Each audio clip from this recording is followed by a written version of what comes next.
This is Dalo Mountain, one of the most sacred mountains of the Divine Continent. It is located in the far north of the Jialan Imperial Court. All the mountains are filled with frost and fog, and their treasures are everywhere. At the same time, they are guarded by rampaging monsters who are dangerous and terrible. And it's not often strangers set foot here. A young girl, a young boy, and an old man came here in search of rare blood mushrooms. Tao Lao says they should be around the pond. That's where they should be. It won't be long before they're there. The old man explains that Mount Dalo itself is inaccessible not only because of the ring of high mountains and the abundance of deep rivers, but also because of the inn at the very top of the mountain. Rumor and legend has it that this inn is home to 6 old monsters, each with a terrible temper. Those who have climbed to the top of the inn's mountain never return. And Tao Lao warns everyone that they must be careful on this trek and not to let their guard down, especially at the top of the mountains. But the young boy is being very careless and says that such caution is unnecessary. The guy says that old man Tao Lao is the elder of their Shi Wuan Divine Moon School. There is no person in his right mind who would want to go against him. He winked at the girl and said that even if something bad happened to beautiful Mo Dai, he would always protect her, no matter the degree of risk. Mo Dai saw something interesting. All 3 of them finally arrived at a place in front of a lake. There were countless bloody mushrooms growing on its banks. The young lad went wild. He was so enthusiastic and happy. Such a large number of bloody mushrooms he had never seen before. Tao Lao did his best to slow down Yishan, who saw nothing but priceless bloody mushrooms. Tao Lao shouts after him and tries to stop him. Yishan has completely forgotten about safety. He quickly runs to the edge of the lake and starts picking off armfuls of bloody mushrooms. He quickly runs to the edge of the lake and starts picking bloody mushrooms. Tao Lao tells Yishan not to be so careless. You have to be mindful of the demonic beasts here. They pose a very great danger. A monster slowly begins to emerge from the depths of the lake. Yishan heard some strange sounds. The sounds made him feel uncomfortable. He dropped some of the mushrooms he had picked. A monster with the head of a dragon and the body of a snake emerged from the depths of the lake. It was a giant water dragon. Yishan panicked and started screaming in terror. He realized that the monster was going to eat him, along with his mushrooms. Tao Lao prepared his sword for battle. Mo Dai spread her battle wings. The old man instructs the girl to take care of Yishan. He'll take care of the monster. The poor retard, crying like a girl. He cries for help, clutching a bunch of bloody mushrooms. Meanwhile, the monster sneaks up on him from behind.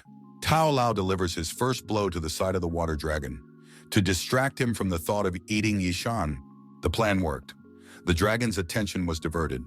Yishan was able to escape. Now he wants to eat old Tao Lao. He's getting more air in his mouth. Tao Lao turns his attention to his fire breath. The water dragon launches a jet of fire from its mouth at Tao Lao, but the latter with his sword cuts it in half with his last strength. Tao Lao realizes he can't handle this water dragon. He's much stronger than he is. He shouts to Yishan Yi Mo Dai to run away as fast as possible, while he can still restrain the monster. But a sudden blow interrupts old Tao Lao's speech and silences him. The water dragon, with a swipe of its tail, seals him into the rock. Old Tao Lao's head was embedded in the rock up to his neck, and he stopped moving. Mo Dai and Yishan are just shocked.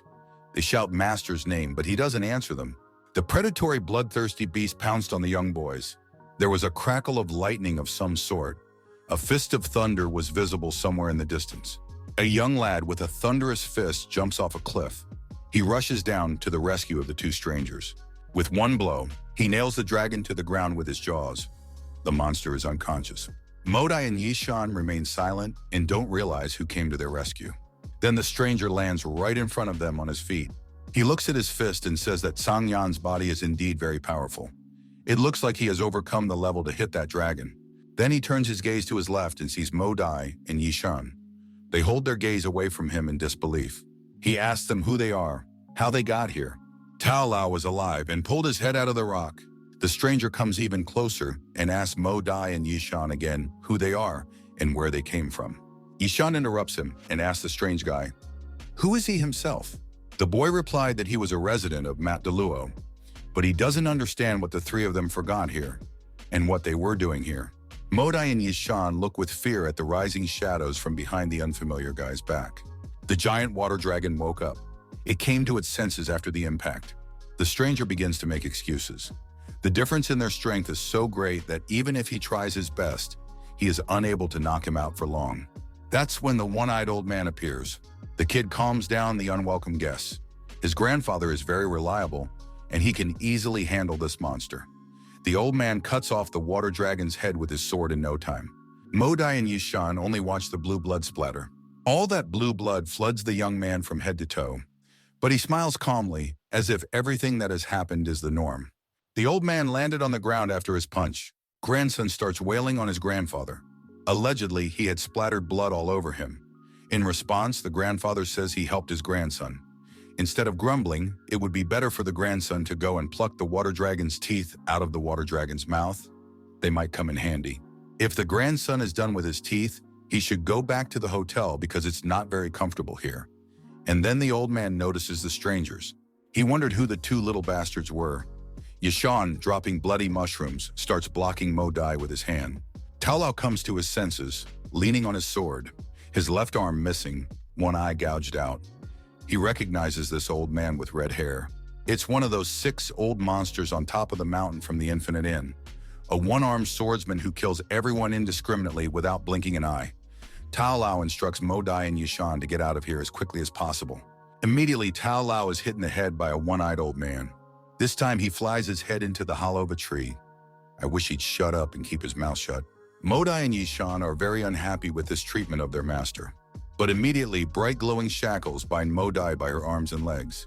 She can't resist, and Yishan can't help her. One martial arts king, and 2 half-assed half-masters of martial arts. The one-eyed old man doesn't think outsiders can do whatever they want here. The glowing shackles squeeze Modai and Yishan more and more tightly. Blood spurted out of her mouth. Yishan tries to offer his life in exchange for Modai's life. The grandson asks his one-eyed grandfather not to kill anyone else. But there are enough deaths today. The one-eyed grandfather told his grandson not to panic. He just grabbed her. And her vomiting her own blood had nothing to do with him. Modai was now too weak to suppress the yin energy that her own body was generating. The terrain of the mountain is a cold place. She doesn't know her body type and dared to activate her martial spirit. This caused a sudden release of cold poison into her bloodstream. The grandfather throws Modai into his grandson's arms in a semi-conscious state and says that this girl now belongs to him. Yishan demands that they let Modai go. He doesn't understand what they are doing to her. The one-eyed old man asks Yishan calmly what he did here and how he got here. Yishan replied very insolently. He called the one-eyed old man an evil old demon. He's not going to say anything to him, even if he knocked him to his death. The one-eyed old man immediately slaps the insolent young man in the face so that bloody drool comes out of his mouth. Yishan cried like a pathetic beaten dog and said that they were from the Jialan Imperial City's Divine Moon Academy. They were looking for blood mushrooms. The one-eyed old man punched him in the face, and Yishan, with his head, punched through the same tree as Dalo, and so they would hang together. He said that the 3 men were not spies outside the mountain. Therefore, he would not kill them. Now they must return to the inn. Modai is lying in his grandson's arms, and the grandfather tells him to take her with him. From that point on, the grandson can consider her his wife. His name is Chu Xincheng. He is a follower of Buddhism. But the interesting thing is that unlike all the others, he's been on the divine continent for 18 years, and all he can boast of is one frozen mountain, Dalo. All this time, he's been with 6 old psychopaths, who are just impossible to handle because of their bad temper and their weirdness. They had been sealed in Dalo Mountain with a permanent courtyard as guards of the mountain for nearly 100 years. They found him and raised him, and he became their hope of breaking the seal. If he had awakened his fighting spirit, he would have descended long ago from this mountain and would have surely found a way to save them all by now. Chu Xincheng still remains immortal, without any spiritual roots. He's a former computer programmer who was murdered. He was very happy with his quiet life, and he had it all planned out for his retirement. He always enjoyed working with the land and agriculture, but one day a shining window appeared. From now on, the strongest martial spirit system was at his service. Wealth, women, power, and strength, all of which she would help him achieve. Chu Xincheng looked at her with disbelief. She wondered why her master had such a disgusted look. Well, he needs to rest now. It's his second life. Why was he given this system? Why not the system of the best cook or doctor or farmer? Isn't that a mistake? The strongest morale system didn't appreciate the humor and seems to have realized that the new master doesn't like her. Her small, brightly colored tentacles reach for his nose. Whether Chu Xincheng likes it or not, they are now one. She needs to connect to his body. The potential master doesn't like it very much and tells her to get off his back. But it was too late, and the system had completely penetrated Chu Xincheng's body. They had become one. It won't change anything. Chu Xincheng's eyes lit up with a bright color, and lightning bolts shot out from his chest. A huge pillar of light blew out the roof of the Endless Inn, and all 6 of these old psychopaths didn't even bat an eye. The energy pillar reached all the way to the sky. It dispersed all the clouds in the neighborhood, and for a small moment, it became brighter than the stars. Chu Xincheng slowly opens his eyes and sees that he is somewhere among some lights. He is very surprised by this. He asks the system where they are now and what those lights are floating around him. The strongest martial spirit system welcomed its new master, Chu Xincheng. He has completed his awakening.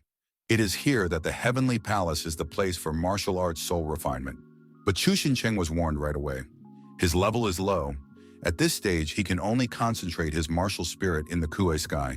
He asked his host to choose the type of his martial spirit. Chu Xincheng doesn't want to do that. The system chose its master instead.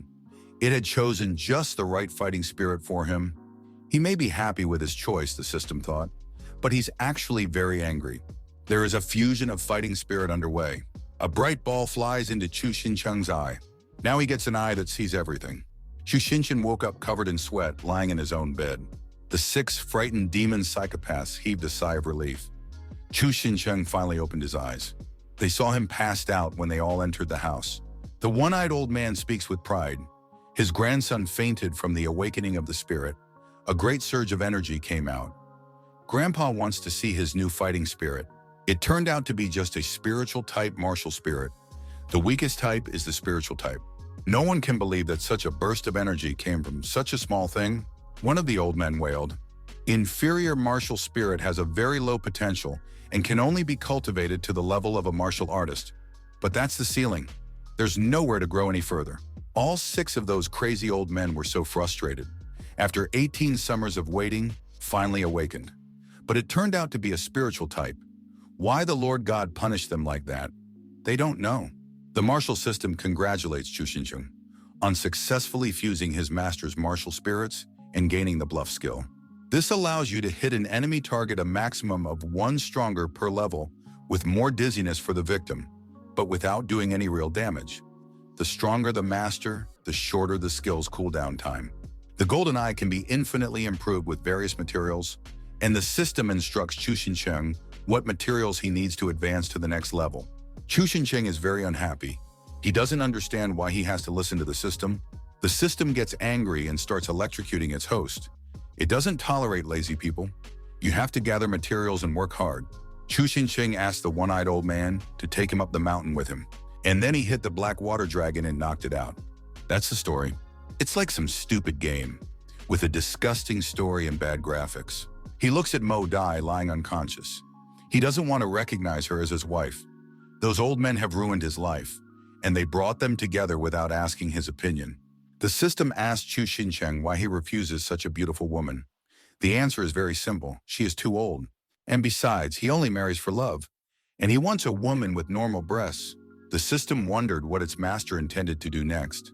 But since she's wounded, we'd have to help her first. And then the rest. First, we need to get her clothes off.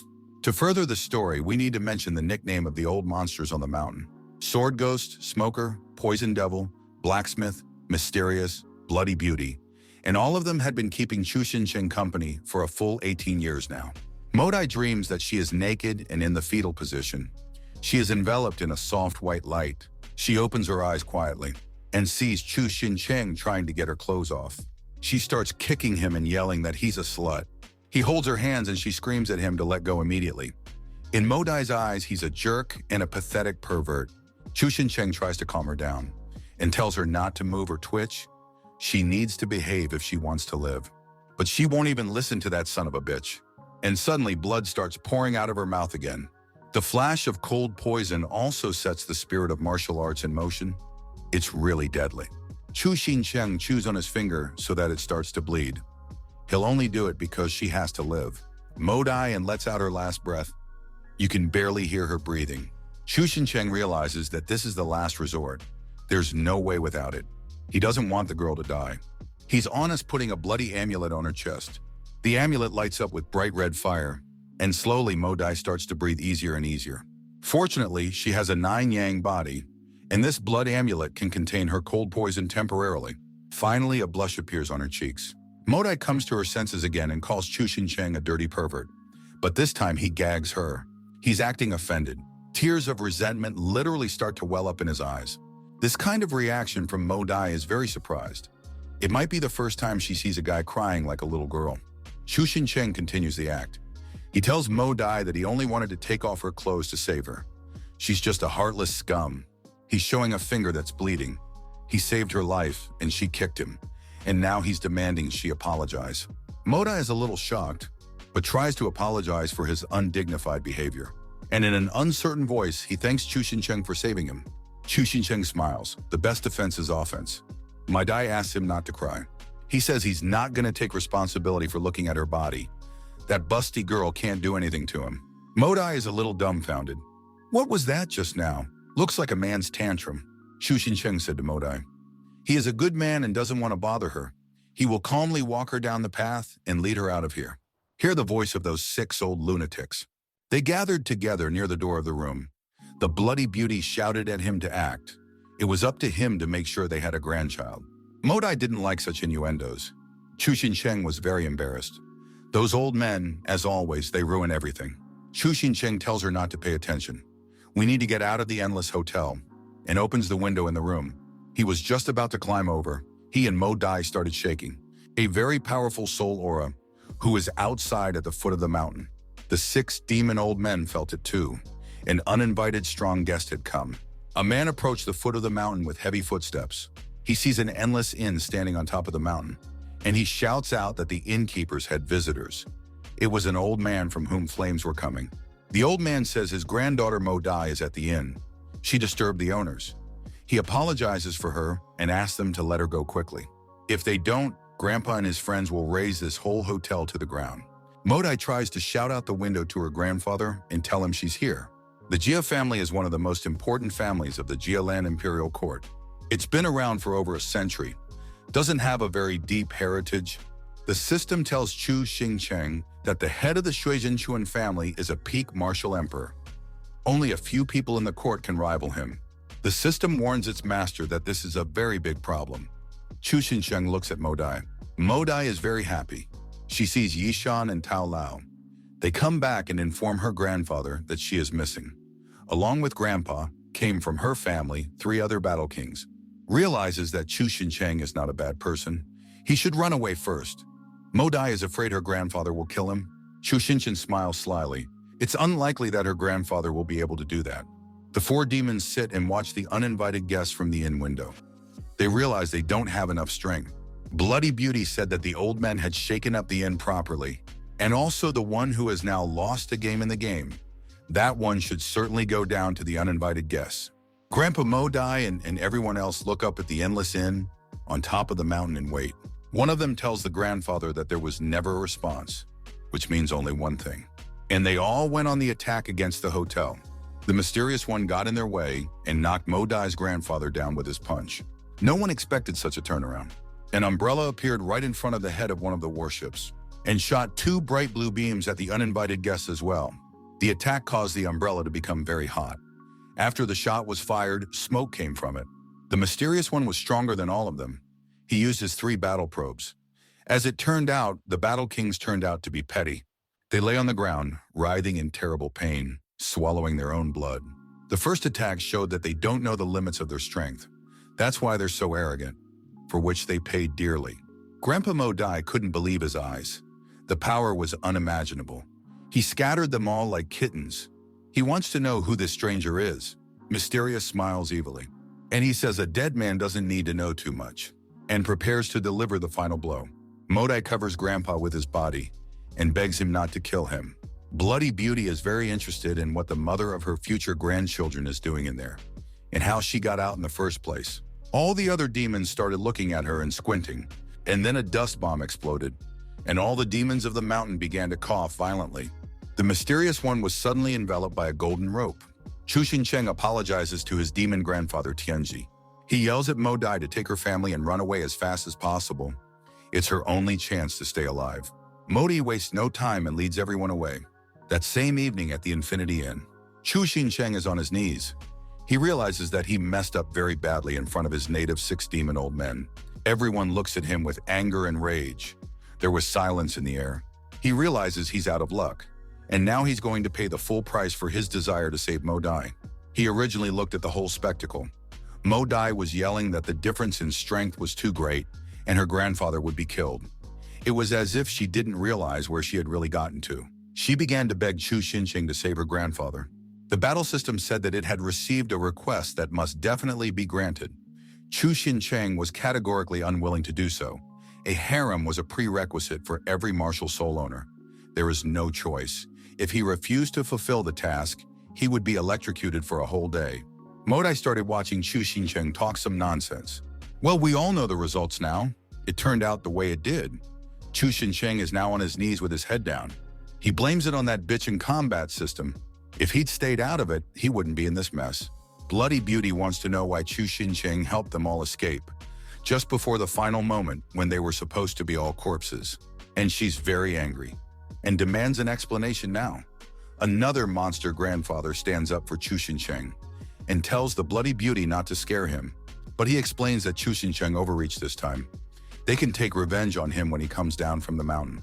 After all, he will be all alone, without the protection of the 6 old demons from the mountain. Chu Xincheng was very surprised at the words of one of the demons.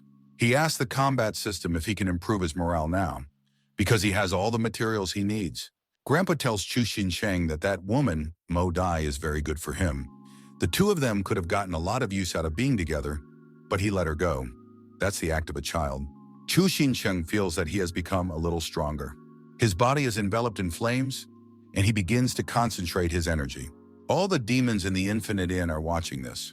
There is a small chime from the combat system. It congratulates its master on his successful improvement. His battle soul has evolved.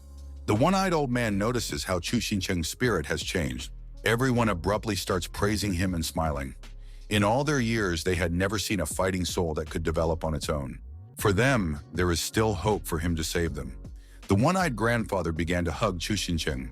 They now believe that he is their grandson. He made a lucky maneuver and escaped punishment. Only the Bloody Beauty could not be fooled. She didn't praise Chu Xincheng like everyone else. She needs to know why he let the prisoners go and didn't let them be killed. The question made him break out in a cold, clammy sweat.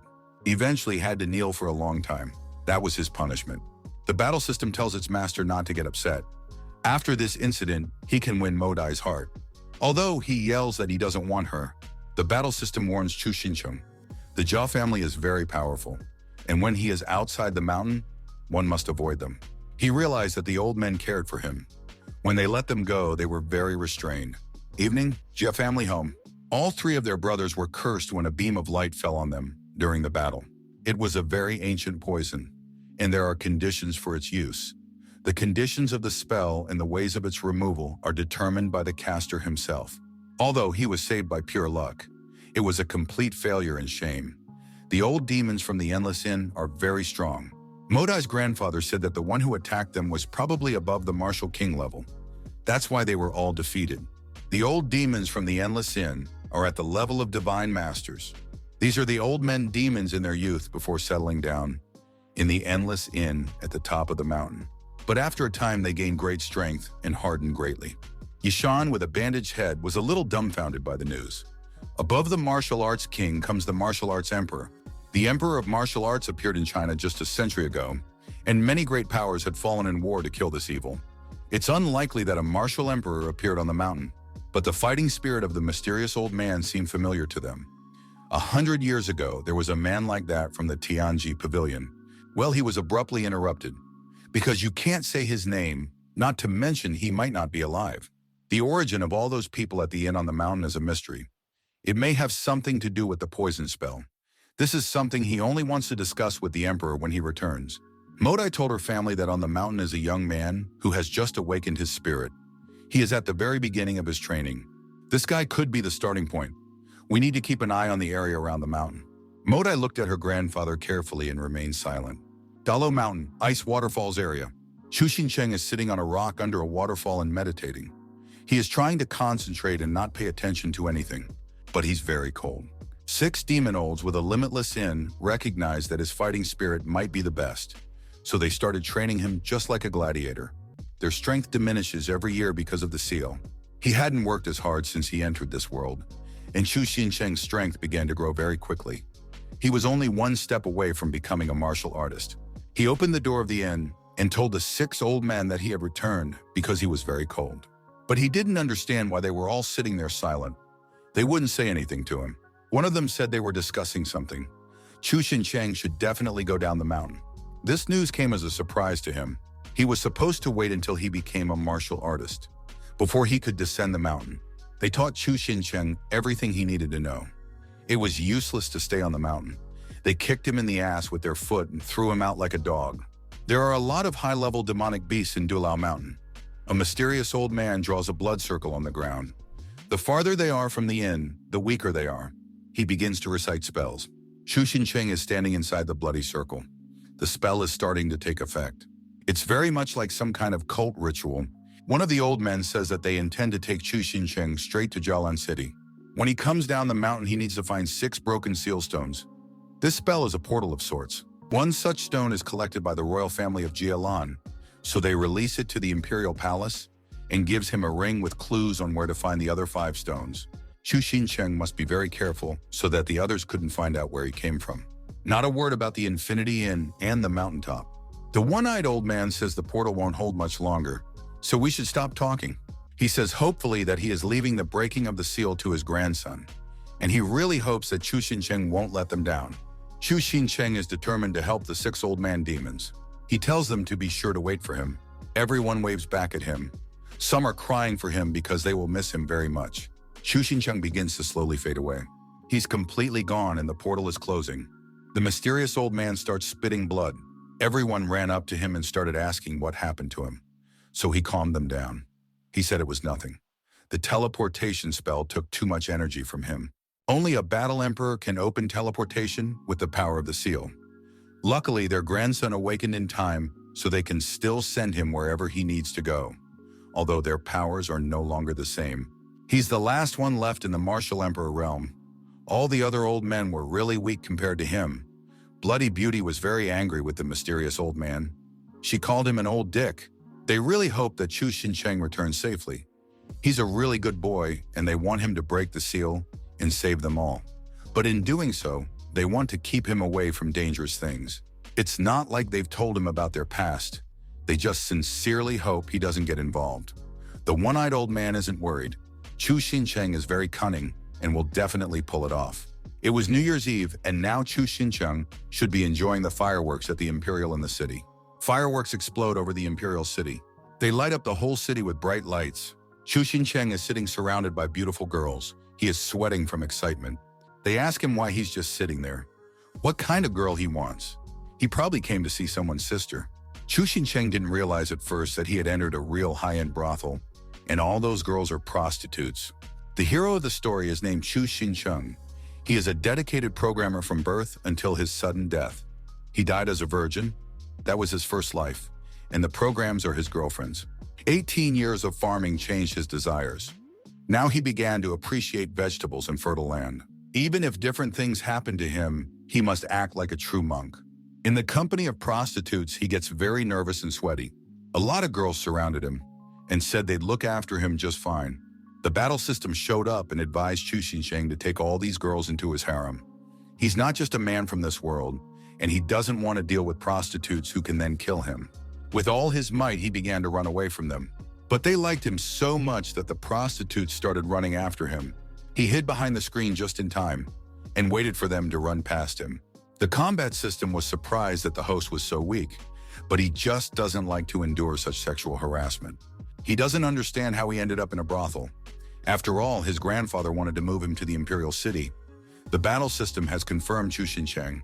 They are now in the Imperial City. How could you send your grandson to a place like this? Very bad, old man. Very bad, old man. Chu Xincheng heard a familiar voice. He activated his spiritual all-seeing eye skill. Now he could see through the walls. He saw the silhouettes of 2 people. Chu Xincheng recognized one of them. That's the old man from the mountain who got his ass kicked by the one-eyed grandpa. That's Tao Lao. A subordinate tells Tao Lao that he has been tracking the remaining foxes for a very long time. He's sure it's the beastie hiding in this brothel building, although very well camouflaged. Tao Lao knows who he's dealing with. The vixen is shifty and devious. It won't be easy to track her down, but he will try his best to help his subordinate. Chu Xincheng doesn't know what beautiful forests are. The beautiful foxes have been living in the western part of China for more than 1,000 years. They have very beautiful fur. For this reason, they call themselves beautiful foxes. These foxes are incompatible with humans, and they often start wars on the border, and they were hunted down by the Immortals. That's why they became extinct. The battle system told Chu Xincheng that according to its data, they should all be dead. A bloody beauty. His grandmother? She's a fox. He's not too sure. But one New Year's Eve, she drank too much and showed her true colors. That's when Grandpa said she was a fox. Chu Xincheng doesn't know exactly where the old people came from. Although they had lived together for 18 years, they never talked about their past and always kept everything to themselves. He cautiously peeks out from behind the door. Someone seemed to be coming toward him. He heard voices and stomping feet. He heard Modai's voice. She warns Tao Lao that she's coming in. It is indeed a small world, and she is accompanied by Yishan. Chu Xincheng quickly ties his face with a handkerchief. How come all his acquaintances are gathered here in this brothel? He must not let them see his face. Tao Lao introduces his top students to his subordinate. There were too many people in the restaurant, so he asked them to help him in his search for the fox. He made a dome that is impossible to overcome with a level lower than Tao Lao. We must begin the search, and don't hesitate. Tao Lao noticed something suspicious. He swung his sword and slashed the front door to the room. Chu Xinchen stood slightly away from the trajectory of the strike. A little more, and he'd have been chopped up into a cabbage. The door swayed, and everyone saw Chu Xincheng wearing a mask. Tao Lao was certain that the search must begin with this little eavesdropping thief. Shit, I don't know how, but they still managed to find him. Half-naked clients ran out of their rooms where they were having fun with prostitutes. No one could understand what the hell was going on.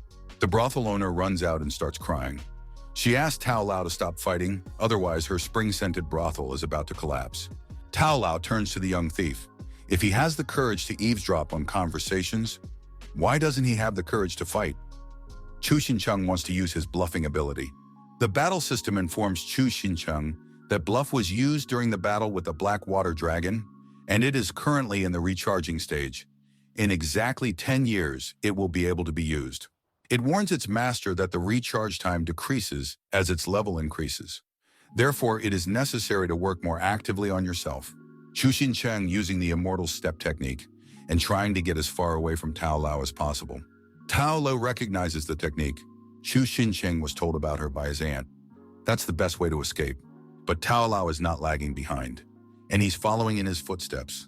Unfortunately, in the face of real power, all techniques seem like mere tricks. Tao Lao gives the strongest kick to Chu Xincheng, and it just seals him into the ground. Everyone around them starts coughing from the dust kicked up into the air. Chu Xincheng beat someone off his feet and fell on top of him. He is now lying on the ground and spitting his own blood. He shouldn't have been so careless when a martial arts king came out to fight against him. He was still lucky that he was more resistant to being hit. Otherwise, he would have been finished. Chu Xincheng found himself falling onto the fox and grabbed its tail in his hands. Willingly, he revealed her. She was looking at him fearfully. He realized that there was a fox in front of him.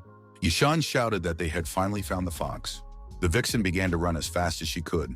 Tao Lao instructs his student Mo Dai to follow the thief. They need to catch both of them. Mo Dai starts running after Chu Xincheng. He yells at her why she is chasing him if she came for the fox. But Mo Dai doesn't listen, and she will follow Tao Lao's orders. The battle system alerts its master that he has been given a mission to increase his strength. He needs to collect the blood of a fox. The battle system says the assignment is randomly generated. Mo Dai is literally breathing down his neck, and sooner or later, she's going to kill him. First things first, you gotta get rid of her first. Shake her off your tail. He threw a blue smoke bomb. He managed to get around her from the back and ran into the room. Chu Xincheng quickly took off his mask. He realized that he didn't stand a chance against them, and there was no way for him to escape from them. For the most extreme case, his aunt gave him the Enshi pill. It can change his body. It should be enough to fool them. This pill should turn Chu Xincheng into an old man. He felt a terrible burning sensation in his chest. Now he needs a quick change of clothes. Modai kicks the door to the room with his foot and starts yelling at the little thief that he's a sneaky rat, and it's better if he comes out to her himself. He can't escape anyway. Out of the corner of her eye, she notices that someone is in the room, and he sees a beautiful girl with blue eyes. She looks at Modai fearfully. Modai is very surprised. She was counting on that thief, but she found the girl who became Chu Xincheng. Some sort of awkward silence persists. They look at each other. Chu Xincheng realized that it was close. She didn't reveal it. Fortunately, he managed to get dressed in time. Modai can't figure out who this girl is. She asks her if she's seen the man in blue. He was supposed to be running through this room, but he suddenly disappeared. Chu Xincheng realized that his voice hadn't changed. This could give him away very quickly. Modai apologizes and looks to leave. Chu Xincheng was counting on being an elder, not a young girl. He wanted to mingle with their group to find an opportunity to gather fox blood. Chu Xincheng has thought of something. He grabs Modai's hand and tells her she must be a student at the Divine Moon Academy, and tells her name. Modai can't think of anywhere she might have seen this girl. Chu Xincheng starts hugging Modai, calling her his sister and asking for help. She's also a student at the Divine Moon Academy. She was on her way back home, but she was kidnapped and stuck in this brothel den of wolves. They locked her up and ruined her voice. She's very lucky to have met Modai, and she asked her to take her out of this horrible place. Modai couldn't believe it. How dare someone steal and hold a Divine Moon Academy disciple? She asked the girl to get off her knees. She will not stand idly by. Modai asked the girl's name. Chu Xincheng called himself in a female body with the name Chuchi. The battle system told the host that he was just pathetic and disgusting. Modai and Chuchi heard the sound of approaching footsteps. Those were Tao Lao's footsteps. He was able to catch up and capture the beautiful fox. Tao Lao wounded her badly so that she could not escape again. The fox was lying on its stomach, bleeding black blood. Tao Lao instructs them to tie her up properly. Then they will take her to the Valley of Repentance. Modai praised her master for catching the demon so quickly, but Tao Lao doesn't like flattery. Modai bitterly confessed that she hadn't caught the thief. The smell of the thief had suddenly disappeared, and she had missed him. Tao Lao did not scold his disciple. This little thief was indeed very strange. He was still able to take a hit from him and not get killed. Also, he was able to escape from his dome. He looked at Chuchi and asked Modai who she was. Modai replied that she was also one of the students at the academy and was kidnapped by criminals. She accidentally saw her, so she wanted to deal with her. Tao Lao really didn't like the fact that someone dared to raise his hand against a disciple of his Divine Moon Academy. He instructs them to take Chuchi with them, and he will inform the academy that a student has been found. And they put the fox on a glowing chain like a wild animal. Now he's sure he won't run away. She's all battered and bruised. She doesn't have the strength to run. You can see it in her. Chu Xincheng looks at the beautiful forest with pity. It's because of him that it was discovered, but that doesn't make him feel any better. Jia family home, late evening. Modai gives Chu Xincheng new clothes to change into. Modai says that in the morning, Master Tao Lao will send Chuchi back to the Divine Moon Academy. Chu Xincheng showed a look of delight on his face. Allegedly, he would be accepted back into the academy by the elders. What about Modai? Modai will accompany the fox, but Chuchi doesn't need to worry. Master will take care of her and keep her safe. Chu Xincheng has another tantrum in performance.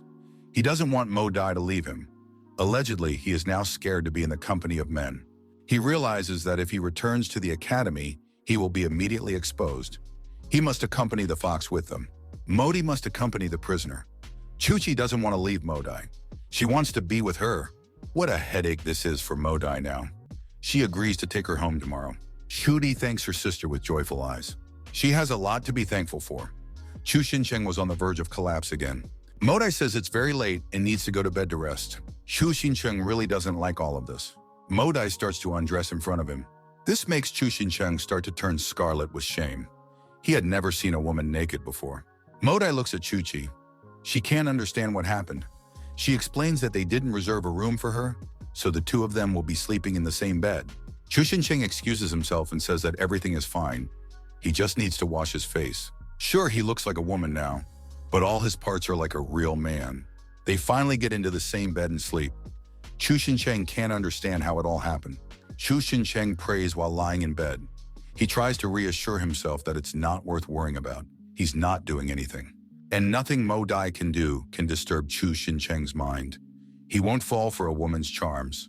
Modai noticed that her bedmate couldn't sleep. She doesn't understand why the girl is so nervous. After all, she's not going to eat her. Chi-Chu has turned the conversation in the right direction.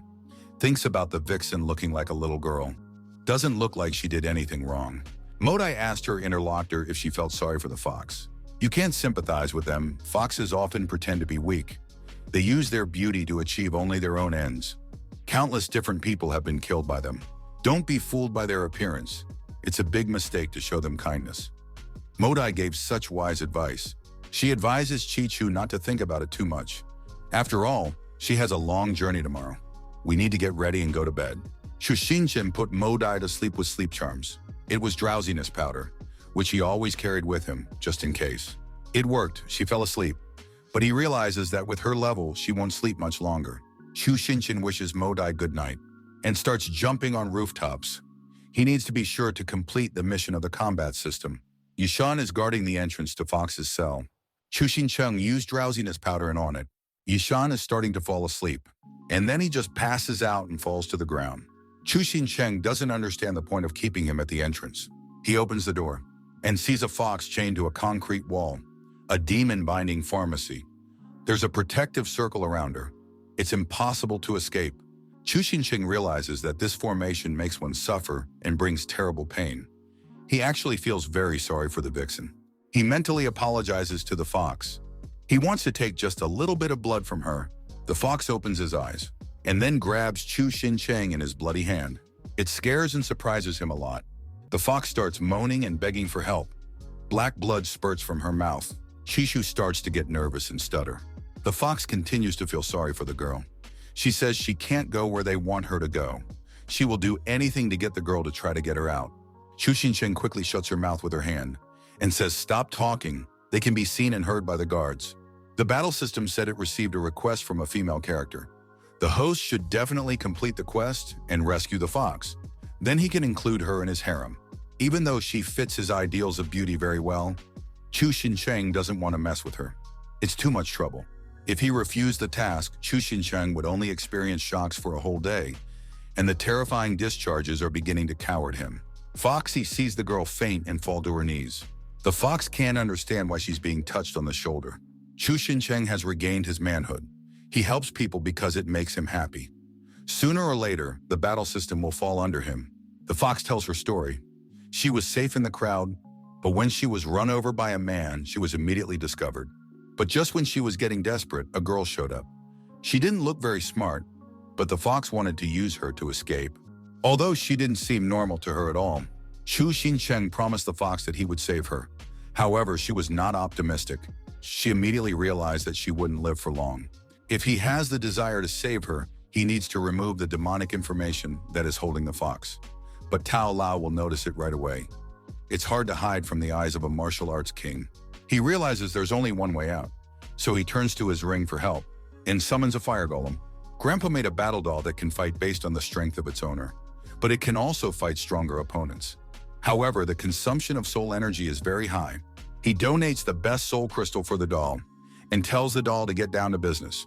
The doll absorbs the crystal. Chu-Shin-Chung gives her orders for her to remove the formation. The fire puppet reaches out with its massive arms. It destroys the formation that was holding back the fox, breaks the stone wall where the phantom shackles were hanging. Pharmacia is destroyed and the fox is now free. Now we need to leave as quickly as possible while we can.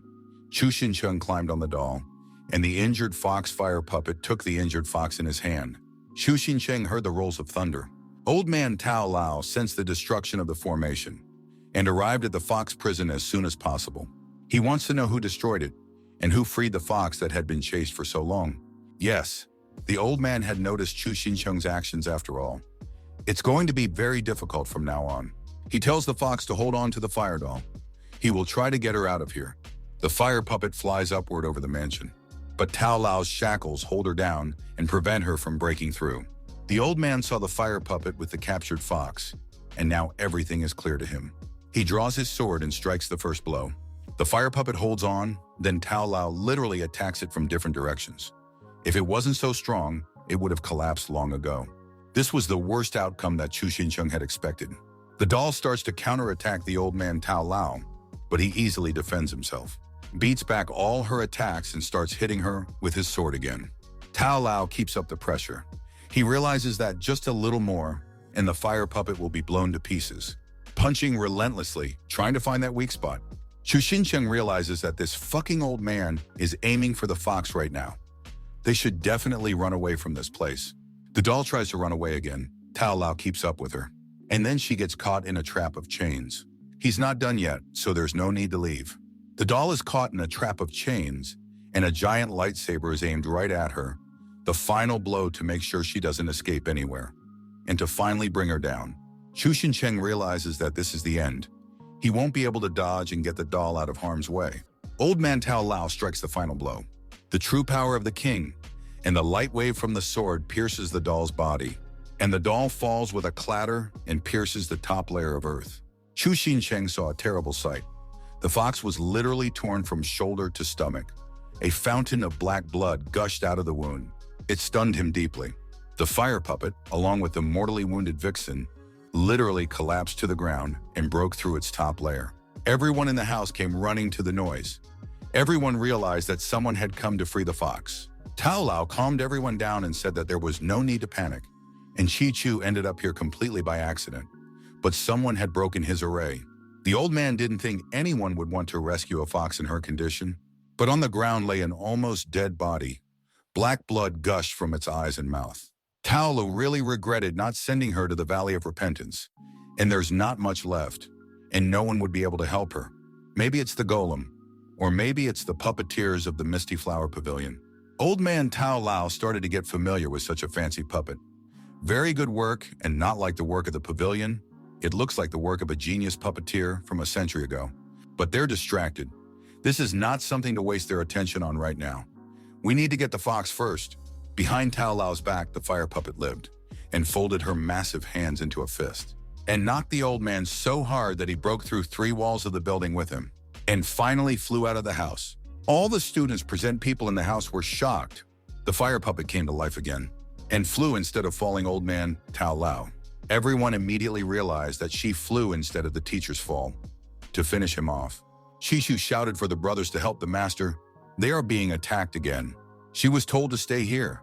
It's too dangerous for a woman, and all the men ran to help the master. Something struck Chu Xincheng in the head. The system asked if he was okay. He had just leveled up and was controlling a battle puppet. That's why he was a little dizzy. He still had the strength to hold the fire puppet and control it. He stood back and recovered while there was time. He ran up to the fox and realized that something had to be done to save her. She tries to tell him something, but black blood pours out of her mouth, and he can't hear her at all. He can't understand what she wants. Chu Xincheng turns to the battle system. He has no elixir for the demonic beast. If there is no help now, it will die. The system says to have Chu Xincheng make a blood contract with it. A demonic beast with a contract will be very survivable, and such a wound will have to heal with itself. He'll try. He needs his own blood again. He draws a special mark on her neck. Chu Xincheng is enveloped in blue flames. He also wanted to ask this girl about his aunt. The blood medallion around the vixen's neck begins to glow a bright red color. Chu Xincheng activates the blood contract. The fox begins to be pierced by flashes of blue energy. Gradually, all her wounds are healing, and the blood only remains on her clothes. Chu Xincheng sighs in relief. He realizes that a blood contract consumes a great deal of his strength, and he has none left at all to run away with her. There's only one way out. Chu Xincheng summons the golem, a fire puppet. He directs the last of his spiritual energies toward him. The golem grabs the fox. Chu Xincheng puts the last of his strength into getting her out of here. Now she will be safe and in one piece. On the morning of the same day at the Jia family home, Chu Xincheng opens his eyes and gets out of bed. He probably passed out, and they carried him into the room and put him in the bed. It's very surprising to him. Modai greets him. She brought breakfast. She was the one who brought Chi-Chu to bed when she saw her passed out in the courtyard. The fire doll took the fox. Teacher Tao Lao destroyed a part of the marionette, but it seriously injured him. They are still discussing the matter. They should hurry up. It's soon time to return to the Divine Moon Academy. The annual meeting of the admissions committee would be held in a few days. It's the same as the college entrance exam in the Immortal world. All the major universities are gathered there. A good way to meet the royal family is to infiltrate through the competition. Chu Xincheng wanted so badly to get there through the competition, but he's confused that Modai saw him before he passed out. She should know that he saved the fox. But strangely, she's silent for some reason. Although it doesn't really matter. Chu Xincheng will be leaving these walls soon anyway. Somehow, she's looking at Chu Xincheng suspiciously. His hand starts shaking from nerves and he can't eat properly. Chu Xincheng had a sharp attack of pain in his chest. He felt like Mo Dai had poisoned him. But then he realized that the transformation pill had already worn off, and he's starting to become a man again. He makes up that he has a fever and is running a fever. He shoves her shoulders out of the room and tells her not to worry. He's had it since he was a kid. He just needs a little sleep and it'll go away. He quickly slams the doors behind her. He's getting very hot, he can barely breathe. Chu Xincheng realizes that he needs to get out of the house as soon as possible. Mo Dai knocks on the door. She's scared. She thinks her sister Chi Chu really needs help. She enters the room without asking and sees the transformation process. Chu Xincheng tears off his clothes and turns back into a man. Mo Dai slams the door shut again, and they start wiping their eyes. Maybe she's imagining it. She opens the door of the room again and sees a naked man jumping out the window. Mo Dai closes the doors again. She can't believe her own eyes. She's not sure what she actually saw. Chu Xinchen jumps completely naked across the rooftops. He told Mo Dai not to come in. She didn't listen to him. But it doesn't matter. He has to find the fox first. He was able to find out from Mo Dai that the fox was currently in the mountains. You can see the sunset in the field where the raptor is traveling. A skittish fox wanders through the grass. He hears Xiaoxi's name. Someone's calling her. Half man, half fox grabs the fox by the scruff of the neck. He is very unhappy that she is wandering around again. People are coming after them again. He'll try to distract them, and the vixen needs to hide. And then, the guy with the fox features starts bleeding from his mouth. It all seems like some kind of nightmare. In black colors, and the vixen feels trapped. Suddenly, she opens her eyes. She breathes quietly but remains silent. Knows where she is now. She only remembers being hit hard by an old man, and it was her sister who brought her back to the world of the living with the help of a blood contract. Xiaoxi realizes that the bet was right. The girl wasn't too smart, but she was a good soft person. In the future, she must be repaid with kindness. Xiaoxi heard Chu Xinqing's voice. She finally woke up. She woke up right after the war puppet was taken. It's good that she's recovering so quickly. Chu Xincheng wants to know how she's feeling. And then she gets a fist in her face, so much so that he flies into the cave wall and smashes his head through it. Chu Xincheng was simply shocked. A nosebleed dripped down his chin. What is that rabid bitch doing? Xiaoxi remembers him. He is the bastard who is the reason why she was caught. If it wasn't for him, she wouldn't have gone through all this agony of hell. Xiaoxi recalls a period in her life when she was an inmate in prison. Chu Xincheng can't believe such insolence. He got his face smashed in for all his good deeds. It's not his fault. He was saving that fox. Xiaoxi didn't want to listen to this nonsense. She was saved by her cute and silly sister, but certainly not by this foolish guy. Chu Xincheng tries to prove to her that it was him in female form, but Xiaoxi doesn't believe him. She's not buying it, so she tells him to stay away. He has no choice but to use the secret sex change pill again. He drinks that blue pill in front of her and immediately begins to transform into a girl. The transformation is complete. The cute, silly, blue-eyed sister is now in front of Xiaoxi. Xiaoxi simply fell out of breath at what she saw. But if she still doesn't believe him, she can check again with the blood contract. There's a man standing in front of her. She's still in shock that she was rescued by the man who helped catch her. All her crystal dreams of thanking her silly sisters abruptly cracked at the seams and shattered. She called Chu Xincheng a perverted female transvestite, a retard who plays with love. She demanded her older sister back immediately. He's just a disgusting, stinking dork. Chu Xincheng was shocked at such an emotional reaction. But eventually it begins to dawn on him that Xiaoxi likes women. It's none of his business, though. Chu Xincheng started yelling at her. He said she was a shameless brute. From now on, he's her savior and master. She didn't even thank him for saving her life, and in return, she hit him.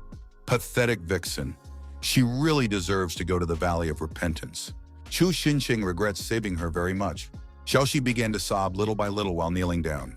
The combat system tells its master that she's a girl after all. You can't be so rough with her. You have to be gentle with her. Chu Xincheng decides to pull his act again and shows fake tears. He's being yelled at for no reason, and it's not his fault. He is very hurt that he is being yelled at for no reason. He worked so hard to save the vixen just because she loves women, and she should be treated that way. Just then, Chu Xincheng starts to imitate hysterics and crying. Xiaoxi starts to calm him down as best he can. She starts apologizing. She's a fool, it's not his fault. So why does he have to talk her down? No amount of tears will make him bow down. She admits her guilt. She was rude and asked her to stop crying. The tears seemed to pass in a flash. Chu Xinsheng turned out to be a very good actor. Xiaoxi realized that this person had used very competently female manipulation, and she had lost to him. Chu Xinsheng is already smiling, and he really wants to know what Xiaoxi's plans are. An awkward moment of silence. They look at each other. Chu Xinsheng introduces himself to her. He wants to enter the Divine Moon Academy through the admissions process. He really needs Xiaoxi's help. She must be close by. She can help him through the blood contract. He needs her strength. In return, he will hide her identity and protect her. Xiaoxi smiled. She was humbled by the thought of someone rushing to protect her. She's a beautiful fox. Does he not think she can bite him back if Chu Xinsheng takes her with him? But he's not sure she could be so mean-spirited. There are good bad people in every race. You can't blame someone for being a fox.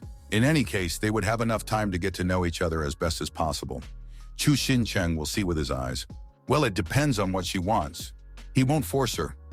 Xiaoxi agrees she'll go with him. Anyway, she just doesn't have anywhere to go. She just has a favor to ask.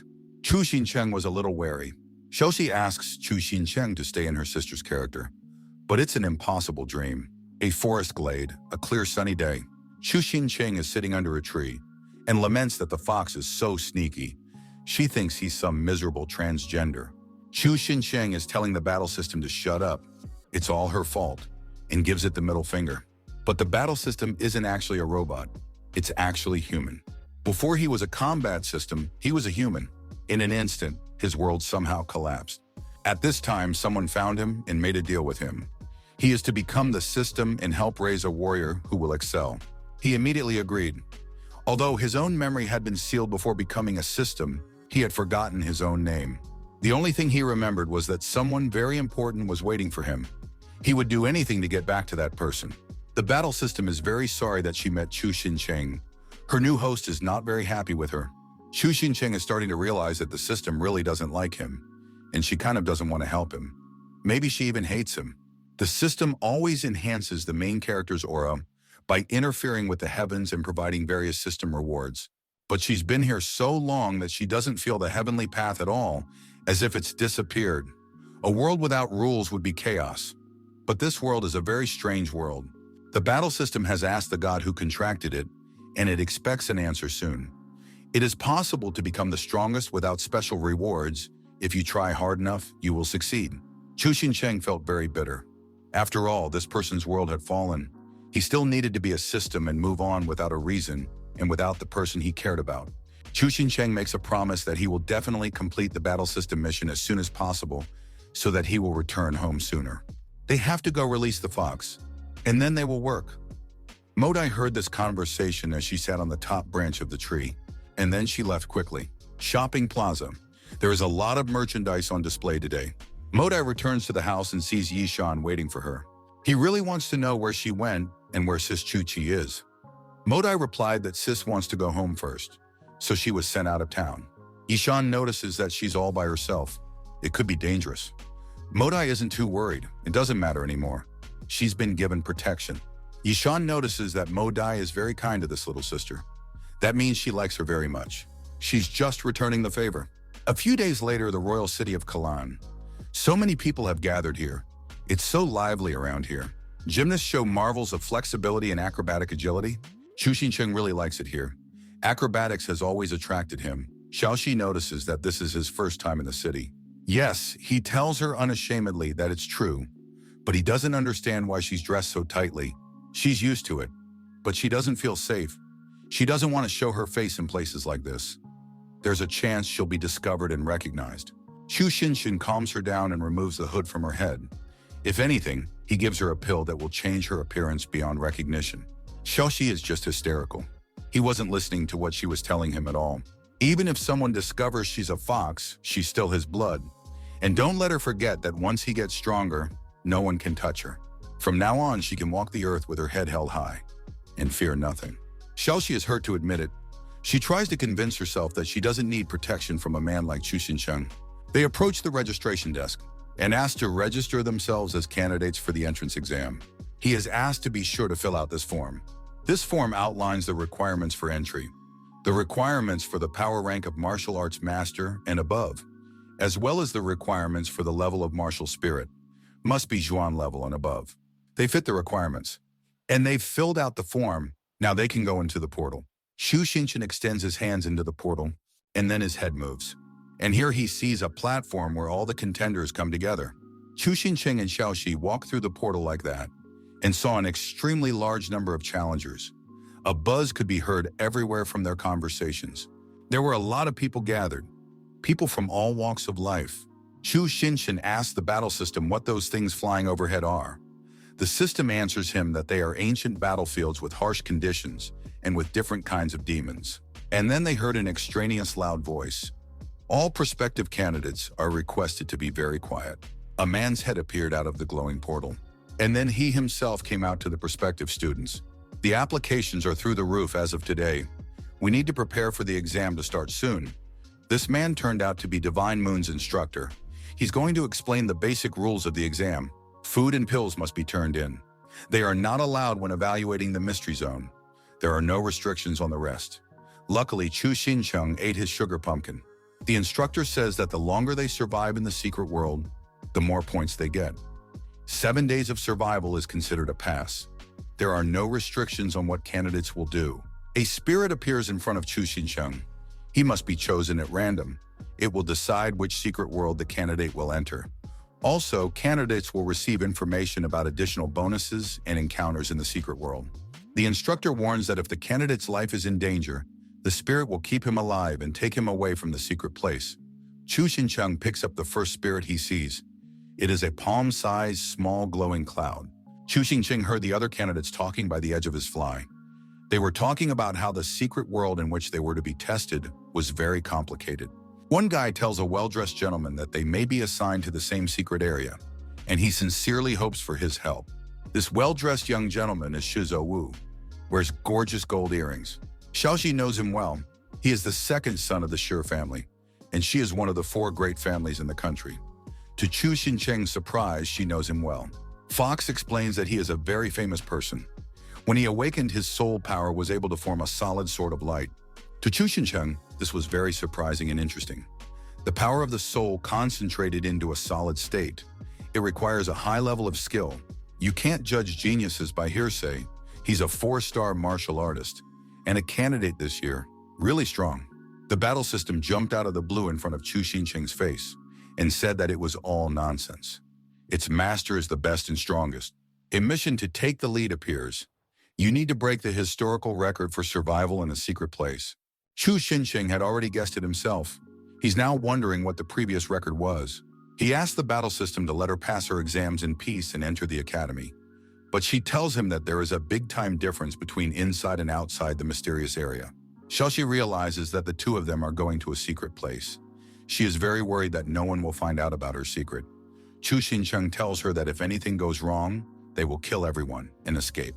Chu Xincheng and Xiaoxi took their spirits in their hands. She took his belt and he took her hair. The instructor tells everyone to pay attention to him. 100 years ago, at the end of an era, evil spirits invaded their dimension, and the cultivation world was on the verge of destruction. Thanks to the great ancestors, they are all thriving now.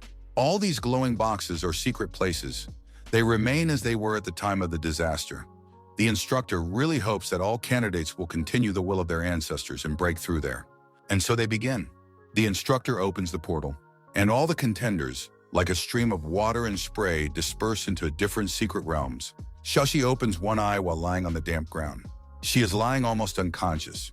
She is holding Chu Xincheng's belt, and then she realizes she's in a lot of pain. A chunk of hair has been ripped out of her head. It's a real bald spot. They held each other so tightly on the flight, but they were still separated. Xiaoxi heard the voices. They should be in the still water ridge in the Black Earth magic swamp. It was very strange after all. There were rumors that the candidates would be transported to a certain part of the secret area. But immediately everyone was separated as soon as they entered. The girl with the head of hair noticed something out of the corner of her eye. Xiaoxi woke up and was approached. She looked a little weak and was asked if she was all right. And the vixen was made an offer to survive together in these bleak places. Xiaoxi panicked. She had just run into the members of the royal family. They would reveal her in a blink of an eye, and then she would be finished. She's looking for Chu Xincheng. She really needs him now. Chu Xinchen is standing with his butt bare. He lost his belt and his pants fell down. He is holding a strand of hair from Xiaoxi's head. He realizes that he has lost his belt. Xiaoxi has taken it, and from behind him, from his back, a swamp demon sneaks up on him. Chu Xincheng and Xiaoxi found themselves in the same secret place, yet far away from each other. She is in the area of the mountain range, and he is a swampy plain with fog. The swamp demon misses with his club just as Chu Xincheng bends over to pull up and put on his pants, and kicks swamp demon in the face, so much so that he buries his head right into the ground. The swamp demon lies senseless, no longer posing any threat to Chu Xincheng. Such a sneak attack from such a weak demon. The combat system tells its master that it's an ordinary swamp demon. Right now they were in the black land area of the magic swamp, just the area of the swampy plain with fog. He feels that the fox is also in this world, even though they are scattered far away. The combat system warns the host that before he starts searching for Xiaoxi, he needs to check the area for danger. Food must be found to ensure survival. Chu Xincheng squats down and starts going over the ground. To his great amazement, he realizes that the soil here is very fertile. That's what he knows. The combat system didn't understand him right away. Chu Xincheng had never seen such good land. It's even better than the mountains. It's a shame not to start growing various edible crops here. He plans to start farming here. The system is trying to warn him. If he plants seeds now, you'll starve to death while they grow. But he has fast-growing seeds and fertilizer. It only takes 3 days for them to bear fruit.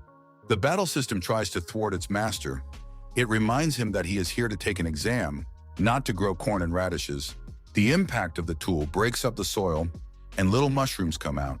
Xiaoxi takes one mushroom in his hand and scrutinizes it to see if it is poisonous. That's what they're doing now, breaking up the hard ground with hammers and digging up mushrooms, so they can have something to eat. The girl asks everyone how their digs are coming along. A young rich gentleman shows a basket of mushrooms that is almost full. Xiaoxi didn't imagine him like this. Truth be told, she was expecting to see a proud guy. He turned out to be very talkative, and he especially listens to his sister, Shui Xiaoling. One guy asks his brother and sister how many mushrooms they were able to pick. This basket won't be enough. He knows where to find food, so he invites everyone to come along. And all 5 went in the direction the regular candidate told them to go. Xiaoxi doesn't like the whole idea. She doesn't understand where he's taking them all. Immediately, she steps her shoe into some brown mud. She begins to consider her soul. The smell is just disgusting. And she realizes that she stepped in shit. Shui Xiaoling points out that there's a lot of shit on Earth. They ask where the regular candidate has taken them, but it turns out to be a trap. It was a good deal for him. He had to get them out of the exam in exchange for something. And then they see the red lights of eyes appear from behind a tree. There's a lot of them. That bastard brought them to the lair of the swamp demons. After the exam, they'll be sure to deal with him. The sissy notes that Shuzhou Wu is so popular that they want to dump him very quickly. Shizhou Wu agrees with Shui Xiaoling. The famous would always be envied, and internally he was prepared for such a trap. He wanted to say something about the sword, but was immediately punched in the face, off his foot, by a swamp demon. It made him very angry. He couldn't finish his sentence. Xiaoxi realizes that this is the sword of light. That means they're dead. Shuzhou Wu wasn't so strong. Shui Xiaoling notices that these fucking swamp demons are without honor and dignity. She casts a spell and scatters all the swamp demons in the area like pathetic gnats. Shui Xiaoling admonishes his brother Shuzhou Wu. He's been reading too many books. In a fight, you don't talk, you do. She put up a protective barrier for all of them. Chu Xincheng carefully puts spiritual seeds into the soil, then backfill with soil on top. And it's a good watering hole. He sowed with love and kindness absolutely everything he had, and now he only has to wait for the sprouting. The battle system tells its master that he's just wasting water. Chu Xincheng explains to her that it's a fast-growing watermelon. He's already raised it in the mountains, so it doesn't need much water. He's already sharing his plans. In one place, he'll make a stream. In another place, he'll plant cabbage, followed by carrots, and he's going to plant a pumpkin. Chu Xincheng doesn't pay any attention to the battle system. She doesn't understand anything about his romance. He had no such thing. Now he starts chopping wood. He wants to build a house and a fence. The combat system is shocked, but why does he want a house? He wants to build a house, grow vegetables, go hunting. That's true happiness. The combat system just can't look at it. It really wants to go home. Chu Xincheng notices a crow that is circling high above him. The bird immediately realized that the guy was a stranger. He's definitely not from around here. She turns around and flies away, and flies into the village of the Black Swamp. Raven lands a nice shot that turns into Swamp Demon. It was a spy who came to report to his king. The king wants to know how things are on the moors. Crow counted 57 human beings. Most of them are isolated and poisoned. They won't last long, but there is one man who is unaffected by the swamp poison. That's it on the report. Crow bowed low to the Swamp Demon King. The king has seen many. People have come, in years gone by, to dig for treasure, beg for food, and fire cannons. One capable man would come to Earth. The king says to forget about this bunch of little guys. He tells his subordinate to take a team of advanced swamp demons and clean up the territory of the wretched humans. That's their goal, after all. And the king smiled evilly. The swamp demons began to utter Shizu's name. Shui Xiaoling was greatly alarmed by this. There's a reason the swamp demons know this name. She explains to everyone that this is her spiritual force field. It is unstable and can only hold for a short time. Xiaoxi is beginning to realize what level Shui Xiaoling possesses. This girl is a great master of martial arts. Shui Xiaoling tells his brother Shizou Wu to clear the way for them. He agrees and will no longer preach morality to the evil swamp demons. Activates a powerful combat spell, and his Sword of Light begins to burn out the swamp demons. The Sword of Light's battle spell is gaining strength. Shizou Wu starts spinning around like a wolf and shredding the swamp demons into cabbages. He gets into a certain vibe and starts pissing them all off indiscriminately. Shizou Wu stopped in time by his sister. She tells him to leave and not to stay here too long. He calms down and agrees. Shizou Wu makes a swift dash and breaks through the encirclement of the swamp demons. All their pathetic, flabby carcasses fly up into the air and scatter in different directions. Shui Xiaoling tells everyone else to keep up with her brother. Shogi now saw the real power, but this was too much. Shizou Wu ran ahead, swinging his sword, eliminating all obstacles and killing any enemy that would get in the way. Shui Xiaoling told her brother to finish, and praised him for his excellent fight. Shizou Wu agrees, but he is still very hungry. That scoundrel who trapped them in the swamp demon lair underestimated their strength. Shui Xiaoling realizes that somehow everything is strangely smooth. She still can't get it out of her head how a swamp demon, in the secret world, could know her brother's name. It's impossible for someone to set them up. Chu Xincheng's farm has been built. He is already harvesting crops and has erected a house and fence. A squad of elite swamp demons has found a man who is farming. A very simple trap, a trap for small animals, a peanut as bait. Mouse runs up under the big stone. Chu Xincheng pulls the rope. The twig falls off and the stone crushes the mouse. You can only hear its death squeak. Chu Xincheng is pleased with himself. It's fabulous to have fresh meat now. He's happy because he's caught a baby vole. He's gonna take it home and make soup out of it. It's a nice addition to a hot meal. The battle system's name is Zhang. Chu Xincheng tells him not to be sad. Sooner or later, he will be able to understand him if he lives on the ground working constantly. Now he wants to see how fast his cabbages ripen. But in the yard of his cabin, he saw people he had not expected to see. His mood immediately disappeared. He saw a small group of swamp demons who had trampled his crops with their paws. They were sitting on the chairs he had made and were waiting for Chu Xincheng. The swamp demons began to tease Chu Xincheng. Allegedly, he stood there stunned, as if he was scared to death. Chu Xincheng saw that those bitches had destroyed all his crops and the fruits of his labors. He let out a tear because he felt so offended. The foremost among the swamp demons mockingly said that Chu Xincheng's vegetables were beautiful. They really liked them. And then I got punched in the face. Chu Xincheng just gave him a good slap. So much so that his and the green blood splattered apart. One of the swamp demons got very angry. They all pounced on Chu Xincheng and wanted to tear him to pieces. But the farmer wasn't so simple. Chu Xincheng turned into a bright blue flash, and I wiped all of them in the face. When he had dealt with everyone, he got to this last brazen man. The swamp demon got all wet with fear and began to tremble. Chu Xincheng had not yet recovered from his tears. Snot dripped down his nose. The swamp demon said it was impossible. So the kid turned out to be a master. Chu Xincheng asked why they had ruined his food and started kicking the swamp demon into the ground. Punch after punch, mercilessly. He wants an answer from that scum. The swamp demon squealed like a little girl, begged for mercy. The Black Swamp King gave the order to kill Chu Xincheng. If anyone should be blamed, it should be the king. Chu Xincheng did not stop and rammed the scum with his feet deeper and deeper into the ground.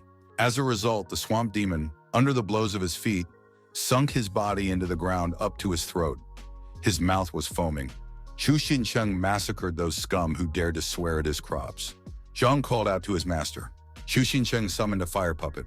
He intends to destroy the Swamp Demon King. He begins to absorb the power of the fire puppet into his fists.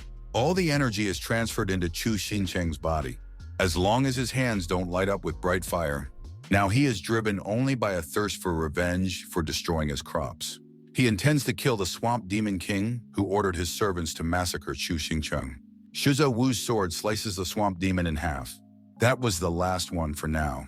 They'd already killed all the others. Shizuo Wu noticed that the number of swamp demons attacking them had increased over the past few days. He counted the 5th wave of attack already. Shui Xiaoling notices that they are not too strong, and their intention is not as strong as it should be. It seems like they are being lured somewhere. Shizuo Wu notices that the food is running low. There are only a few mushrooms left. We need to do some hunting. Xiaoxi is ready for this. She has starved herself very often before. The lack of food is not a big problem for her. With the blood pact, she can go without food and drink for a long time. The closer she gets to the swamp plain, the stronger the blood pact is. She knows that Chu Xincheng is there. The vixen feels a slight warmth and tingling sensation on her neck. Something is happening. Xiaoxi's soul power is depleting very quickly through the contract. Chu Xincheng is most likely in danger. Mentally, she begins to call out his name. Chu Xincheng gathers all the energy he has to fight the swamp demons. Everyone who was, at that moment near the king, pounced on him. He starts smashing the skulls of the swamp demons one by one, green blood spurting in all directions. Some demons are already beginning to fear the attack on Chu Xincheng, seeing their mutilated and maimed comrades. Some are already starting to run in fear. Flames sparkle everywhere, and the carcasses of swamp demons are tossed high. The swamp demons shout curses at the humans in desperation, but that doesn't save them either. Chu Xincheng grinds them down one by one. One of the demons crept up and bit Chu Xincheng's shoulder, but he realized from the look in his eyes that he had made a big mistake. Chu Xincheng bit his head. The demon runs away in terror, green blood oozing from its head. Chu Xincheng began to chase after it to chew its head all the way off. A purple energy charge showed itself in the sky. He distracts Chu Xincheng from his victim. Chu Xincheng easily fends off that charge. It's just seeds to him. This charge didn't do him any harm. The Swamp Demon King remarked that the man must be at the level of a martial arts master if he reacted so strongly and could fend off the purple charge. He is the king and has become an intermediate celestial monster. It's like a 2-star martial arts master. But before the king could finish his speech, Chu Xincheng's fire fist flew into his head and crushed his face to the ground. The Swamp Demon King was hit so hard that he punched himself through the gate to the village and crashed into the wall. It's literally rammed into the base of the wall. There are cracks everywhere, and his mouth is gushing green blood. This abrupt turn of events is something he didn't expect. The man has too much speed and strength. Just look at the movement of his toes. Chu Xincheng walked up close to the Swamp Demon King. He put his hand on his head and clarified that he was indeed the king of the Black Swamp. Then this strike is dedicated to him. The king of the Black Swamp is bashing his head through the wall, and out flies a village of swamp demons. Chu Xincheng begins to mercilessly pummel the king with his fists, making a mess of him. He takes pleasure in every blow he delivers. All the swamp demons watching the beating of their king stand quietly aghast. They had never before seen a man be able to beat him so badly to humiliate their leader. Chu Xincheng tells the king to wake up immediately. Just a couple blows and he's unconscious, and his face looks like green porridge. You can't see his nose or eyes, only a hole that looks a bit like a mouth. The king made Chu Xincheng very angry. He spoiled his food and destroyed all his crops. And there's no mistake about it. Chu Xincheng unties the knot that had been on his back all this time and dumps it in front of the beaten king. He can barely see what's laid before him. His eyes are swollen shut, and green blood spurts from every orifice in his head. Chu Xincheng demands the king to apologize and ask for forgiveness from the leftover fruits and vegetables. The Swamp Demon King wasn't sure if he had heard correctly and understood Chu Xincheng. He needs to apologize to the rottenness as well. He apologizes and asks for forgiveness, but Chu Xincheng doesn't like his tone and sounds very unsincere. It seemed to Chu Xincheng that the king did not respect the fruits of his labor and instructed others to maliciously destroy his crops. Therefore, the king should apologize properly. Bowing down in front of the leftovers, he realized that he had made a very big mistake and apologized. Now Chu Xincheng is satisfied with everything. And the king's other servants, the petty sixth men, stand there covering their faces in horror. Chu Xincheng looked at them angrily and told them not to stand aside. Instead, they also came over and apologized. Every swamp demon in the palace approached Chu Xincheng and the remnants of his harvest to offer their deepest apologies and ask for forgiveness. Chu Xincheng uttered with a sense of complete satisfaction, saying to himself that she had avenged her fruits and vegetables. Now he's trying to calm down. Chu Xincheng senses a faint wave of spiritual energy beneath the swamp demon fortress. He quickly took hold of the king's hairpieces and asked what was beneath the fortress. The king started playing dumb and said it was no big deal. Chu Xincheng slammed his fist into his lying face again, and the king quickly squealed and cried. He confessed that there is a cellar there. In that cellar is grain and nothing else. Chu Xincheng listened to him carefully, but something he couldn't believe that he was being told the truth. And he gives orders to take him downstairs to see everything with his own eyes. Chu Xincheng notices that the swamp demons are very good at digging. Their basement is really good. He found himself among sacks and barrels of grain. The king swore to him that he was hiding nothing, it's only food. He asked Chu Xincheng to leave the basement and go upstairs as soon as possible. Chu Xincheng thinks the king is hiding something, so he applies his practice of the spiritual eye and makes a mighty stomping motion with his foot. Then he kicks his foot again on the basement floor, and a crack appears in the wall. Red-colored hieroglyphics begin to appear. On the third time, the wall cracks like glass, and gusts of wind come from there.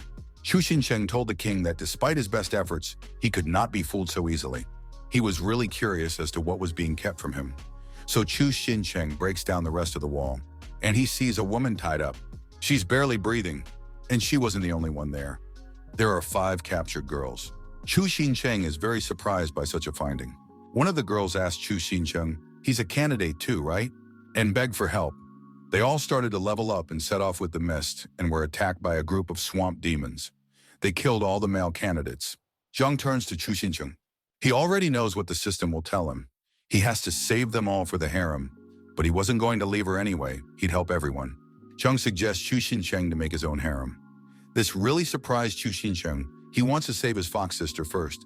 The girl introduces Princess Bu Koi, the 3rd princess of the Jialan royal family. After being poisoned, she has a very high fever. She needs an elixir to save her. If Chu Xincheng can help, she will be immensely grateful. You can see from the girl's face that she has a high fever. Chu Xincheng realized that he had found a member of the royal family. Chu Xincheng tied up the swamp demon king like a hunted pig and hung him on a log in front of the entrance of the swamp demon village. The plaque said that the king apologized for being a bad leader and not respecting other people's labor.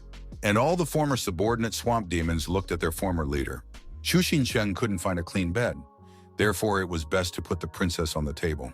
Princess Bukui's temperature is now so high that she is in a coma. The assistant wanted to use her spiritual power to cure her, but she was unsuccessful. No one understood how the princess could be so poisoned if he had been in good health since childhood, and now it was failing her. Probably caused by a component of the swamp poison. Swamp poison comes from the shit of swamp demons, because they shit everywhere. The girls aren't sure they understood their savior the first time. Chu Xincheng reasoned. Swamp demons like to defecate in the open air, and their excrement, though not very stinky, can easily release methane gas. The methane gas then dissolves in the mist on the plains and mixes together to form methane poison. It may sound like nonsense the first time you hear it, but there is a grain of rationality in it. All things considered, it appears that Her Highness has fallen into a coma from the poisonous shit. We need to find a cure for this swamp poison. Treat the root of the problem, not the symptoms. He was offered to leave the area, but he refused. Chu Xincheng said he had a plan to cleanse the swamp of the poison, and the solution to the problem is farming. The rescued girls again didn't understand what he meant. Chu Xincheng had been farming since he entered the secret world. He discovered that his plants absorbed methane and emitted aura as they grew.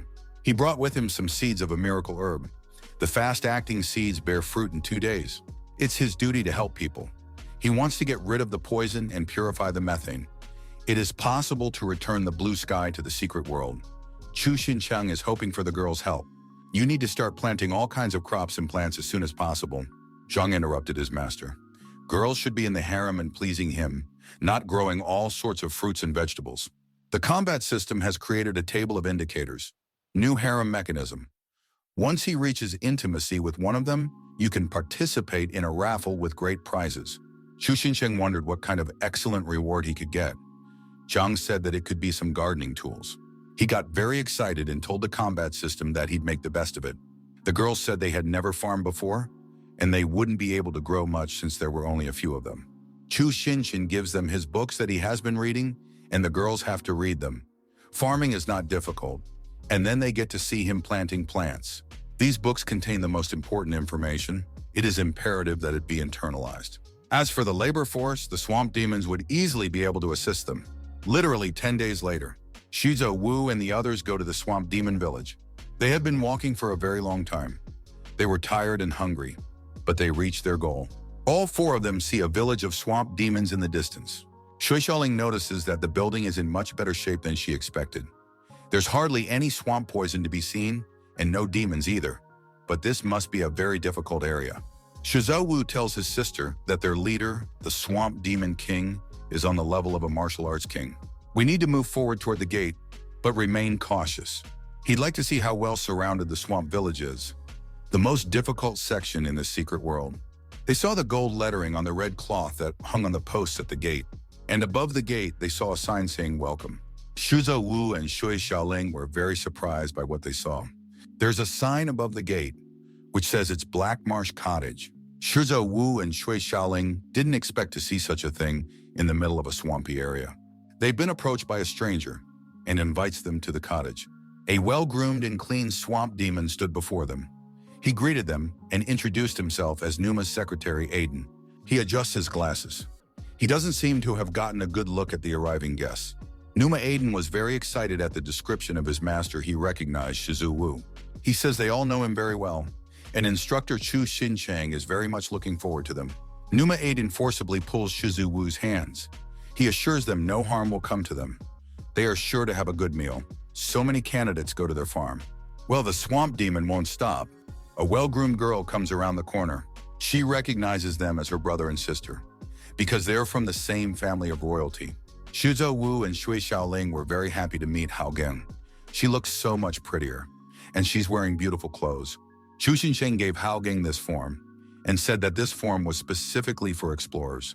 She reassures her brother and sister. She says it's a very long story. They shouldn't be afraid because it's safe, and she invites everyone inside. Xiaoxi thought for a moment. This instructor Chu is not the same instructor she knows. The entry is on the poster and calls everyone to labor exploits and self-discipline. The swamp demons were able to organize themselves, and they're very well trained. Now they're farming. They all work diligently and say hello to Hao Gang. Numa Aiden reprimands a tribesman. He is once again urinating in an unauthorized place. He reminds him that there is a special restroom for that. It's shameful and embarrassing. He's obviously forgotten everything instructor Chu Xincheng taught him. As punishment, he will rewrite the swamp conservation code 100 times. Everyone just gasped and opened their mouths. It's amazing. What a noble swamp demon. Hao Geng realizes that it is very unexpected for her sister and brother.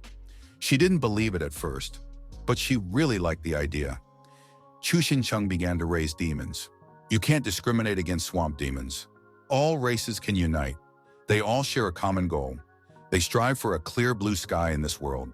All of them are confident that under the leadership of Chu Xincheng, who has a brilliant mind of intelligence charisma, the magical black earth swamp will definitely revive. Hao Geng wants to take his sister and brother to Chu Xincheng as soon as possible. They will work on the cottage together. Instructor Chu Xincheng's house. Everyone is sitting around the table and discussing something heatedly. He gives tips on how to make the color brighter than nail polish, and also how to make it last longer.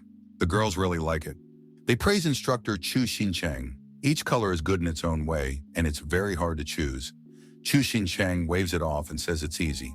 Zhang doesn't notice that his master knows a lot of things, but still he admonishes his master. He asked him to make them fall in love with him, not to be a real sister to them. You have to be the king of the harem, they are the friend of women. Still, progress is being made. The combat system calls its master cunning. He is taking advantage of a loophole. Chu Xincheng is not the least bit embarrassed by this. Chu Xincheng sees Hao Geng bringing Shi, Zhou Wu and Shui Xiaoling, and Xiaoxi's foxy little sister. Zhang begins to interfere with his master. Chu Xincheng does not understand such behavior. Zhang just shorts out like a simple electrical appliance. He says that's wrong and points to Shuzo Wu. Shuzo Wu's internal energy is being analyzed, and now the result is ready. The combat system knows what it is, and Shuzo Wu says that this is an advanced element of a system called Kui transformation. Chu Xincheng carefully considers Zhang's description. He needs to sort out and understand what Ki transformation is. Zhang tells him that it is an advanced item that can only be created with the heavenly Dao. Simply put, you can become much stronger with it. Chu Xincheng concludes that Shuzo Wu may have a system that is much better than Zhang's. But Zhang disputes that. He feels no foreign presence. Shuzo Wu, in Zhang's opinion, is not a Ki transformation user. It's very likely that he's being tracked and monitored with this artifact. It's like a planted bug. So he was really being followed, Chu Xingcheng said to Zhang while looking at Shuzo Wu. There didn't seem to be anything unusual about him before the exam. Chu Xingcheng extends his hand to Shuzo Wu and says that he is pleased to meet him. Shuzo Wu showed education and tact, says that his sister admires Chu Xingcheng, and there is a reason for that. In order to save all the creatures in the swamp, Chu Xincheng began to lead the process of greening the land to cleanse it of the poison. Shuzo Wu, on the contrary, admits that he only cares about passing better exams, and he is not such a generous person. Chu Xincheng was a little embarrassed by such compliments. Shuzo Wu called Chu Xincheng a true knight and expressed his deepest admiration. Xiaoxi immediately warns Chu Xincheng that Shuzo Wu has read a bit too many books. This is a normal way of speaking for him. Chu Xincheng immediately realized that he could be easily fooled. Idiots are much better. They are more comfortable. He immediately understood how to communicate with him in literary language, and he said that it would be very good to call each other brothers from now on. Chu Xingcheng really wants to know what happened to Shuzo Wu before he came here to the Black Swamp Cottage. Chu Xingcheng has captured the king of the Black Swamp and wants to know his goals and plans. Numkin Chol, the former king of the Black Swamp, welcomes guests to the cottage, and this time he looks very modest, clean, well-groomed, and wearing glasses. Chu Xinchen tells him that he doesn't need to be so polite. Just have him tell the guests what he's been through. Everyone knows very well that the secret world was only open for information transfer during exams. And then, there's no contact with the outside world. No one shows up here. But then, 2 months before the exams, outsiders appeared in this area. Shuzo Wu and Shui Xiaoling watched and listened to Numkin Chol attentively. He couldn't see his face, but he could sense his unusually high power. It was imperative that he get the king of the swamp to start working for him in the secret world. Numkin Chol immediately agreed, and the stranger instantly promoted him to the rank of Great Master of Martial Arts, and he promised to release all the swamp demons from the secret world after the work was completed. The temptation was too great. Numkin Chol gave in and immediately agreed to all the terms. He instructed that the Swamp King should first take a few noble women hostage and lock them up. That was easy enough to do, but the main task was to capture Shuzo Wu. The stranger said he would make him suffer, but he wouldn't kill him. He would make Shuzo Wu envy the dead. Shuzo Wu and Shui Xiaoling were amazed by Numkin Chol's story. They couldn't remember hurting anyone so badly. Shui Xiaoling praised Numkin Chol's courage. Well, just thought he would get out of this area when he finished the job. Chu Xincheng called him a real jerk who is easily fooled by others. Zhang notices that his level jump is the result of some obscure system or artifact. The weaker the host, the better the effect of the transformation. Chu Xincheng played a joke on Zhang and told him that he was just not good at his job. Shui Xiaoling concludes that it was a candidate who wanted to kill them and his brother. She's starting to remember things, paying attention to minor details. The man's face was covered all over with spots. He is now not far from the wall of the Black Swamp Cottage. He can't understand what's going on. As soon as Shuzo Wu went inside, he immediately lost contact with his transformation key. He made a miscalculation in his plan. First, he orders the swamp demon to kidnap the princess, and then he would go in and triumphantly rescue her from the monster's clutches. And he'd be a true hero. Fortune and glory were to come. He asked the scroll to give him a cloaking artifact. The scroll obediently follows his orders, and we absolutely must get inside the cottage and find out everything. The portrait came out, of course, not too beautiful and professional, but the basic features and characteristics of the face conveyed. I drew Shui Xiaoling from memory. She did the best she could, but her brother praised her. It's a beautiful drawing. Chu Xincheng could call her a true Picasso in the cultivation world. She's very talented. Chu Xincheng heard his name being called. The new candidates have arrived. He's the most stress-resistant, so he has to meet them. At the entrance to the cottage Black Marsh, Numpkin Shul and the other swamp demons try to change her mind and tell her that they are all reformed and no harm will come to them. They won't do her any harm. The girl was screaming her head off. Her companion was killed by a swamp demon. That's why she doesn't believe a word of it. She said he's crazy if he wants them all to work with swamp demons. In fact, it's all a cruel and dastardly plot. They all want to be caught and put on a chain. There's no conspiracy. It's called mutual benefit. Everyone heard a familiar voice. Anyone with patience and desire can come and farm. The cottage provides free food and shelter. You can all work together to clear the swamp and survive for a long time. Chu Xincheng calmly but sternly explains to the girl, if they don't want to live in the cottage, they can leave and the swamp demons won't bother them. Of course, if there is a conflict between someone, they can inform them in time. But since they are pursuing the same goal, no one has any conflicts. A haggard, dirty fellow has asked permission to go into the cottage and start tilling the ground. He's very hungry and asks for something to eat. And he's not with that scandalous girl. The swamp demon takes his hand and says, of course he can come in. Welcome. And the scandalized girl immediately said that she didn't fully understand everything, and she really wants to join too. Chu Xincheng gave the okay. If she wants to come in, let her come in. Zhang began to warn Chu Xincheng about this girl. This man is a man of mystery. He's wearing a disguise using an artifact, but for now the disguise can't be removed. There's no need to uncloak and scare him yet. He seems to be making a good living with the system. The only one who lacks energy. You gotta let him in first. And then we need to keep an eye on him. Chu Xincheng wants to know what he's up to. Numpkin Chul shows the girl that this is the female bedroom of the human race, and this is where she can rest. He explains that the swamp demons in the cottage are mentored by the true instructor, Chu Xincheng, and asks them to trust them. Together they can make the sky a better place.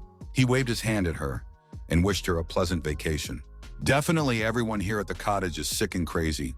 She crept quietly behind the wall of the house. Asks the scroll to give him full information on Chu Xincheng. The scroll replies that Chu Xincheng is a nobody. He asks the scroll for special items for charms. If he wants to control the situation, he must first control Chu Xincheng, as long as he is in female form. Good disguise as a woman plus charm. It's a good combination that will bring success. A night in one of the female bedrooms of the human race. A candle burns on the table. The princess lies unconscious on her bed for now. The concentration of swamp poison has decreased significantly. Chu Xincheng is very happy. The princess will recover in a couple days, judging by her pulse. They thank him. He said it was very late. He had to go home. They said goodbye. Chu Xincheng calmly went to his cabin. And just as he got to the door, he saw the shadow of a silhouette. There was someone standing behind him. We were very happy to have him back. This is the stranger who made a row on entering the cottage. She came to seduce him. Just 2 minutes before they met, the combat system signaled to its master. She warned Chu Xincheng there was someone in their house. It's the guy who wore the girl's disguise. It's all a trick. He's really a man pretending to be a woman. He needs to seduce Chu Xincheng.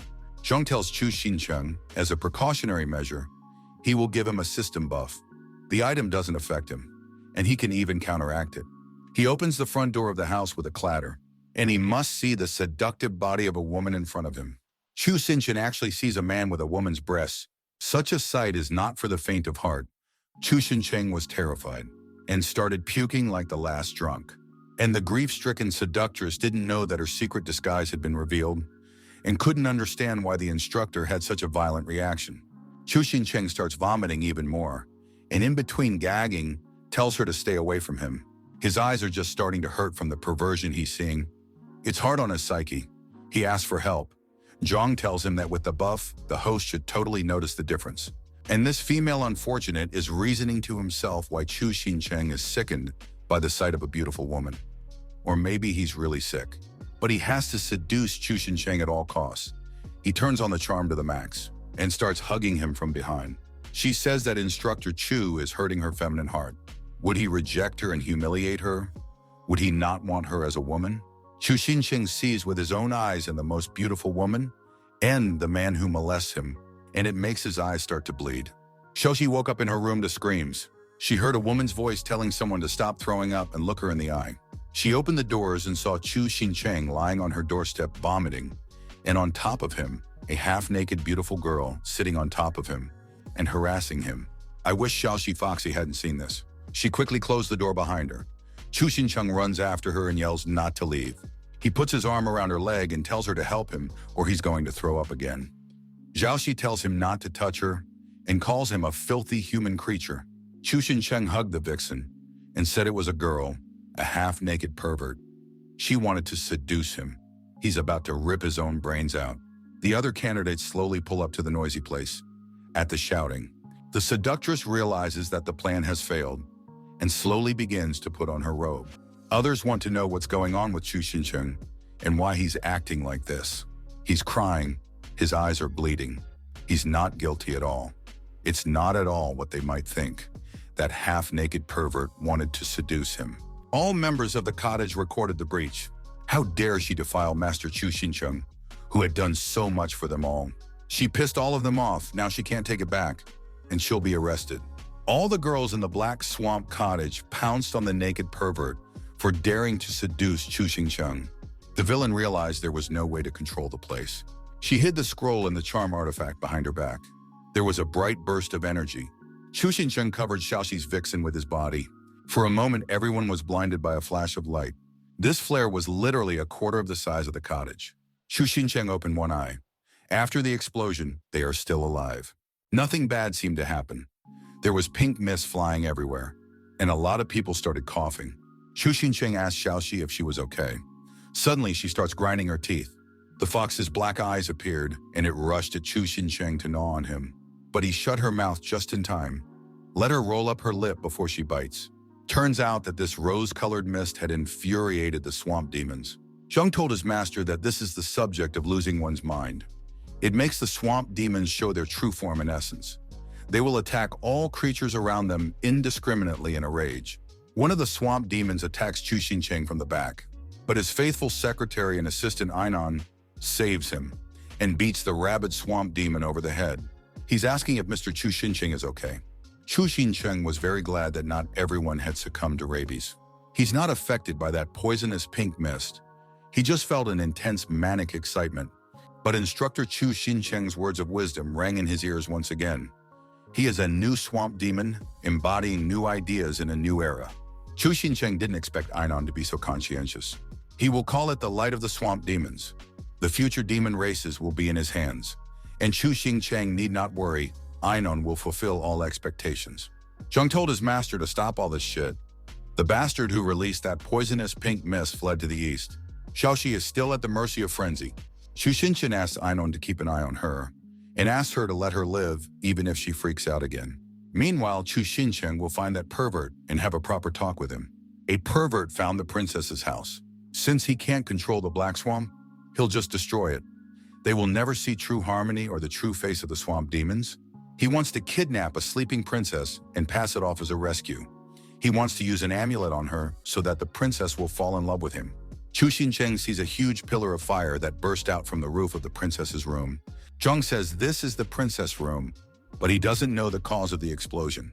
He shouldn't have blown up the princess. It wasn't in his best interest. In the smoke and heat, he saw a woman's silhouette. The princess came to her senses and looks at Chu Xincheng. The princess is on fire. She's looking at Chu Xincheng. Chu Xincheng looks at her through his spiritual eye. Hao Yong saw the explosion and ran to the ruins of the princess's house. The princess calmed down and descended to the ground. She recognized her friend Hao Geng. She knew the princess was awake as soon as she saw the flames. It was so good that she was all right now. The pervert is watching the whole thing. The princess points her finger at the pervert and says that the man touched her feet as soon as she opened her eyes. She blew up the house because she couldn't control her powers yet. Hao Geng says he will definitely deal with this freak. Let her stay out of it. This wretched scum could stain the princess' clothes.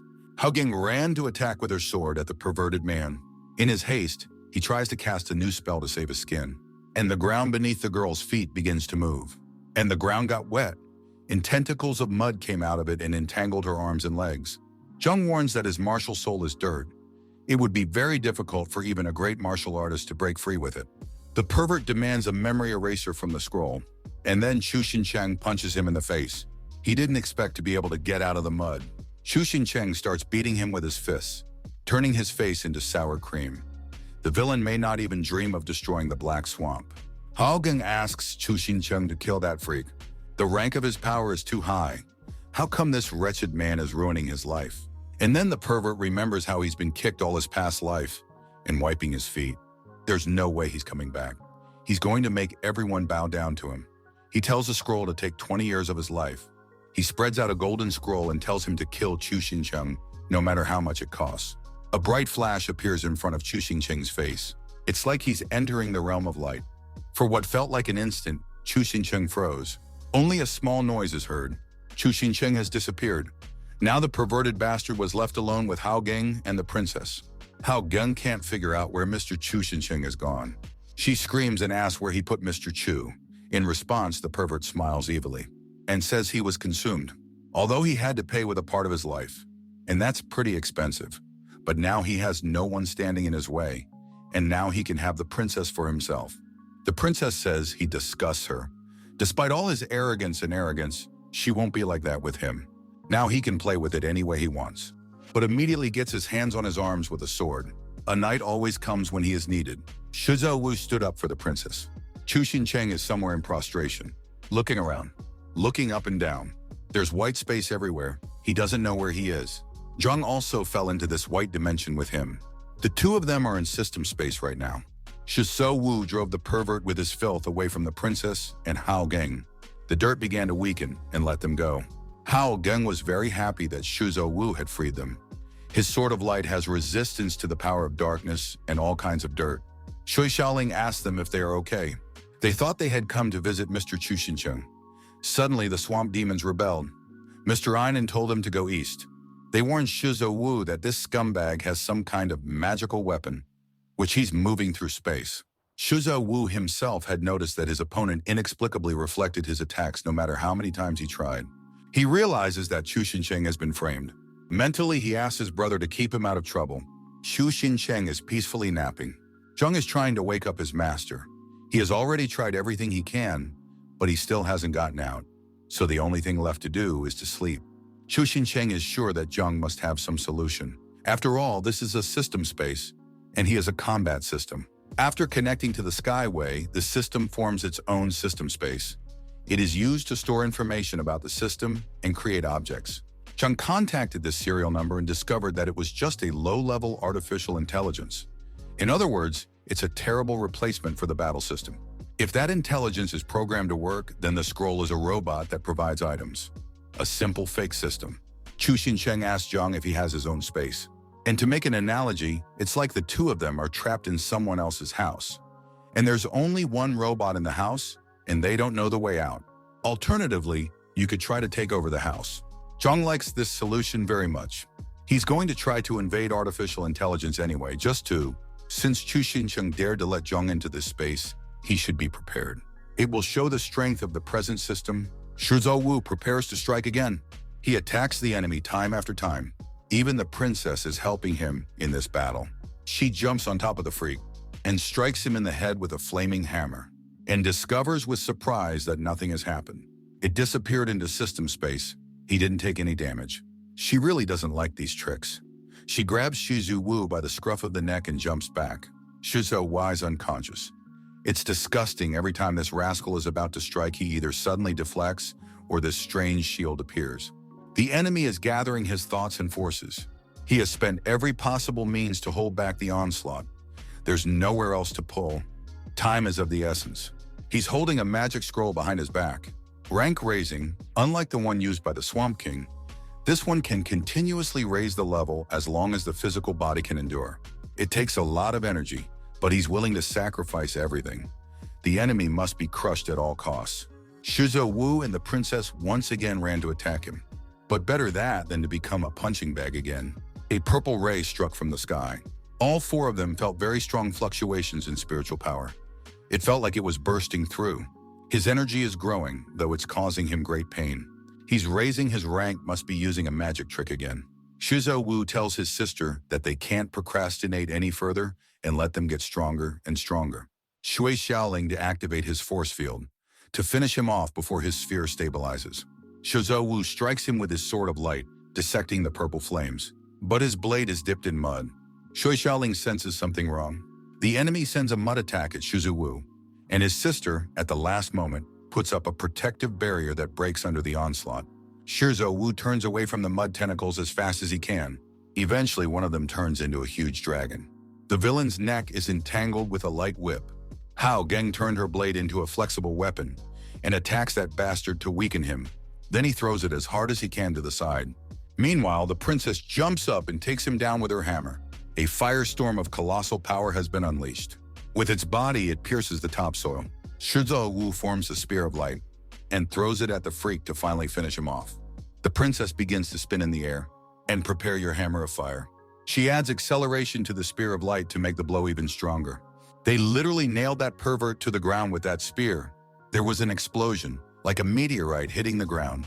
Shui Xiaoling covered everyone with a protective shield. The princess asks if the bastard is alive. Shui Xiaoling doesn't know. And then all four of them felt a vibration shudder under their feet. Muddy tentacle arms began to encircle them from all sides. They were up to their necks in mud. It was a deceptive maneuver. Their opponent praised it. Shizuo Wu's punch would be enough to rival the strength of a Grand Master, but to his regret, the bastard made it to higher ground. That's why he survived.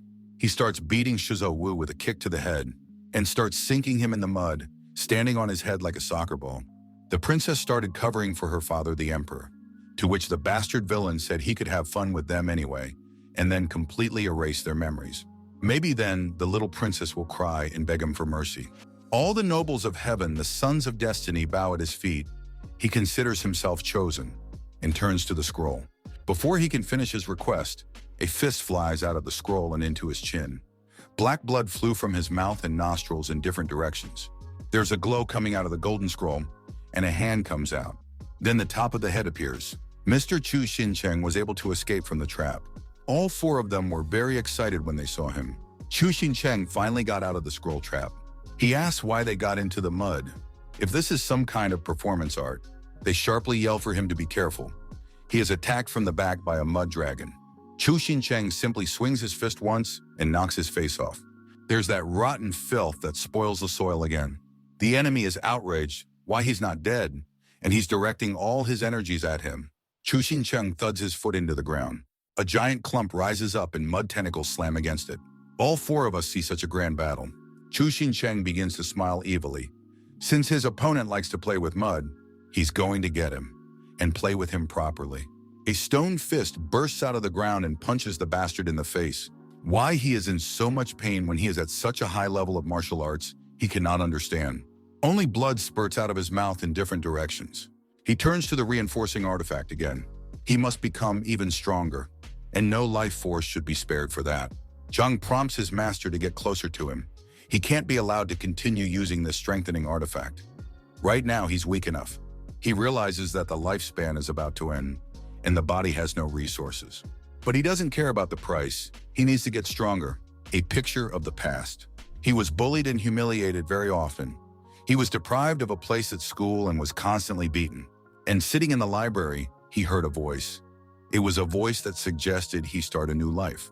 He started shaking his head around and asking who's here. Scroll and lit up with a bright yellow light and said he was the one who called out to him. He began to praise his potential master. Scroll called him the chosen one and said he had been sent by heaven to help him. He could give him anything he asked for. He'll help him get revenge on all his abusers. He could be number one. And in return, he asked for a little bit of life force. Years of life is what he's interested in. So he recalls his first encounter with the scroll. And now a fist approaches his face. Chu Xincheng lands a powerful blow to the head. A fountain of blood rises into the air. Another jab with a left and breaks his jaw. One more punch, right? And it breaks his nose. He's the chosen one. He can't lose. But that's what he thinks. One last punch from Chu Xincheng, and the bastard buries his head in the ground. Zhang collects the shards of the boosting and enhancing artifact. Chu Xincheng wants to know why this artifact broke, but it's actually a one-time attachment to the user. Afterward, it breaks into pieces. Lying on the ground, he keeps muttering that everyone is mocking and laughing at him.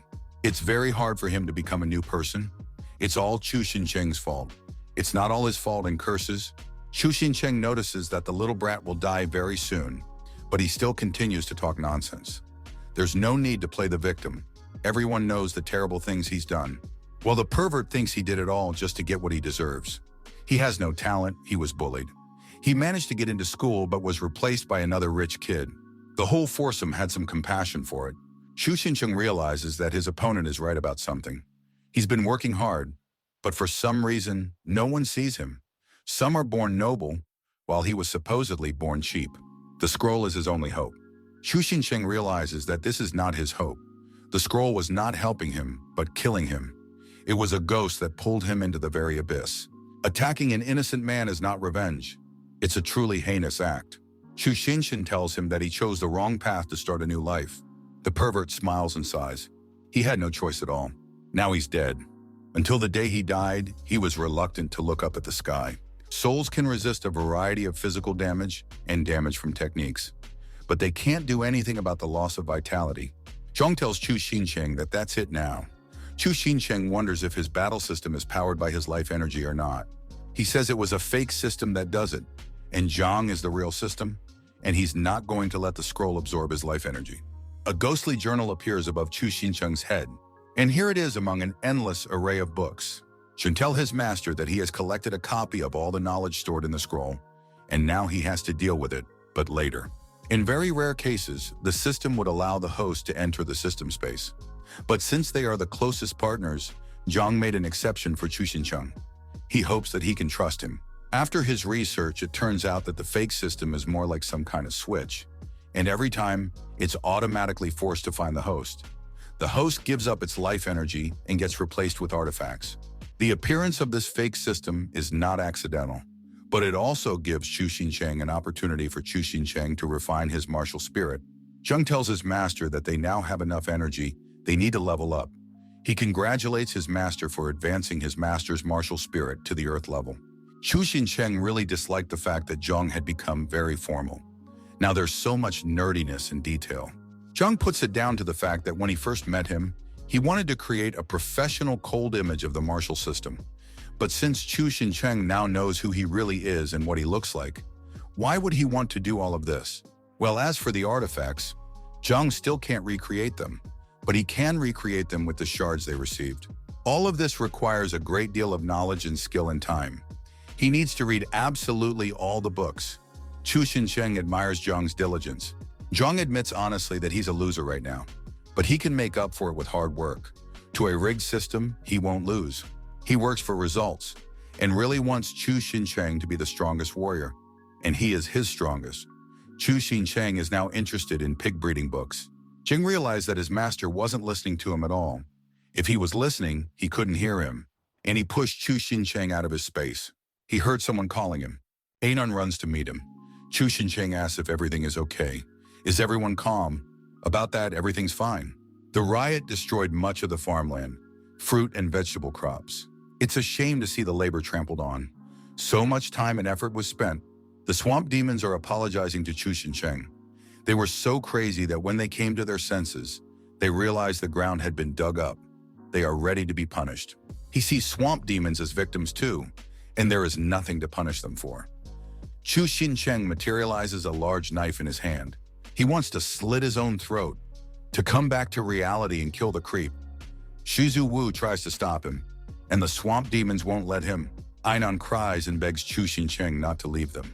Food was already very tight, and this time many slow-growing crops were completely destroyed. They will run out of food. If Chu Xincheng left them now, it would all be over. Chu Xinchen promises that he won't leave them, and apologizes for his impulsive act. He has never grown many fast-growing seeds for staple foods. And from the ring, he materializes a cob of corn. There's a first time for everything, and this is the perfect opportunity. Fast-growing corn is the fastest growing of all staple crops, but he's never worked with her before. Never had to. It doesn't taste very good either. It tastes like wax, not even close to regular corn. It matures very quickly, so it is possible to grow it for some time. We need to count the surplus and inform the whole village so that tomorrow everyone can plant corn. Xiaoxi watches Chu Xincheng from the side. She looks on with pitying eyes and remains silent. She hears people whispering behind her back. They recognize her as a fox, but they can't believe that's where she ended up.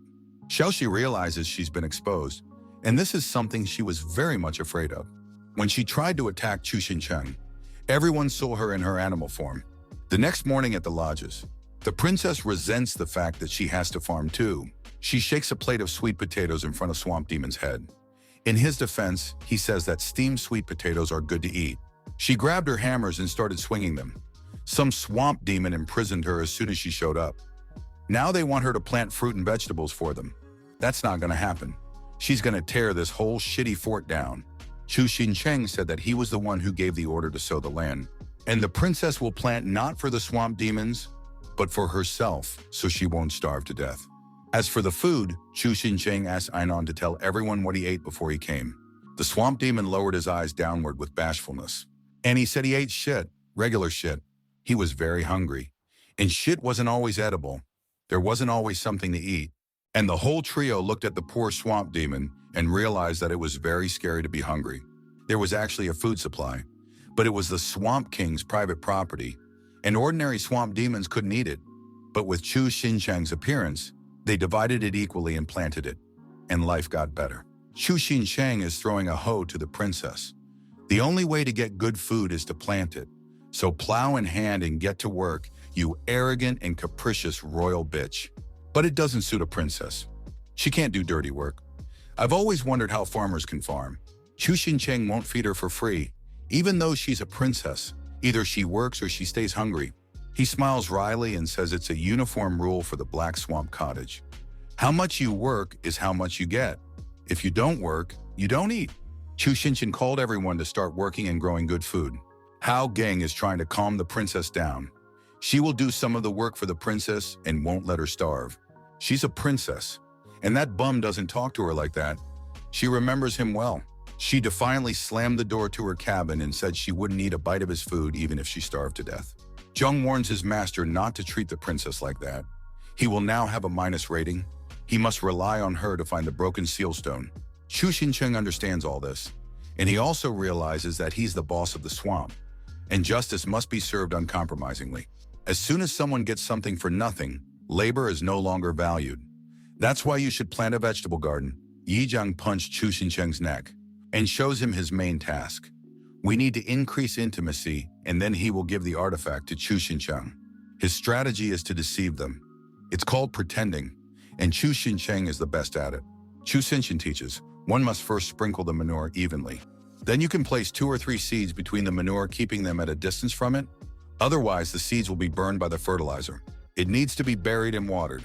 Shizhou Wu asks Chu Xincheng about the food afterward. Shizhou Wu really liked the idea. He wants to try it too. And like a madman, he starts digging into the ground with a hoe. Chu Xincheng watches Hao Geng laboring. She asks Chu Xincheng not to cut back on the princess's food. Hao Geng agrees to do her part of the work. He doesn't want to embarrass her, but he had a good idea. He looks forward to Hao Geng's cooperation. The princess sits by the window and watches the others work. She's very hungry and her stomach is rumbling. He just took her and broke her over his knee in public. He doesn't care that she's a princess. He doesn't care, and she's very angry with him. She's going to complain to her father, the emperor. She's listening to some voices outside. It's the swamp demons talking to each other. They call each other after a hard day's work in the fields for a good meal. The job isn't really hard, and they are all very motivated to work together. They make fun of the princess. I don't want to work, but I want to eat. It's funny. Toward the end, they call the princess a fatty, and fat people always want to eat and do nothing. The princess couldn't take it. He started climbing out of the window and threatening the swamp demons to kill them for such insults behind her back. Hao Geng tries to calm his princess down. She brought her lunch, steamed sweet potatoes. The princess is cranky and says she won't eat anything, and doesn't want Hao Geng to be her personal guard. She defiantly closes the door in her face. She waits for Chu Xincheng to apologize, and he must definitely kneel down. Otherwise, she will never forgive him. The next day in the evening, the princess lay in bed. She's raving about food. She's so hungry she can't think about anything else. The princess is already waiting for Hao Geng with food so much. She realizes she's overreacting, but it looks really pathetic from the outside. She jumped right up on the bed and screamed the word food. What a wonderful smell. She opened the door, and her mouth was drooling like a rabid dog. Chu Xincheng is sitting by the frying pan and frying delicious sweet potatoes. But the princess defiantly slams the door shut again. Chu Xincheng climbs through the window and waves a potato in front of her nose. He asked her not to close the door. After all, he's here to apologize to her and to give her a little sweet potato. He has high hopes that the princess will not refuse the potatoes. And the princess is just drooling. It's just a little bit more, and she's gonna choke. A little while later, she greedily devours the potatoes. She sits next to Chu Xincheng with a hurt look and anger, and he tells her to calm down. The princess greedily takes bite after bite and realizes how useless she is.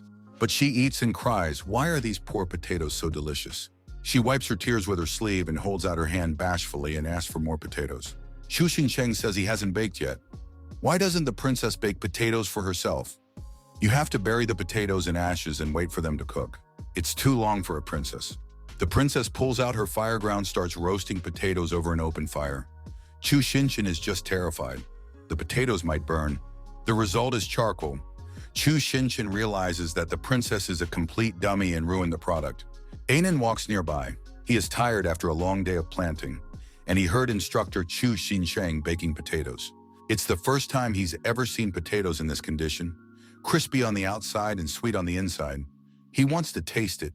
Chu Xincheng and the princess are very surprised. Ainan knows that the instructor asked him to praise the princess for whatever she bakes to get her started. It doesn't matter what comes out, even if it's unpalatable. He takes a bite, and his hair just stands up. Who would have thought that such a horrible appearance hides such a beautiful texture? The sweetness of the flavor warms your heart as soon as it touches your lips and tongue. Ainan exclaims how delicious it is. The swamp demon's hair has grown dramatically. He shoves a burnt potato into Chu Xincheng's mouth and asks him to taste it. He'd never eaten anything like this before. It's insanely delicious.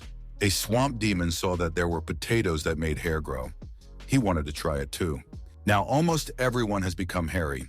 The swamp demons are very excited. It's really insanely delicious. It's even better than instructor Chu Xincheng's food. And it's also growing hair. Princess is really good. Chu Xincheng praises her and says that it's very good for a princess. After eating sweet potatoes, the hair has grown significantly. Spiritual power abounds. Large areas can be sown in one breath. The princess loved it all. It's really cool. Chu Xinchen confirms that such potatoes are the best food in the world, and such great food should be available to everyone.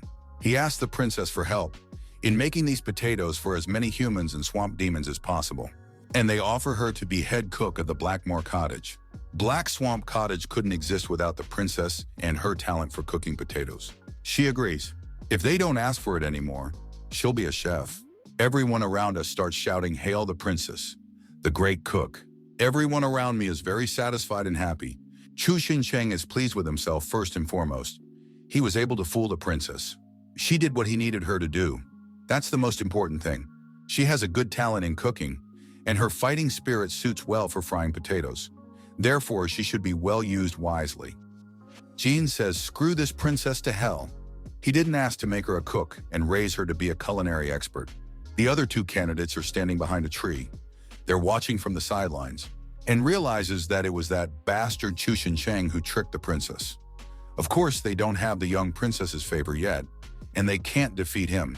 The best way to leave the exam and tell the examiner that he was in cahoots with the fox. Either way, they'd survived 17 days and exceeded the bar for admission to the academy. They don't look at each other with displeased eyes. Outside the exam hall where grades are posted on a giant scroll, everyone scrutinizes the names of the candidates and what position they hold. Everyone's asking each other who Chu Xincheng is and why he's in this position. They've been in that dimension for so long, and no one understands what's going on in there. Examiner Lu Lian wondered. It had been so long since the exam had started. Why are there still so many candidates left? And most importantly, what family is this Chu Xincheng from? According to the exited examiners, the spirits of the secret world have one problem, and they can't take the initiative to save them in time. There was also a candidate who died because he was not saved by the spirits in time. It's not uncommon for a candidate to die, but every year there are a few people who die in the examination hall. But if a child from a great family dies, there is a very big problem. Everyone can see Princess Zhuo Wu's name. The safety of these people is now jeopardized. Therefore, it is necessary to suspend the exam. Two new candidates came out of the Black Swamp. They reported that Chu Xincheng is in cahoots with the fox and had completely taken over the Black Swamp. He also made the princess work and bake potatoes. They also reported that Zhuo Wu and the others are farming to be exact. The examiner and his assistants made very sour faces. Very quickly, the crops began to grow and provided everyone with plenty of food. Canteens were organized. The members of the admissions committee looked with sour faces at the one who brought such news. Bad associations appeared in examiner Lu Lian's mind. Forcing a princess to do social work was humiliating the royal family. Controlling swamp demons is colluding with demons. Colluding with a fox demon is also colluding with demons. He immediately started shouting that the boy was preparing a rebellion, urgently closing the secret world and arresting Chu Xingcheng. A routine inspection has just been conducted. The formation covering the magical black swamp was recognized. This array was designed by Imperial Majesty, and it has always worked properly over the years. Why this room has trouble closing and saving souls remains a mystery. It's all the work of that Chu Xingcheng. Examiner Lu Lian says to urgently report to the royal family and ask them to gather Martial Emperor-level practitioners from all the major families. All those who can modify arrays. They are no longer able to do anything themselves. Foxy Xiaoxi walks around and hears her being discussed behind her back. 2 men went to report the fox. Now she's definitely dead. In any case, they have survived enough in this world, and there may be a big reward for reporting Alice. But a lot of people don't realize what kind of creature she is. These days, the fox is all alone. Chu Xingcheng has abandoned her. He's teaching the princess how to cook. No one wants to mess with the foxes. Everyone knows their reputation, so the candidates won't get their hands dirty either. Chu Xingcheng has shown the boiled cabbage that the princess cooked as he taught. He's going to try it now. It's a good start to chewing. Sweet and refreshing, much better than the one he makes himself. Chu Xingchen praises the princess and says that she has so many talents. We should definitely add this dish to the dining room menu so everyone can see what the princess is capable of. She really deserves to be a chef. Hao Geng smiles. No thanks to Chu Xingcheng. He teaches her every day. The princess has learned to be humble. The princess agrees and says she'll do it again. There's wood burning in the stove. The princess is raking the coals with a poker. Hao Geng enjoys watching it. She didn't know Her Highness liked cooking so much. Admittedly, she had never seen her so joyful. Hao Geng thought for a moment. Or maybe they were in love with each other. The thought made her uncomfortable. The relationship between the princess and Chu Xingcheng may fail, but she will do her best not to let that happen. It's true she doesn't know what to do as a subordinate. The princess realizes that Chu Xingcheng looks like her mother. Hao Geng spits the drink out of his mouth. The princess watched her mom cook when she was still alive, and then she became sad. Father Emperor thought cooking was a dishonorable job as royalty. After her mother died, her father and brother were too busy working in the family to spend much time with the princess. But they didn't pester them, and they care. No one can replace a mother. If only Master Chu Xingcheng was a woman, and the princess would really want him to be her mom. Hao Geng found this thought very terrifying. Chu Xingcheng's cabin. Zhang provides him with a ranking table. Chu Xingcheng is very happy. Everyone's relationship has reached a certain point, mission accomplished. Chu Xingchen hints to Zhang about valuable prizes and rewards. The battle system reassures its master and tells him not to worry, everything is ready. The owner will definitely not be disappointed. The swamp demons are working the land. It's a lot of work. Yes, the sun is very hot today. They're very tired, and there's corn to pick. Some terrible scraping and noise was heard in the distance. Everyone was just startled by the sound and sight of what was coming. It was bright red in color and had 2 glowing lights. A real farm tractor, in the middle of a mysterious area of black swamp. He looked like a scary, huge monster to people from the Middle Ages. Chu Xingchen waved happily to everyone from the tractor cab. He wished them a good morning. He was asked what kind of locomotive it was. He replied that it was a tractor, and it could be considered a type of steam locomotive. Obviously, he frightened a lot of people. Not everyone has ever seen a steam engine in their life. Chu Xingcheng had wanted to find Xiaoxi all this time. He grabbed her by the scruff of her neck and dragged her into the tractor cab. He wants to show her how the machine works. They hit the gas and drove across the field. She is afraid and notices how everything is shaking. Chu Xingcheng by spiritual energy. She should feel her energy frantically firing up. She was angry. After all, Chu Xingcheng dared to waste her spiritual energy. But he hadn't plowed all the land yet, and one person's energy wouldn't be enough. It would take a whole week to plow all that land. Foxy was frightened by this, and she quickly went under the chair. Chu Xingcheng said it was dangerous. You shouldn't go under there. But she wouldn't listen to him. Xiaoxi doesn't want everyone around them to see them together. Chu Xingcheng said that there is nothing wrong with that. He repeated to the vixen Xiaoxi that he would cover for her anyway. He asked for her trust. Even if something happens to her, trouble won't get him. She hasn't done anything wrong, so there's no need to hide. Just a little more and she'll cry. There's so much sincerity and sweetness in her eyes. Chu Xingcheng says that if she gets hurt, She should definitely tell him everything. So she should sit down now and buckle herself into the seat for safety. He wants to help her restore her reputation. Then he picks up the communicator and checks the speaker. He tells both humans and swamp demons to turn his way and pay attention to him. Everyone heard Chu Xincheng's voice at once, but it's coming from that red locomotive. Something very marvelous and unusual is happening.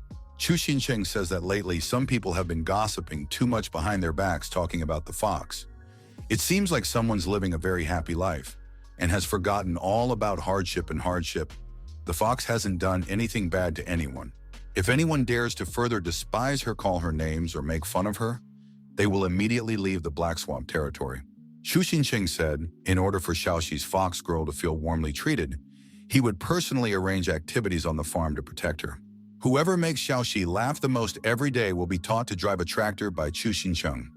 Xiaoxi's top jokers will be updated every day. And then the fox gave him a fist under his breath that made his mouth bleed. She turned her head and saw a whole crowd of swamp demons.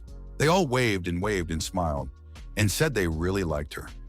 Everyone had been saying for a long time that she was very nice and wonderful. What you wouldn't do for a chance to drive a tractor.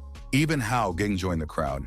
She called the foxy little fox her sister. She said she loved her very much, and asked her to let her play with the tractor with teacher Chu Xincheng. A whole crowd surrounded the wretched tractor. They called it all sorts of names. Chu Xincheng was already confused, whether they wanted to make her happy and mock her, or declare their love for her. Fox Xiaoxi realized what an awkward situation she was in. It's too much for her. Enough. Medicinal plantation. Chu Xincheng explained how to build a special greenhouse with a greenhouse, only talking about the mentor's tractor. Rumor has it that if you confess your love to Xiaoxi, you can ride a tractor. It's not that hard. There are so many people who want to tell her they love her and then jump behind the wheel and drive. Everybody wants to ride, and they take their place on a first-come, first-served basis. It looks like it's Mr. Chu Xincheng's handiwork. That's good. A few days ago, Xiaoxi Fox was hiding even from her because she was very afraid of causing trouble to others. During this time, she had gone through a lot of suffering. Miss Shui's name is also called. They all go together. Now there's a whole crowd chasing the vixen with love posters and hearts. She doesn't know how to escape the attention. The swamp demons begin to learn a new technique. Chu Xincheng sits next to them and watches them follow the safety rules. Chu Xincheng and his brother Shizhou Wu are playing cards, and Shizhou Wu began to lose very often. Zheng sits behind books and reads around the clock. The princess cooks for the whole cottage. She has become a real cook. Simple swamp demons enjoy life. And so the days went by. Einan wrote in his diary the history of the renewed Black Swamp. They come to him and tell him that mentor Chu Xincheng is waiting for him. He leaves the journal against the window so the ink dries faster. All upgrade history should be thoroughly documented and retained. It's been half a year since mentor Chu Xincheng came to the Black Swamp, and life has changed for the better. Everyone around me is wondering if there are more people who didn't show up from the exam. It had been about 14 hours since the exam had started, and in the very dimension of this place, half a year has already passed, and everyone present realizes that this is a steep overreach. Rumor has it that the 4 great clans came for the exam. A sharp slap of his hand on the table. Madam is not pleased. This is blatant arbitrariness. How does the superintendent even control the exam? Because some lowlife can find a loophole. The head of the Sure family, Bai Jin, she hissed just like a snake. It's been so long they still can't get inside the dimension, and her son is working there now. The mere thought of it hurts her. Her son is stupid but skillful. She feels like he's being used as working cattle, and the swamp demons chase him around with a whip.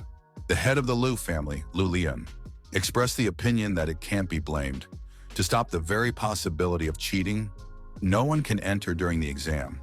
These are the rules of the ruler of the sacred state. There is no way to disobey him.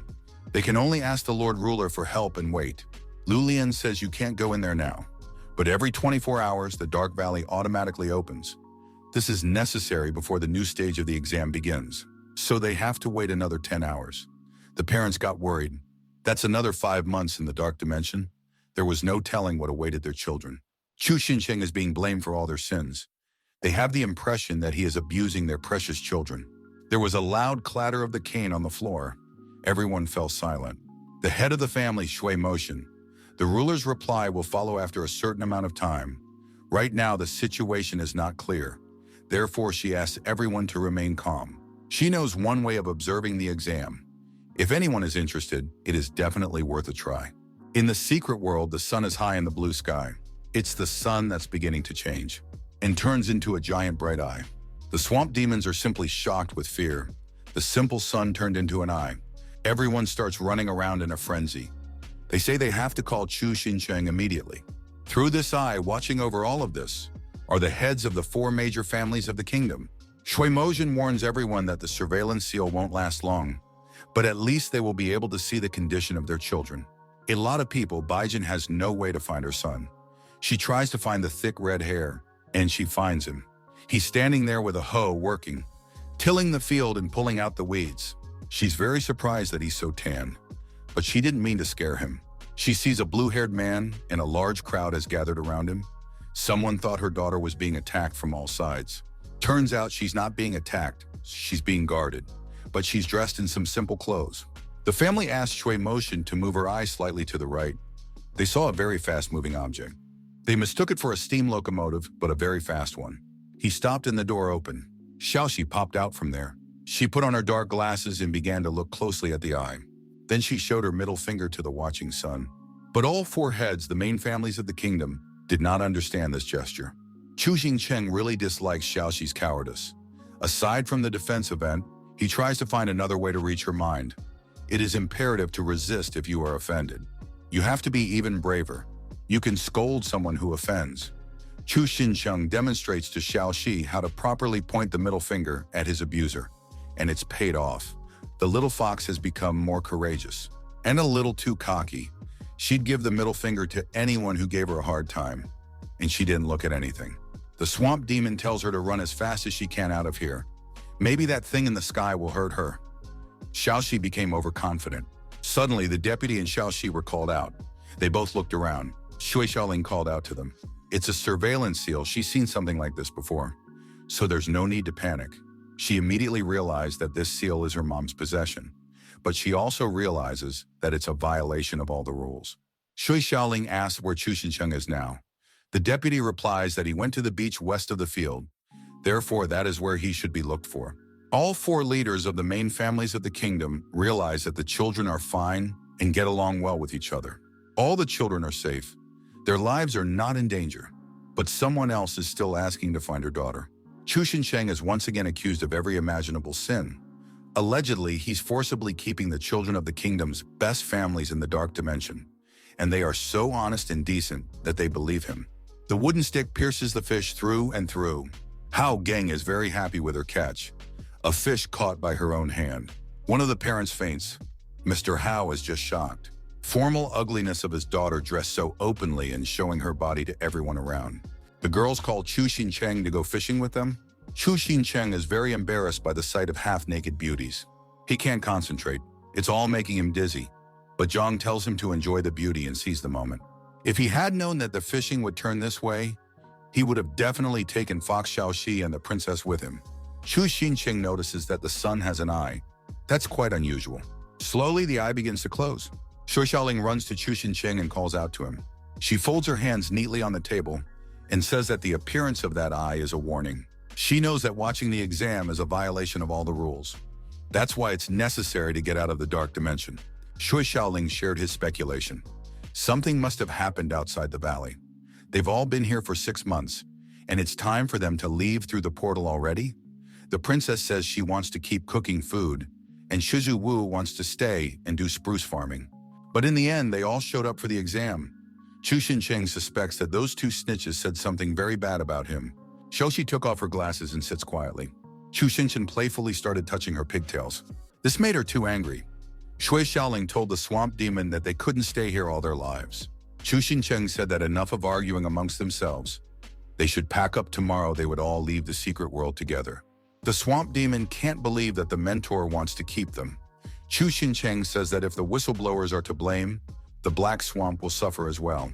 This whole problem needs to be solved as soon as possible. Chu Xincheng tries to reassure his deputy. Nothing can last forever. Sooner or later, they have to leave anyway.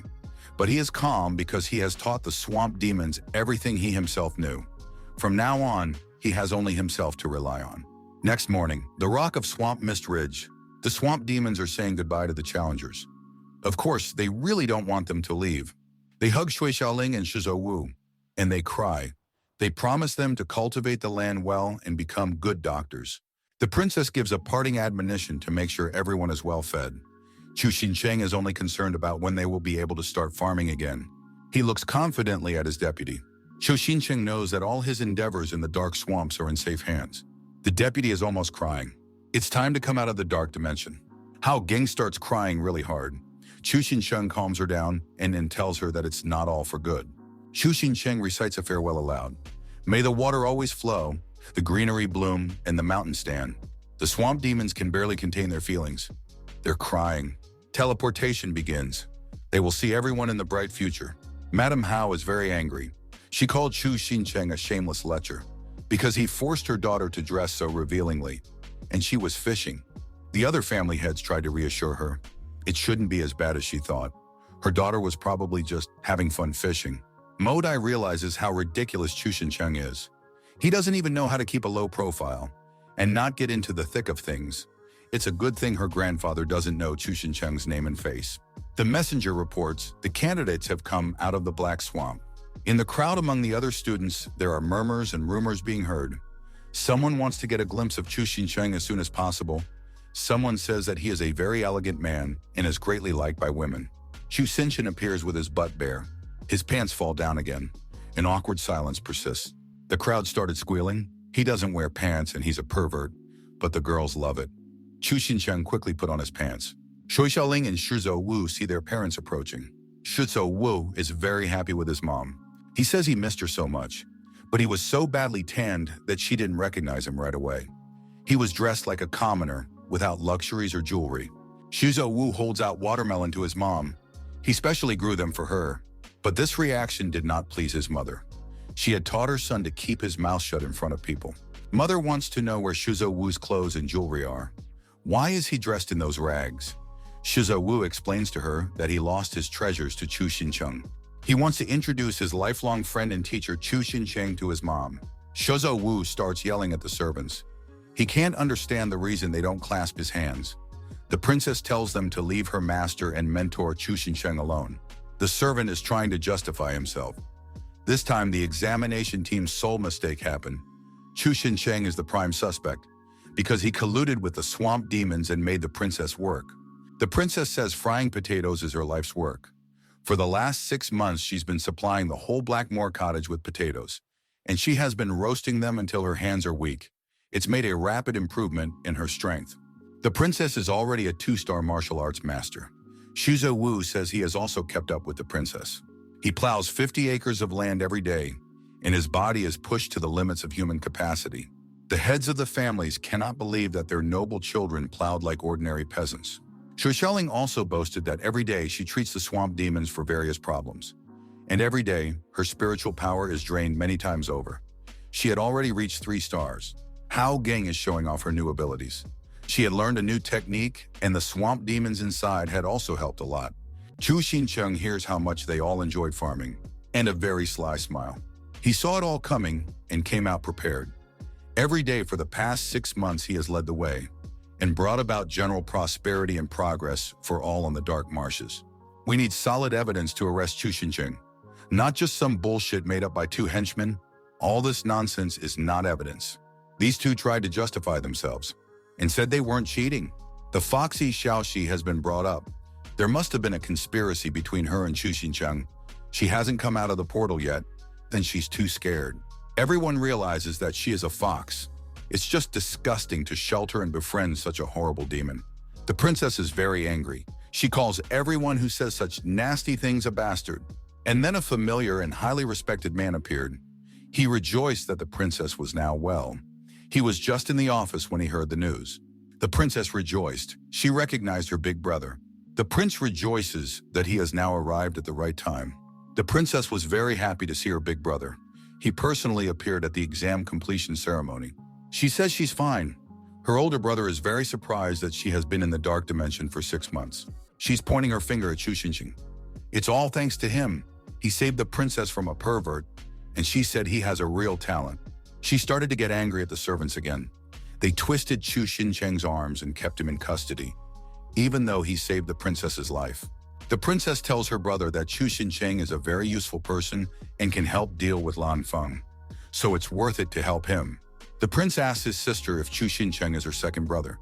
The princess replies that she has no second brothers. The prince, closing his eyes, remains silent. And then he says to the world that there is now no law against cooperating with foxes, and the fox has done nothing wrong. That's why he can't be detained. And everyone's murmuring. There are still foxes in the market and skinny horses, but nobody really cares. They walk on and on. The prince says it was Chu Xincheng who saved the princess and leveled the Black Swamp Fortress, and taught everyone how to farm. He has a fine character and outstanding ability. He can enter the Divine Moon Academy. But then Grandpa Modai's voice came out. The academy won't accept such students, as it would be a real disgrace. The fox is an ancient, insidious monster I must be destroyed. The principal interrupts the elder, and the elder says that everything is in the prince's power. If they are really innocent, then he won't object. But as the Grand Elder of the Divine Moon Academy, he has the duty to control the students who will enter. Chu Xincheng is hiding a fox demon, and he has a very bad reputation. There are bad rumors. The academy won't accept such a student. The grandfather asked his granddaughter if she knew Chu Xincheng. She said no, she didn't know him. Modai is well aware that His Highness wants to recruit Chu Xincheng, but since he is the first principal, her grandfather favors the second prince more. Very angry with the Grand Elder. How can you be so stupid? Chu Xincheng is very smart, and the Divine Moon Academy doesn't need him. Since he won't be accepted into the academy, she won't go there either. Shuzo Wu also said that a knight doesn't abandon his best friend, goes where his mentor Chu Xincheng goes. The prince is trying to keep everyone calm. There's no need to be reckless. This academy is the best in the country. Other applicants will also go wherever Chu Xincheng goes. The parents of the noble families realized that something crazy was going on. It's just unimaginable nonsense. Chu Xincheng was on the list at first together, but since he wasn't accepted, he was offered admission to Wujin High School. Although Wujin School isn't as good as Divine Moon Academy, but if Chu Xincheng is such a talented person, we can negotiate the terms of study. If he gets in, as a bonus, he can bring his fox friend. Everyone at school is treated equally. The other rector of the institution asked Chu Xincheng to enter the Qinshan school. Their trump card is that they are the strongest in terms of pills. Therefore, a talented student like Chu Xincheng will be able to get whatever he wants. And then the other heads of training institutions began to call Chu Xincheng into their ranks. Some offered very strong kung fu, while others were seduced by beautiful women. The Great Elder realized that a real stir had appeared around Chu Xincheng. Normally, the Divine Moon Academy would receive the very best students, but it could be seen that it wouldn't be like that this year. They encircled Chu Xincheng from different sides and started pulling on his clothes and hair. They realized what kind of victory and prestige Chu Xincheng could bring them in the competition. The other heads of the educational institutions seemed to go crazy.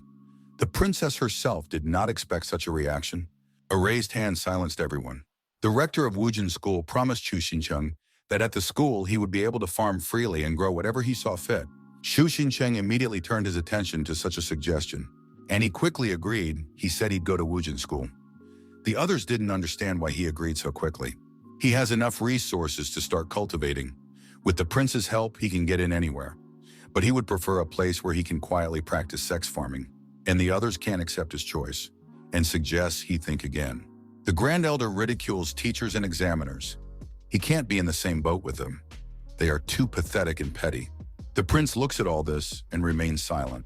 Chu Xincheng was approached by the prince and said in public that, in the previous successful exams passed, the top student was always rewarded by the royal family. He should be rewarded for saving the princess and protecting her. He will be allowed to choose his own treasure from the royal treasury. The principal allows him to do so.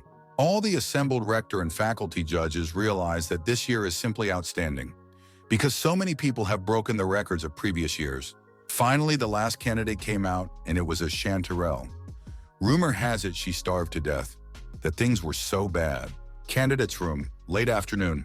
Xiaoxi's little fox is eating noodles with great speed. She is very hungry. Shui Xiaoling strokes Xiaoxi's head and calms her down, telling her to chew her food well. She has nowhere to hurry. The teacher warns Chu Xincheng that he took them half a month in advance. Therefore, it is imperative to be on time. The princess asks Chu Xincheng if the two of them can go to the treasury together. She herself has to go because she has a lot of work to do. But before she left, her brother asked her to take Chu Xincheng with her so that he could choose his own gift. Chu Xincheng thanks the princess. Shuzo Wu came with his mom to visit him. He suggests that they stay at his house for a while, but it's clear that his mom is just not keen on the idea. The princess praises Shuzo Wu. She will be able to come back to play with them more often. She asks Mrs. Shaw to take care of her for half a month. Shuzo Wu's house, it's a big luxurious mansion with a dark roof. Shuzo Wu shows Chu Xincheng his house and says he will stay here from now on, and Xiaoxi the fox will stay next door. He wishes Chu Xincheng a good night. He needs to rest tonight, and if he needs anything, Shuzo Wu asks him to call him. Chu Xincheng falls on the bed, happy to have a soft and clean bed. Zhang praises his master and says that he did an excellent job. Chu Xincheng reveals that Zhang owes him a fulfillment award, but the system remembers everything. It doesn't let its master down. He gets new premium props. It's a charming voice. Chu Xincheng's words can now control the minds of opponents for 3 seconds. Judging from the expression on his face, Chu Xincheng is not happy. The map is just disgusting. Zhang starts to make excuses. It's a great item, and he made it using the artifact bag. He tried his best. There is no better material anyway. But he assures Chu Xincheng that this card works well, the rollback time is 1 day, and it will decrease as the strength level increases. Although Chu Xincheng wouldn't mind another tractor. Hu Zian yells at his master. After all, the master needs to become stronger and not to waste time watering cabbages and weeding potatoes. One must think about the future. Zhang reminds Chu Xincheng that he is a famous person now, and he will be surrounded by so many people, and it's better to keep his origin a secret. Everything that Chu Xincheng's battle system gives him, he needs to use it wisely and carefully. You can't raise suspicion and uncomfortable questions. Chu Xincheng asks Zhang when he can start using the bluff ability. It has been 3 years, and he has already become almost a great martial artist. Zhang assures his master that he only gives always very sensible and useful things. You shouldn't neglect them. Besides, they can always be used. The next morning at Shuzo Wu's house, Shuzo Wu greets Chu Xincheng. Chu Xincheng asks Shuzo Wu to come closer to him and activates his charming voice skill. He insinuates to Shuzo Wu that he likes to wear women's clothes, and the one immediately tells his mom that her dress is very beautiful. Mom doesn't realize what her son is now. Shuzo Wu says that the dress fits his mom so well that he wants to wear it too. Can he try on his mom's outfit? He's suddenly fallen in love with little dresses. He urgently needs a tailor to make them in large quantities. His mother tries to stop Shuzo Wu. Chu Xincheng was simply stunned by the quality of such a skill. It's simply a beautiful thing. Zhang warns that this skill won't be effective for everyone. It should not be relied upon. A servant comes running over to Chu Xincheng. The princess is waiting for him outside. She fashions herself and asks her assistant Hao Geng if she looks good. The princess hears Chu Xincheng approaching. Today she looks just as dazzling as ever, groomed, clean and dressed up. Chu Xincheng took hold of his heart. She's so cute that he just can't stay calm. The princess says that they will go to the treasury together today. And after Chu Xincheng chooses his gift, she invites him to go for a walk in the imperial city. Chu Xincheng and compliments the princess. She is certainly stunning today and looks just beautiful. He immediately remembered his mom when she was still alive. She loved to hit on him and compliment him on how cute he looked. Zhang gives Chu Xincheng a clue. The little princess must have fallen in love with him. Love is such a beautiful thing. Now, as quickly as possible, they will go to the treasury. The wagon was moving very fast. They had now reached a special portal. It was the entrance to the treasury. This entrance was well guarded by guards and spell barriers. The princess, Chu Xincheng, and Hao Geng left the carriage. The princess looks at the entrance to the treasury. She holds out her hand and a ghostly lock appears. The ghostly castle reacts to her touch, as she is a member of the royal family. This is all very unusual for Chu Xincheng. The platform lowers, and the two of them and the princess find themselves underground. Chu Xincheng can't believe his eyes. So many artifacts of all kinds, the likes of which he had never seen before. The princess explains that he can only choose his treasure from the first level of the treasury, and this is where the cultivation techniques are. And a little further away is the weapons. The treasure on this floor is of the highest quality, but there are a lot of good items. The princess says she'd be happy to help Chu Xincheng choose. Well, he says he wants to see everything first. He is not lacking in any treasure. He is here mainly to find the stone that breaks the seals. Chu Xincheng applies the golden eye technique to find the stone. He examines the racks of books and shelves of artifacts. Can't find anything at all. Most likely the stone is on other levels. He hears some voices and someone's impression that it's like someone walked around barefoot and left bloody footprints. Chu Xincheng hears someone say that my people are not guilty. The fox-like girl repeats that her people are innocent. She's dressed in blood-red clothes and repeats that the only one who's really guilty is her. The fox turns around and blood flows from her eyes. Chu Xincheng immediately recognized his fox aunt. Only she was considerably younger looking. He started to run after his aunt, and the princess didn't have time to control him. He can't understand why Aunt Fox is so young, or how she got here in the first place. Maybe it's a hallucination. Chu Xincheng runs after her, and the princess runs after him. He calls for Aunt Fox and she stops, and then turns her head in his direction. Chu Xincheng looks at her with a spiritual eye, and he is presented with terrible visions. Crowds of bloodthirsty demon faces, and then their hanging corpses. Auntie looks at her nephew, walks up to the treasure rack. The whole thing burns bright white. Only one section stands out in black. Chu Xincheng touches this section. The home of one of the 4 major families of the kingdom. A special messenger has already arrived. The head of the house has been waiting for them. It's a good thing they're here. High-ranking envoys enter the hall, not to welcome Mr. Lu Lao. He is overjoyed that they are finally here. The envoys heard that there were certain problems with the secret world pharmacy. This is exactly what Lu Lao wants to discuss. They enter a special room and see the formation of a demonic black swamp. This is the dimension that was used in the entrance exam. Pharmacia was deactivated due to a malfunction in the shutdown showers. And most importantly, they discovered that the formation had been altered. The Grand Messenger watches intently but says nothing yet. Perhaps it's because this information has been unattended for too long. Since he is here, he can check all the secret measures to prevent such situations. The Great Messenger had heard that the swamp demons of the secret world had turned from evil to good. Mr. Lu Lao confirmed this. For this reason, the Great Envoy explains to Mr. Lu Lao, this secret place can no longer be used as an exam. He will bring the demonic black swamp back to the real world. The Grand Envoy recognizes that Chu Xincheng is indeed a very interesting candidate. He was able to change those swamp demons. I would really like to meet him. Chu Xincheng is lying on the floor in the treasure room, and he has a glowing stone in his hands. The princess yanks him and tries to bring him to his senses. He opens his eyes. The princess is very happy that her mentor is awake because he scared her to death. She explains that he rushed somewhere and grabbed this rock and then passed out. Chu Xincheng went after Auntie Fox's phantom and found that it was all coming from the stone in his hand. A simple stone made of grudges. He lost consciousness as soon as he touched it. Auntie Fox never told Chu Xincheng anything. The princess asks that Chu Xincheng chose this stone as a gift, and he confirms. Chu Xincheng wants to find out for himself. On the same day at Shizu Wu's house, Chu Xincheng was already waiting, and 2 great messengers wanted to meet him in person. Shizu Wu's mom told her son to stuff his mouth. Very important guest in this house, as long as he doesn't say anything stupid. Mrs. Shai explains to Chu Xincheng that they are great messengers. They heard his story with the exam, and they really want to talk to him. She asked me to take her time. The 2 of them and her son won't get in their way. She quickly takes Shizu Wu away. Zheng warns Chu Xincheng that something is wrong with these great envoys. They are wearing fake systems. The great envoys turn to Chu Xincheng. They heard he was farming in the secret world, but he somehow gets into a school that is much worse than Divine Moon. Maybe Jalan treats real geniuses very badly.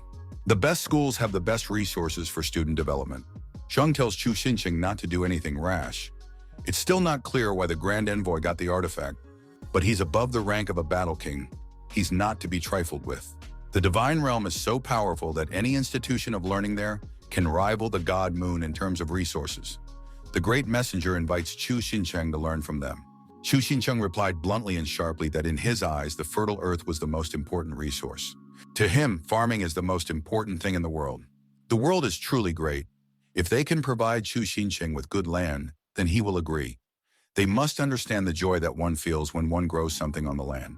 The Great Messenger realized that he was dealing with a genius, but since his heart was not striving for anything, he would not force it. But if Chu Xincheng needed help in the future, he could boldly come to the Divine Messenger. The Divine Envoy places the artifact on Chu Xincheng's shoulder. Chu Xincheng gingerly looked at the Grand Envoy's hand, and then he said he would definitely think about his proposal, but it would take time. The Grand Messenger kept a look of equanimity on his face, and then told Chu Xincheng that they would definitely see each other again. The 2 great envoys departed. Cheng warned his master that he should definitely leave, but Chu Xincheng didn't listen to him. He now had a large artifact shoved very deeply into him. Well, at least Zhang has new material to research. Chu Xincheng wants to know what was slipped to him. Zhang says that this man is even stronger and more advanced than the guy from the secret world. He literally pulls artifacts out of thin air. Chu Xincheng has a locator shoved into him. Chu Xincheng realizes it's for a reason, and they're up to something. Shizhou Wu's house, clear day. Shuilin came bearing gifts. Shizhou Wu is very happy to see her. Her visit is a pleasant surprise. Shaylin said that it was a medicinal bath and should be soaked in it for 3 days. You have to start from today. However, Shizhou Wu doesn't understand why there is suddenly such a great need for these herbal baths. Mom explains to her son that most of the students went to Wujin Academy. Her son can't even imagine how many invitations she has received from the academy in the past few days. She is embarrassed by her son's peasant tan, so they have to get it off his skin. They will start the class just in 3 days. Shizhou Wu really doesn't like this idea, but his mom didn't give a damn about what her one son wanted, and he'll be white again like she said. Wujin Academy is located in the northeast of the imperial country. It's right next to the vast sea. There are 10 islands on one hill, and 7/10 of the area is covered by sea rivers. The flying ship is a transport used to transport new students. It's beautiful. Chu Xincheng is the first I touch the clouds. Xiaoxi is embarrassed by her companion's behavior. She asks him to behave with restraint, and then Xiaoxi Foxy saw a bird. The princess asks Shizhou Wu why he's so tightly covered. He explains to her that after the herbal bath, his skin has become overly sensitive. That's why he can't be in the sun. Unexpected effect. A stranger with a hat stands behind Chu Xincheng's back and observes him. He makes a gesture with his hand, and the airship begins to lurch to starboard. People start to fall out of the side of the airship and fall to the ground. No one understands anything. There was a voice to hold on tight. Xiaoxi, falling down, grabbed onto Chu Xincheng's belt again, and that saved her. All she hears is Chu Xinchen swearing at her and tells her to keep her hands off him and not to grab his pants. People have been thrown from the airplane and are rocketing to the ground. Someone begs for help. Someone says to hold on tight. Who can help? You have to help your neighbor. The princess on her fire hammer grabbed Hao Geng's hand and prevented it from shattering. The princess holds not only her, but 4 other people as well. Chu Xincheng sees in the distance as the princess scatters everyone with her hammer and drives Hao Geng away from her. She tells everyone not to touch her friend. He tells the vixen Xiaoxi to hold on to him tightly. Shizhou Wu turns to Chu Xincheng and smashes his forehead against his head. Xiaoxi can't understand why. Chu Xincheng has relaxed his legs and is no longer holding her. And a moment later, all 3 of them come off the side of the ship and fall to the ground. They're about to crash. The princess, Hao Geng, and the other people fly into the abyss and scream. The princess's eyes light up red with anger. She uses her warhammer and slows the fall into the water of anyone holding on to her. All the people are surprised to realize that the speed of the fall has decreased dramatically, and then they just fall easily into the water. The princess saved everyone with her hammer. Hao Geng praises her a lot. All of them did not notice the sea monster swimming toward them, and then it surfaced, with a long tongue and 2 rows of teeth in its mouth. It looked like a giant sea worm. This was the first time Hao Geng had ever seen such a monster. Noon, Xinlao Academy. The mentor is expecting his students, but for some reason they haven't arrived yet. It is reported to him that something is wrong with the newcomer's airship. The flying information has been blown up. Dozens of students have crashed near Thunder Island. Thunder Island is a restricted area. Even the rector of the academy rarely goes there. He doesn't know what's inside the island. He gives instructions to send someone to investigate the cause of the ship's accident. And of course, we need to organize search and rescue efforts for the students. We need to make sure all the students are safe. Xiaoxi's foxy little girl survived the fall. She's hanging quietly on a tree. She caught on its branch during the fall, and then she notices to her right a twin fiery eyes. It was the boar who saw her, the way it dangles from the branch. Xiaoxi looks at Shizhou Wu and Chu Xincheng. They are both unconsciously lying on the ground. They are less fortunate. Foxy exhales calmly. Then he jumps out of the tree and starts running away from the boar as fast as he can. Xiaoxi realizes that the 2 are still out. If that monster sees them, they will be dead. We need to lure that giant wolf out while she still can. She turns into the forest and distracts a giant boar. The beast starts running after her. The little fox runs away from the monster as hard as she can. She makes a sly leap to the tree, bending it, and then he jumps off it. and the trunk of the tree hits the boar right in the face, clearly in the forehead between the two eyes. Blood splatters in all directions. Xiaoxi is very pleased with herself. This boar is very big, but it's completely dumb. With good use of the terrain, it won't be hard to get rid of it at all. She let her guard down, and immediately she bumps her muzzle into some sort of obstacle. It turned out to be a boar too, but much larger than the previous one, and it took her by surprise.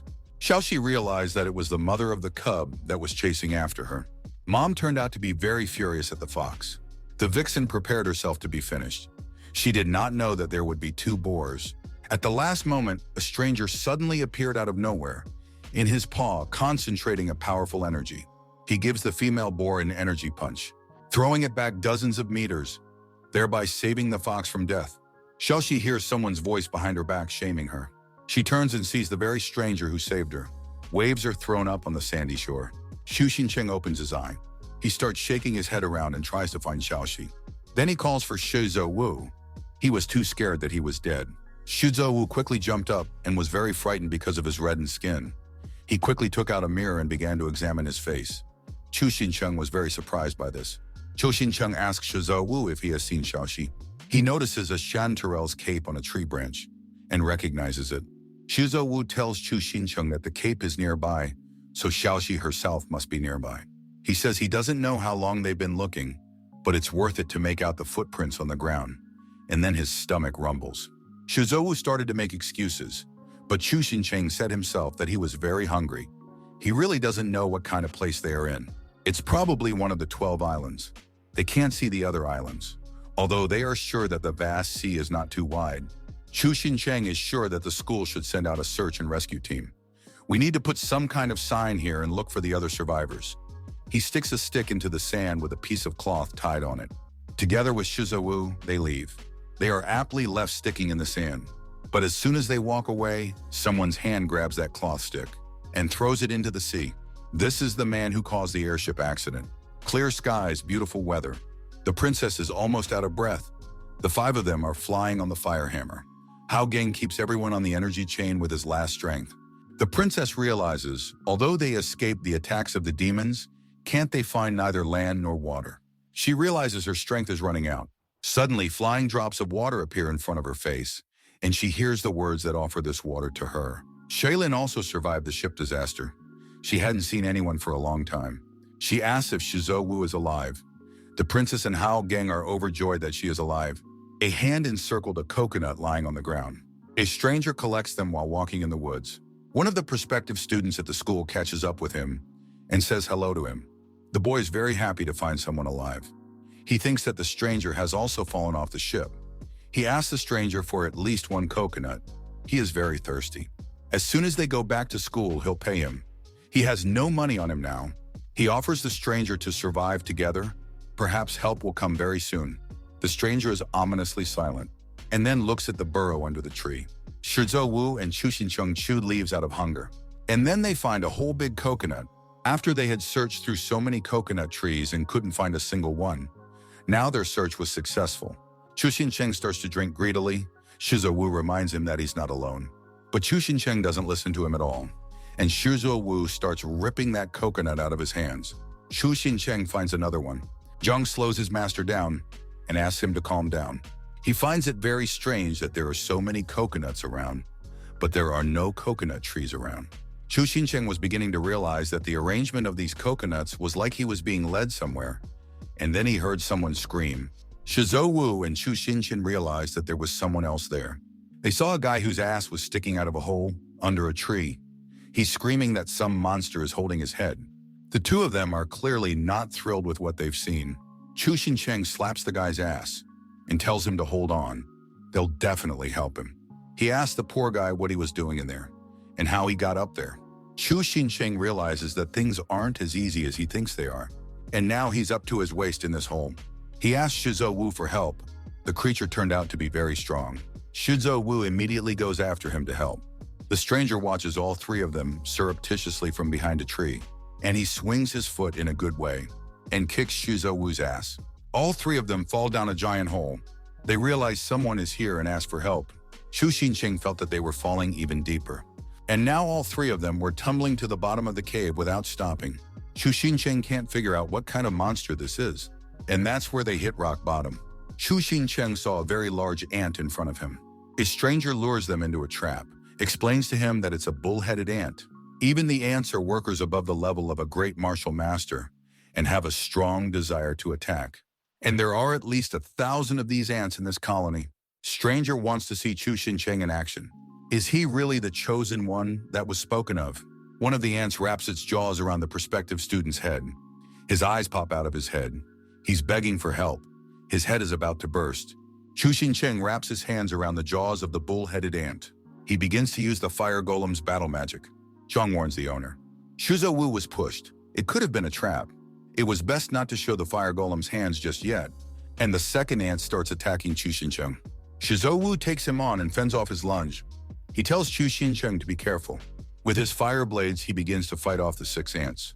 They quickly duck to avoid getting their heads blown off. One ant sneakily exposes its stinger and shoves it full length into Shuzo Wu's ass.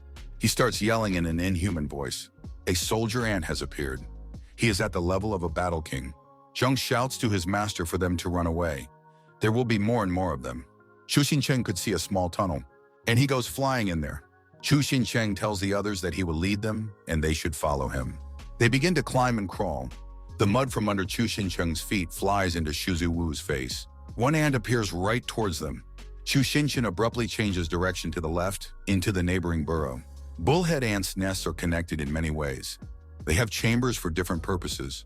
Brother Zhou had read a manual about the life of such ants. That knowledge wasn't useless. The lower they went down, the fewer ant nests there were. Here they descended to the lowest cell. Chu Xincheng hit his shoulder in the fall. All 3 of them were very tired, but they got away from the chase. They're alive and in one piece, but they can barely stand on their feet. They need to rest. Chu Xincheng starts tapping his finger on the cave walls. He wants to know why this layer of earth is so hard. His face is very swollen on one side. But despite the pain, he begins to rake the ground beneath his feet. And he saw a bright turquoise glow. All 3 are actively chiseling the ground beneath their feet with shovels. Chu Xincheng can't figure out what the hell this is. It looks a lot like ice, except it glows. And it's very strong, almost no chisel marks. He starts licking that glowing thing with his tongue. Shizhou Wei uses his sword and pierces through her. He shouts to Chu Xincheng that the Sword of Light is helping. Chu Xincheng thought that maybe to break through he needed spiritual power in solid form. Shizhou Wu begins to chisel this glowing coating with his lightsaber even more diligently. It's cracking, and they fall inside. Shizhou Wu is the first to land on his feet, and the others have already landed on his back. Chu Xincheng wants to understand where they've gotten to. Shizhou Wu holds onto his ass and moans in pain. Looks like they've entered some kind of underground hall. Huge columns with bright red banners with a golden symbol on them. Chu Xincheng had already seen the symbol somewhere. Chu Xincheng's face is very swollen. Shizhou Wu is calling him. It shows there's water. It must be an underground spring. They were just dying of thirst, and they immediately ran to drink that water. A very dense spiritual power. It's probably spiritual water, Chu Xincheng thought. Now I can see why the bull-headed ants are so big. Just in time for a swim. The stranger's taking notes and making notes. Chu Xincheng simply ran to save his life. He didn't use any special techniques or methods. None of the characteristics of the Chosen One are present yet. We need to test it again. All 3 of them relaxed properly. This spiritual water has a healing effect. Chu Xincheng said that his swelling on his face was almost gone. Shizhou Wu also said that the pain of his face and his butt has eased. He feels like a renewed knight. And here's their companion's head. It's still the same. There's no change. The guy got really upset. It's over. He's going to be a freak for the rest of his life. Chu Xincheng starts to comfort him and tells him not to despair. He can get it all back. Shizhou Wu apologizes profusely. He wants to know the guy's name. Due to the urgency of the situation, he didn't have time to ask him. The guy gave his name as Hu Lu. He met a classmate before he met them. The classmate said there was something to eat in the burrow, and when he was grabbed by the head, this classmate did not come to help, even though he was trapped. Footsteps were heard. Chu Xincheng and pretended not to hear them, but at the last moment, repelled the attack with his energy shield. Chu Xincheng stares into the darkness, trying to discern the one who attacked him. He saw a big old fox, and then I got punched in the face by him. Shizhou Wu wanted to come to his brother's rescue, but at the last moment the fox's foot flashed near his face. Xu Zhao Wu received a savory kick in the face from the old fox. From the impact, he simply broke the rock with his back. Chu Xincheng prepares to use the fire golem arms against his opponent. He's really pissed off. He launches a swift attack on the fox and sends him many blows with his fists. The fox circles him from the side and comes in from the back. Chu Xincheng throws a punch that misses. Fox responds with a leg kick to the face. Blood spurts out of Chu Xincheng's nose and mouth. He realizes that his opponent is much stronger than himself. The only thing left is to use the secret bomb balls. There's an explosion. A giant table of water rises. Chu Xincheng grabs Hulu and Shizhou Wu. If he can't win, there's an urgent need to escape to save everyone's life. Old Fox doesn't realize what's going on. Foxy asks what that noise is. Why is she losing her spiritual power again? She recognized Chu Xincheng, but he didn't recognize her. Foxy quickly puts on her glasses and Chu Xincheng recognizes Xiaoxi. He asks what she is doing here and need to get out urgently. But no sooner has he finished than the old fox in a cloak strikes him in the back with 2 paws. Chu Xinchen flies off and punches a whole pile of rocks with him. He's lying covered in blood on the rubble, almost unconscious. The fox has stepped on his head with his paw. The fox notices that Chu Xincheng used cunning, elaborate movements. It was a secret technique that had been passed down from generation to generation in the royal fox family. He really wants to know where the man learned the technique. All 3 sit completely undressed, tied to a stone pillar. Chu Xincheng asks the fox for some clothes, but the fox calls them petty thieves, and he has no intention of giving them anything. Chu Xincheng starts making excuses. He says they're not thieves, and that perverted fox better explain herself. Fox points to the stranger he knocked out, the one who framed Chu Xincheng and his friends and set giant ants on them. He wants to know who it is. Hulu recognizes him immediately. This is the student who cheated him, framed him, and left him in trouble. Chu Xincheng got a good look at him. Xiaoxi explains to her uncle Old Fox that Chu Xincheng and the villain are not in cahoots. She knows him well. Fox realizes that his niece Xiaoxi is too naive. He needs to find out where Chu Xincheng learned this technique. Chu Xincheng began to make things up as he went along. Allegedly, he's a very unhappy orphan. He's been wandering the streets since the beginning, and he was already starving to death when a woman found him with a scar on the left side of his face. She said the kid has amazing bones, and he's one of a kind, and she gave him a secret book to learn the techniques. That was how he had learned. But it was immediately evident from the expression on the old fox's face that he did not believe this nonsense. He locked them all in a cell. Chu Xincheng wants to know why they were locked up in a cell, but Old Fox said that if a person doesn't want to tell the truth, he'll be in that cell for a very long time. Don't make a fool of Old Fox. Chu Xincheng realized that his lies had been exposed. Xiaoxi tries to defend Chu Xincheng in front of her uncle, but he cuts her off abruptly and says that if it wasn't for her, he would have killed them long ago. Old Fox reminds his niece Xiaoxi to forget the feud between humans and foxes, and then he picks it up like a purse in his hands and carries it away with him. Chu Xincheng realized that another prejudiced old man had appeared in his path. His mood had completely disappeared. Chung told his master that there was a new mission escape. What a pissed-off bastard Chu Xincheng is. Just a useless piece of shit. He's finally here. He tells Chu Xincheng that this guy who set them up and sent them to the ants has a fake system. He was probably using something to disguise himself. Zhang didn't find him right away. Chu Xincheng starts hitting him on the head with his hand. That son of a bitch followed him all the way and decided to make a hunt for him. Chu Xincheng started searching through his clothes and found something. It was some kind of diary or notebook. He opened it and some scribbles or hieroglyphics appeared before him. None of the 3 of them knew what it was. They were just like sheep looking at a book and seeing a figurine. Zhang said it's a secret cipher. He'll look into it. He'll be able to decipher it. The first lines are scrutinized. Chu Xincheng thought it was a diary. There is a great deal of data and observation on Chu Xincheng. Zhang asked his master if he really believed that he was the chosen one. Chu Xincheng doesn't know what to say yet, but he was constantly being watched. The organization behind this fake system is even bigger than imagined. Zhang asks Chu Xincheng what he should do next. The conditions in the closed cell are just disgusting. Finally, the stranger who had been following Chu Xincheng came to his senses. He slowly opened his eyes, and all 3 of them said hello to him, standing over his soul. He gets really scared and jumps back. Chu Xincheng starts to calm him down and tells him that they are his classmates from the academy. Chu Xincheng introduced himself to him. Hulu started acting like a real jerk, but he's allowed. His brain was damaged by an ant. He's having trouble thinking smart. Shizhou Wu introduced himself to him, and wants to know the stranger's name. The stranger replied that his name was Hu Songai.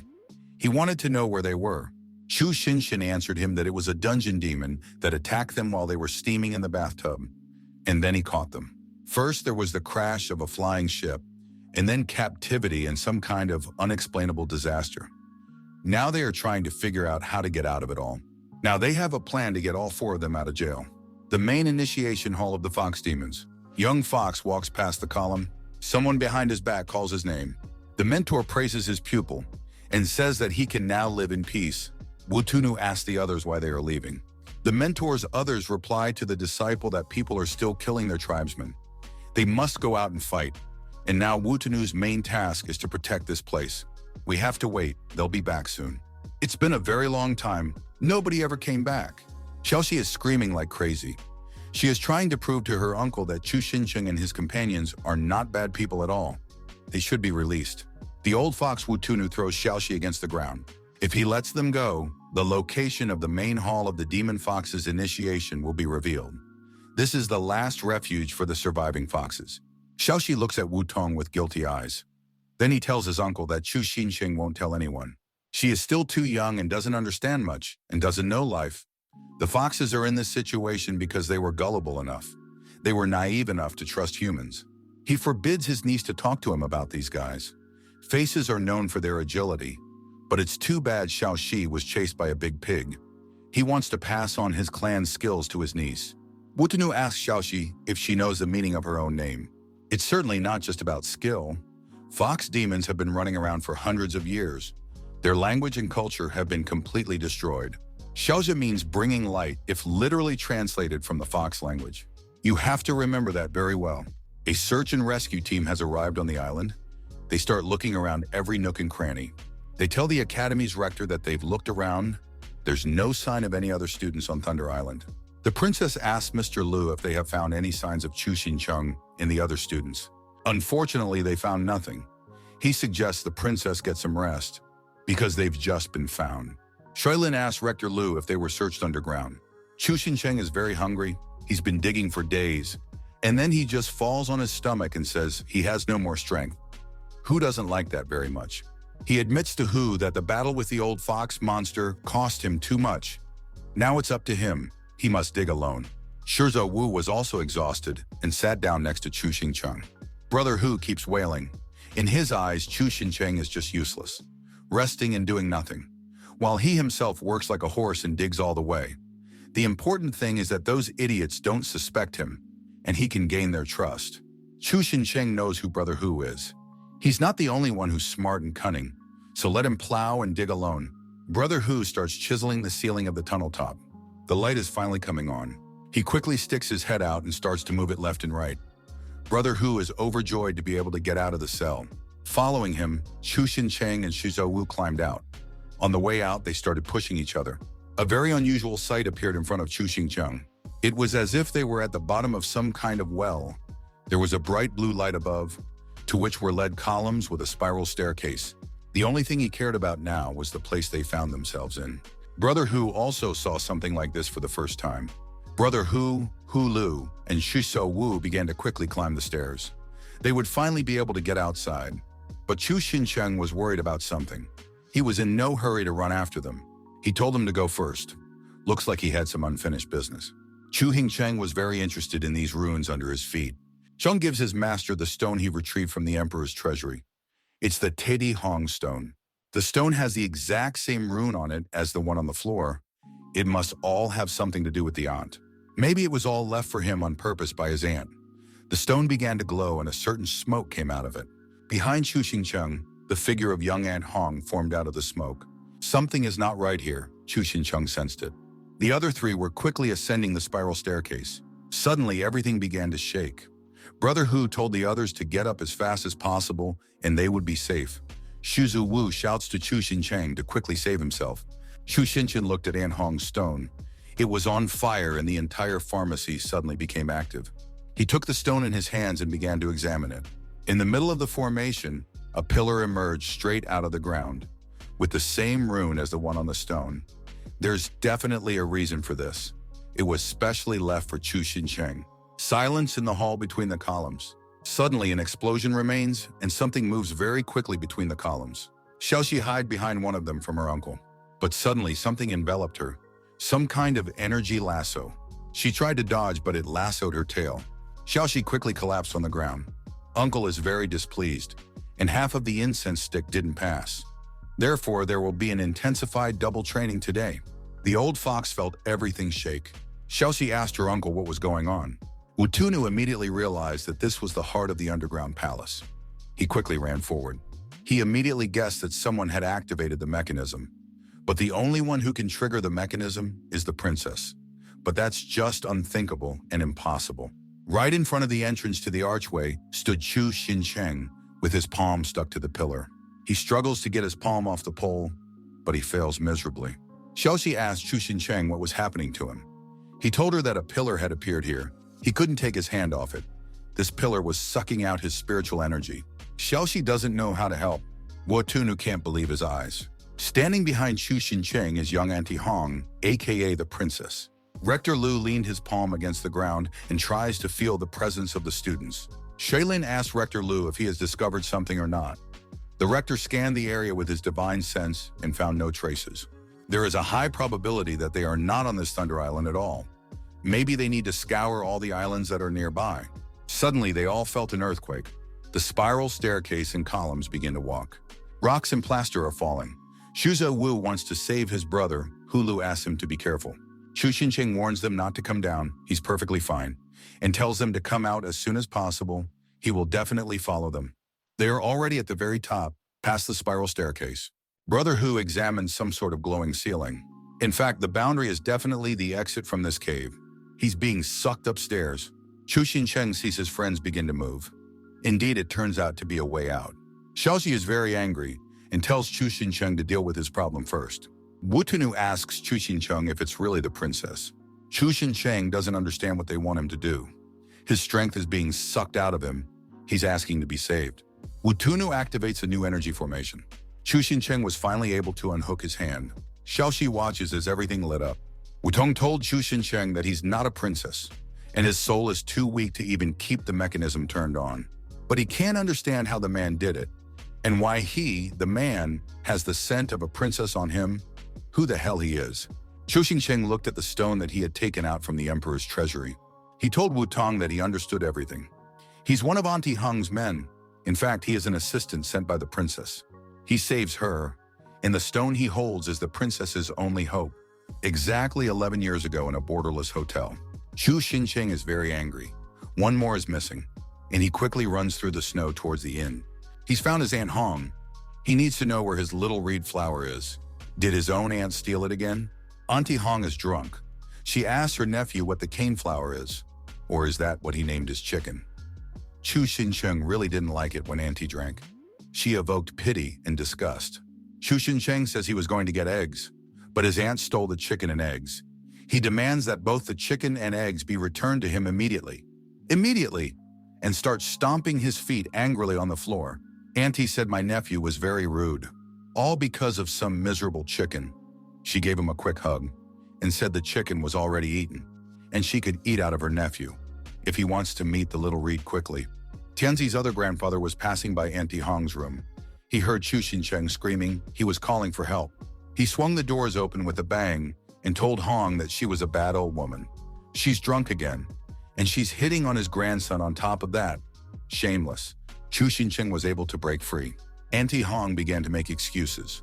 They were actually having a lot of fun, and Chu Xincheng didn't resist at all. But Grandpa noticed. Auntie Hong started to molest the child because of alcohol. He would like to ask Auntie Hong's subordinates to look at her in such a state as she now is in. Chu Xincheng looked at Auntie Hong carefully. She can't meet them. There's no such opportunity. In the end, Chu Xincheng got his chicken, but without laying eggs. Wutanu realizes that Chu Xincheng was raised by Her Royal Highness.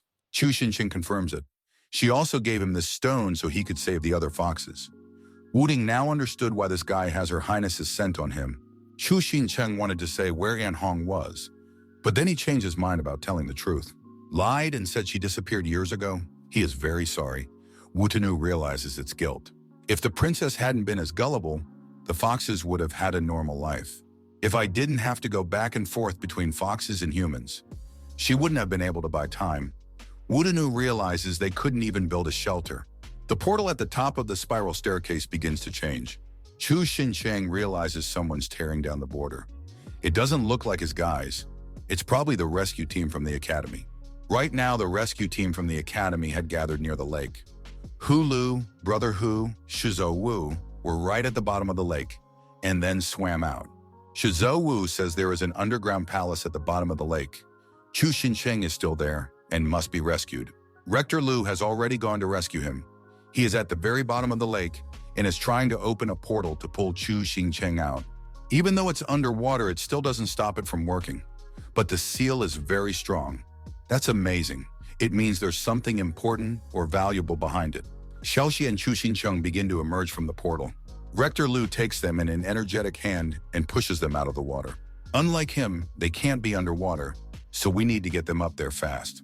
Chu Xincheng and Xiaoxi are finally at the shore. Shizhou Wu and the princess are very happy about it. They thought he was dead. They began to hug him very tightly out of joy. Everyone started asking how he got out. What about the old fox demon? Chu Xincheng said that he somehow managed to activate the mechanism and the palace collapsed. They escaped at the last moment. Demon Fox was buried under the rubble. Rector Lu says that this is the forbidden zone, where all kinds of demons can exist. It's good that they're okay. It's a very dangerous place, and we need to get back to school quickly. Everyone agreed with him. Chu Xincheng and Xiaoxi between each other. Wudong gave Xiaoxi a communication storage device for the foxes, and he said the two of them need to get out of here as soon as possible. No one should get suspicious, and the secret of the palace must be kept. Wutunu told Chu Xincheng to keep the stone. Her Majesty considers him her heir, and the old fox wants to help him. But to do that, Chu Xincheng needs to collect 10,000 spirit stones. Chu Xincheng was simply dumbfounded by such an amount of money. It takes a lot of spiritual power to operate this mechanism, Wutunu said. They don't have sufficient levels. The only way out is to use spiritual stones. Chu Xincheng wants to know what this mechanism is for. Old Fox says the mechanism, able to bring this entire island back to life and prosperity. Everyone is back on the flying ship. Now we must all be careful not to fall again. Chu Xincheng had never thought that his aunt could do something like this, but he still can't collect such a large amount of spirit stones, even if he wanted to so badly. Zheng tells his master not to jump to conclusions. Spiritual stones can be slowly collected by one's own strength. Chu Xincheng has completed the escape mission and has entered a new spiritual ground level. Chu Xincheng wants to know what they're going to do about this guy who keeps spying on him. Brother He won't just let him go. Zheng rightly remarks that if you absorb his system, you can scare the snake away and they can send another one. Brother Hu realizes that he was laughing in a very disgusting way. The princess distracted Chu Xincheng from his thoughts. They're in position. The flying ship approaches the main island with the school. The view is fabulous. The princess is happy that from now on she will be able to go to school with her teacher. She will definitely train hard. Shizhou Wu says he wants to spend every day in the training room. He will exercise with a sword. Chu Xinchen will farm as he wanted to and as he was promised. The square outside the school. A lot of people had gathered. Principal Lu says that everyone is very tired and they need to rest from the road, but the princess says they are not tired at all, and they are looking forward to looking around the school. Principal Lu instructs Wang Ming to guide the students and show the school. The princess thought this school was for ordinary people, but it looks quite grand. She asked to be escorted to the dormitory. They saw the old dilapidated houses in front of them, covered in mold and shabby roofs. To the princess and everyone else, the sight came as a shock. It's a nightmare. What shabby-looking buildings. Chu Xincheng make a fair observation that they are a little different from the buildings at the entrance. Wang Ming said that there weren't enough funds for renovation. Only the entrance square has been renovated. The princess went into one of the houses and was blown away. Mold and blooms everywhere. The inside was even worse than the outside. And then a cockroach jumped on the princess. She was terrified. Shizhou Wu said that the house was a bit plain, but it was not a bad place to live. He asked if there was a training hall on the school grounds, and asked Wang Ming to show it to him. An old wreck overgrown with weeds and moss. It's a mess. This bicentennial hall equipment inside should be used with care. It's very old. Shizhou Wu said they want to quit this school. The conditions are just awful. For Shuilin, none of that matters. She's very interested in the library, Wang Ming opens the front door and she sees an ugly old dusty closet with crumpled stumps that remotely resemble books. But he doesn't know what to say to the new students. They're not morons and you can't fool them. The learning and training conditions are a nightmare. Chu Xinqing said not to be so demanding. The main thing is that the land should be good for farming. He asked Wang Ming to show him the land he has been promised. He is shown the wasteland that was meant for him. Wang Ming said they had planted in this field before, but nothing grew in the end, because they probably didn't know how to plant properly. Chu Xincheng said it wasn't their fault. Chu Xincheng cried. The land in this field was even worse than the black marshes, and all four of them say they won't stay in this dump. Wang Ming is just shocked and convinces them not to leave the school. There was an unpleasant surprise waiting for them in the mess hall too. Lunch for the day was a bowl of rice and 3 burnt potatoes. Xiaoxi is just eating, but notices that the potatoes are burnt. The princess is mad as hell, beating her fist on the table, and demands the cook. She wants to beat him to death because he can't cook at all. She heads to the kitchen. Hao Gang tries to stop her because he knows she might make a mess. The princess's terrified screams were heard from the kitchen. She's sitting on the bench next to Chu Xincheng. She's crying because there are a lot of cockroaches in the kitchen. Chu Xincheng asks Wang Ming how the school reached the level it is at now. Wang Ming says that they live relatively poorly. Some of the students who come here can't even pay tuition. This school is supported by aristocratic families and can only rely on the imperial court. There are no other sponsors. Wang Ming is very happy because this year, the vice principal found Chu Xincheng after passing the exam. They have high hopes for him. The vice principal is very cool. The deputy principal works part-time and then collects money for school expenses. Everyone realized how bad the situation was. The deputy was very kind to them all and asked them to focus on training. They all have to work hard to meet his expectations. Chu Xincheng just doesn't know what to say. That same evening at school, Mr. Liu was called by his uncle. He had something he wanted to tell him. There would be no help from the emperor this year. This was really bad news for Mr. Liu. After all, the school has no other sources of income. They said the reason: a flying ship accident at the beginning of the school year. This was used as an excuse to cut off aid from the imperial court.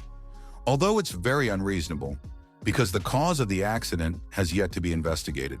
Blaming the emperor for the deputy director's lack of power or authority is a very bad idea, and you shouldn't expect any help. The Liu family doesn't want to go against the Shu family. The uncle told his nephew that he was wasting his precious time building up this school for the sake of the poor children. The poor don't deserve such attention. But Lu Ming disagrees. He understood exactly what his uncle was saying. Lu Ming is a 3-star martial king and the son of the great Liu family. He would have a completely different fate and future. The uncle said he had come to see his nephew today to remind him he had no future within these walls, and he's wasting his time. After saying these words, Lu Ming felt very depressed and broken. He reminds himself that he can't give up, at least not until the school's trial begins. Chu Xincheng called out to Lu Ming.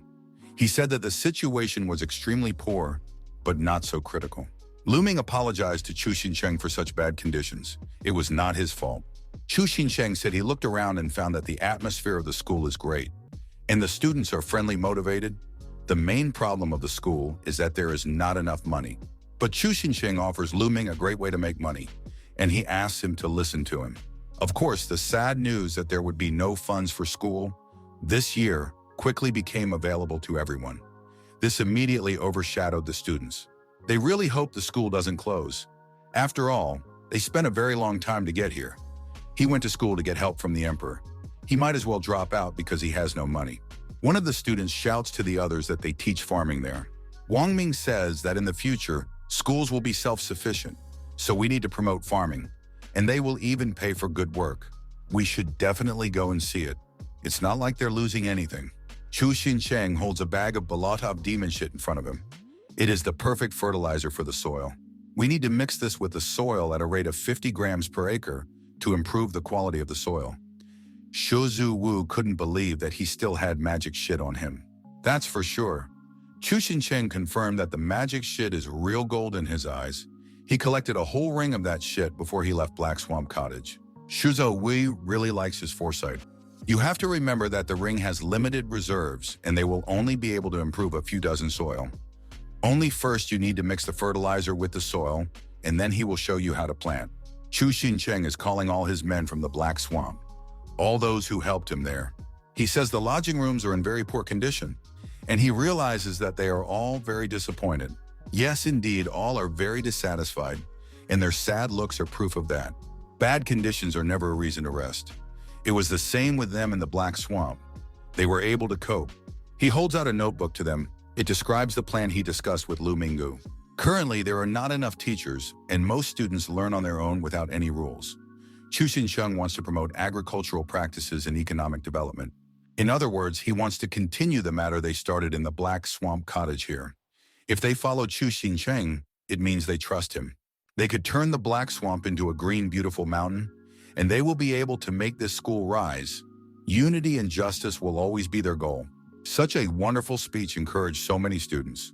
The princess liked the attitude of the students. Very many students shared Chu Xincheng's idea. They would be able to lift the school from its knees. In her eyes, Chu Xincheng is a true leader who can inspire people. From this day forward, she will completely take his example. Everyone is excited to be involved in the transformation of the school. Everyone will be able to make a difference. But there were also those who can't understand why the majority are acting so cheerful. Rumor has it that some kind of crop-growing honey has appeared. The children of the poor think that the children of the rich have come to play farming with them. Hulu tasted the swamp demon's shit. I could tell he had a problem with his head. Brother Hu keeps walking around with his notebook and writing down his observations carefully. In the evening of the same day at the student council of Wujin School, all the council members sit around the table. Chu Xincheng sets the main goals for the initial stage. The main goal is to make money for the school. A council that will organize a group of 5 students to study the cultivation of spiritual herbs. They will sell the spiritual herbs. Hao Geng offered to keep at least something for herself. Chu Xinchen replied that it would be difficult for him to start without money. They would not be able to proceed with any plans. Therefore, they need to sell spiritual herbs. Also, everyone is hoping for Mr. Lu. Wang Ming is very upset and is crying. Of course, the sight of a school head begging in the hope of earning money is a disgrace. There's no other way out. Hao Geng offers to borrow money from her family. She is rich and will always be able to lend money. Chu Xincheng said that it was a very bad idea. First, he suggested that Mr. Lu should bring in investment. But if the Hao family will help the school, then the automatic ones will come against the Mu family. It's best not to disgrace, trying to solve the problem on their own. Understandably, all the children from rich families went after Chu Xincheng. Their parents were against it. They would have really wanted that school to close down. In addition, there is a research department. Wujian has saline and alkaline lands at its disposal. We'll have to improve the salt tolerance of crops. There's no other way. Brother Hu keeps sitting behind the window, eavesdropping and writing in his notebook. He had the impression that Chu Xincheng's head was filled with only farming. He's not interested in anything else. Chu Xincheng's observation diary indicated a meeting to discuss farming with the rest of the council from the morning. Not much has been accomplished since he entered the school. The chosen one must have certain characteristics. First, he must be strong. Second, he likes to be the center of attention, and all women fall in love with him. Third, he has a system, but none of that fits Chu Xincheng. Women do like him, though. Brother Hu is scratching his head. It seems to fit, but it doesn't seem to fit. As for Chu Xincheng's system, it didn't appear that he had used it during the Fire Island crisis. His life was on the line. We must keep watch and wait for the Lord's orders. When growing the spiritual herb, Brother Hu takes notes while catching fish. Even when Chu Xincheng is taking a leak, he sits in the next stall.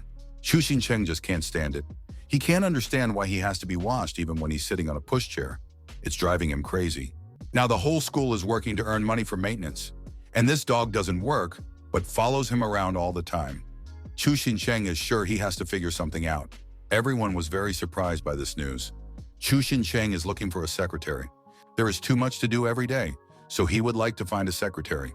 Every operation needs a document or a piece of paper. The girls said that they would be happy to help, but Chu Xinchen replied to them that they had their own work front, and it wouldn't be good to keep tugging on them.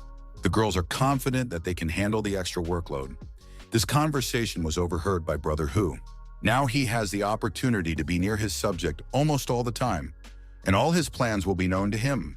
He offered his services kindly to Chu Xincheng. He would gladly become his assistant. Chu Xincheng immediately agreed to his proposal, but the girls' reaction was very negative. After all, many of them wanted to become Chu Xincheng's secretaries, and they wouldn't just let this position be stolen. Brother Hu's abilities were immediately questioned. Would he be able to handle all the workload and responsibility? Chu Xin-cheng jokingly said that there was no need to make a fight over him. Chu Xin-cheng was very happy that Brother Hu was willing to help him. He doesn't doubt his abilities. He is confident that he can handle everything. And then 3 huge stacks of papers and documents appear before his eyes. This is his responsibility now. Brother Hu is just shocked at the amount of work. The girls roll their eyes and say it's only half the daily quota, and they get right on it. One must definitely plan Chu Xin-cheng's daily routine. If he's gonna do the job, he's gonna do it right. And there's no way to quit. If he does a bad job or wants to quit, then terrible things will happen to him. They'll roast him like a pig at the stake. That's it, he's going to do his duties quickly. We've got to work faster. He sat through the evening. Secretary Hu was brought a plan for making the elixir proposed by the training department. He must document it. He runs off with a stack of books, and in his wake they yell at him to see if the application for the new dormitory has been approved. It became clear to him very quickly that this was not what he wanted. There was no way he could spy on Chu Xin-cheng. Chu Xin-cheng is very happy with the girls that they were able to scam him like a sucker. And then he smiles very wickedly. I imagine Brother Hu's brother working hard. And don't let him blame anyone for it, even if he dies on this job. Now he'll get the best out of him. Haokung runs towards Chu Xin-cheng with a joyful face. They have succeeded in developing a new salt-tolerant variety of rice. And if they grow it, they can become a self-sufficient school. And most importantly, they won't have to sell spiritual herbs to buy food anymore. Chu Xin-cheng instructs the scholar department to see to it. The alchemy project can begin. We need to give the money earned from the rice to the publicity department. The princess labors in the kitchen and quietly chops vegetables. Shilin distracted her, and the princess stabbed the cleaver into her hand. Blood gushed onto the kitchen table. Blood spurted from the princess like a pig. Although the princess was sure it was a small cut, Shuilin tells the princess that she is very careless. Shuilin takes out his medicine. It's a cure pill from the time of the Black Swamp, the secret recipe of the Jilan family. It consists of a very large number of herbs, specially designed for immortal practitioners. Shuilin says that the pills taste sweet. They are very effective for both internal and external wounds. Even if the head comes off, it will stop the bleeding. The princess rejoices. Her cut is gone. Her arm is as good as new and doesn't hurt at all. The princess says the pill will protect them and their lives. It is recommended by the princess herself. This medicine will be available at the Wujin school. Chu Xin-cheng scrutinizes the advertisement in the picture. The princess, Hao Gang and Shui Lin are standing there red as crayfish.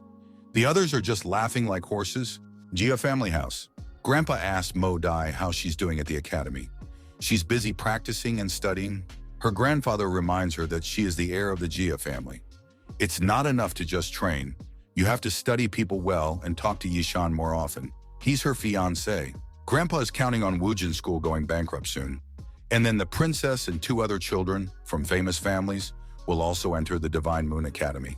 Modai telling his grandfather that the situation in Wujin school lately is pretty good. On the merchandise shelf, there's a jar of jars. They're labeled Black Swamp, the seller of all those wishing to look at the last hit of the season.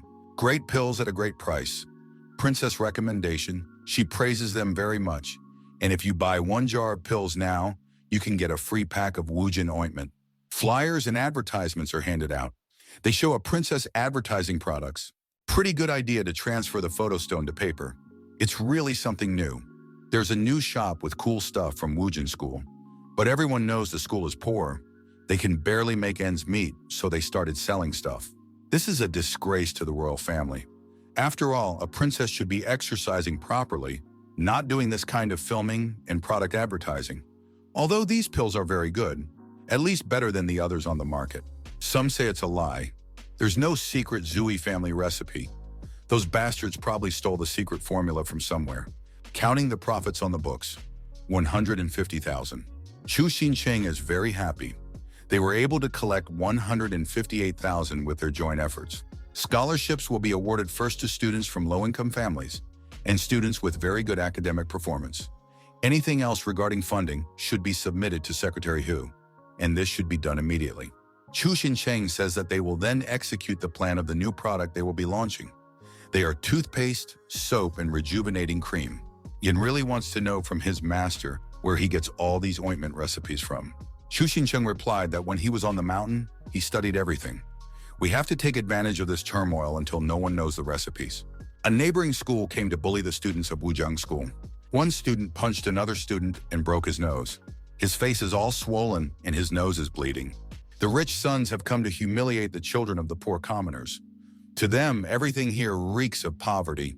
Those arrogant bastards have shown up on Wujiang school grounds. Fighting between schools is forbidden by the rules, and they broke that rule. They have no right to beat people up. He's not beating anybody up. He's just doing his job.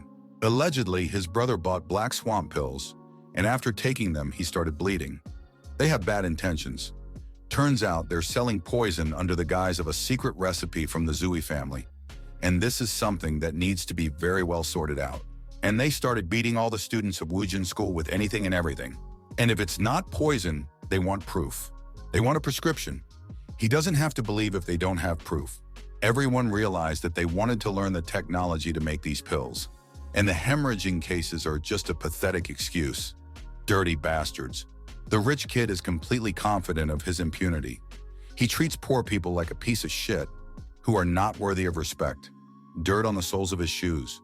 He's demanding the recipe for the black swamp pills. If he doesn't get it, he'll beat the poor guy to death. And then he gets punched in the face with his fist. His nose is broken, bleeding like a fountain. Who dared to hit that young master? Chu Xincheng did it. He authorized himself to beat him to death. That's what he's doing now. He's giving the rich bastard a pill to stop the blood. There is no more bleeding. The medicine, as everyone can see, is working very well. Chu Xincheng is very happy about it. Once again, the rich bastard gets his fist punched in his arrogant face. Once again, blood streams from his nose. Chu Xincheng calmly asks him why he said that his black swamp blood-clotting pills are poisonous. The rich bastard starts crying and threatens Chu Xincheng. It's like he doesn't even know who he raised his hand on. His ignorance is why he's so brave. And then the princess shows up and tells the rich bastard he's got too much courage.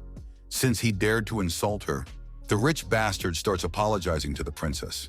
He introduces himself as Zhu Yukun. He's not here to start a fight. Many people have had adverse reactions after taking these pills. Zhu Yukun thinks the school has taken advantage of the princess's fame to enrich themselves. Without her knowledge, they're spiking the medicine with something. That's why he wanted to know the recipe. The princess said it's complete nonsense. There are no side effects. But Zhu Yukun insisted on his point. His family's hospital accepted such patients with side effects. It was the second prince who sent him to investigate the case. First the strange story of the school ship accident, now this. The ministry is preparing to inspect the Wujian school, and then shut it down for good. Chu Xincheng was shocked by this news. It was extremely unfair, as they had just started to get their lives back on track. The students of the school murmured. How could this be possible? Because they had invested so much labor and time. So much strength and health had been spent. That's not going to happen, and everything turned around quickly. Principal Lu just came back from the ministry after the discussion. If Wujian School comes in third place in the tournament, nothing will happen. Either Highness the Grand Prince is willing to vouch for the school. Principal Lu holds a decree signed by his hand. This news really surprised the princess. Zhu Yukun started to smile with his broken face. He doesn't believe in the success of the Wujian School. No need to mention third place, because they didn't even make it into the preliminaries. He chuckles.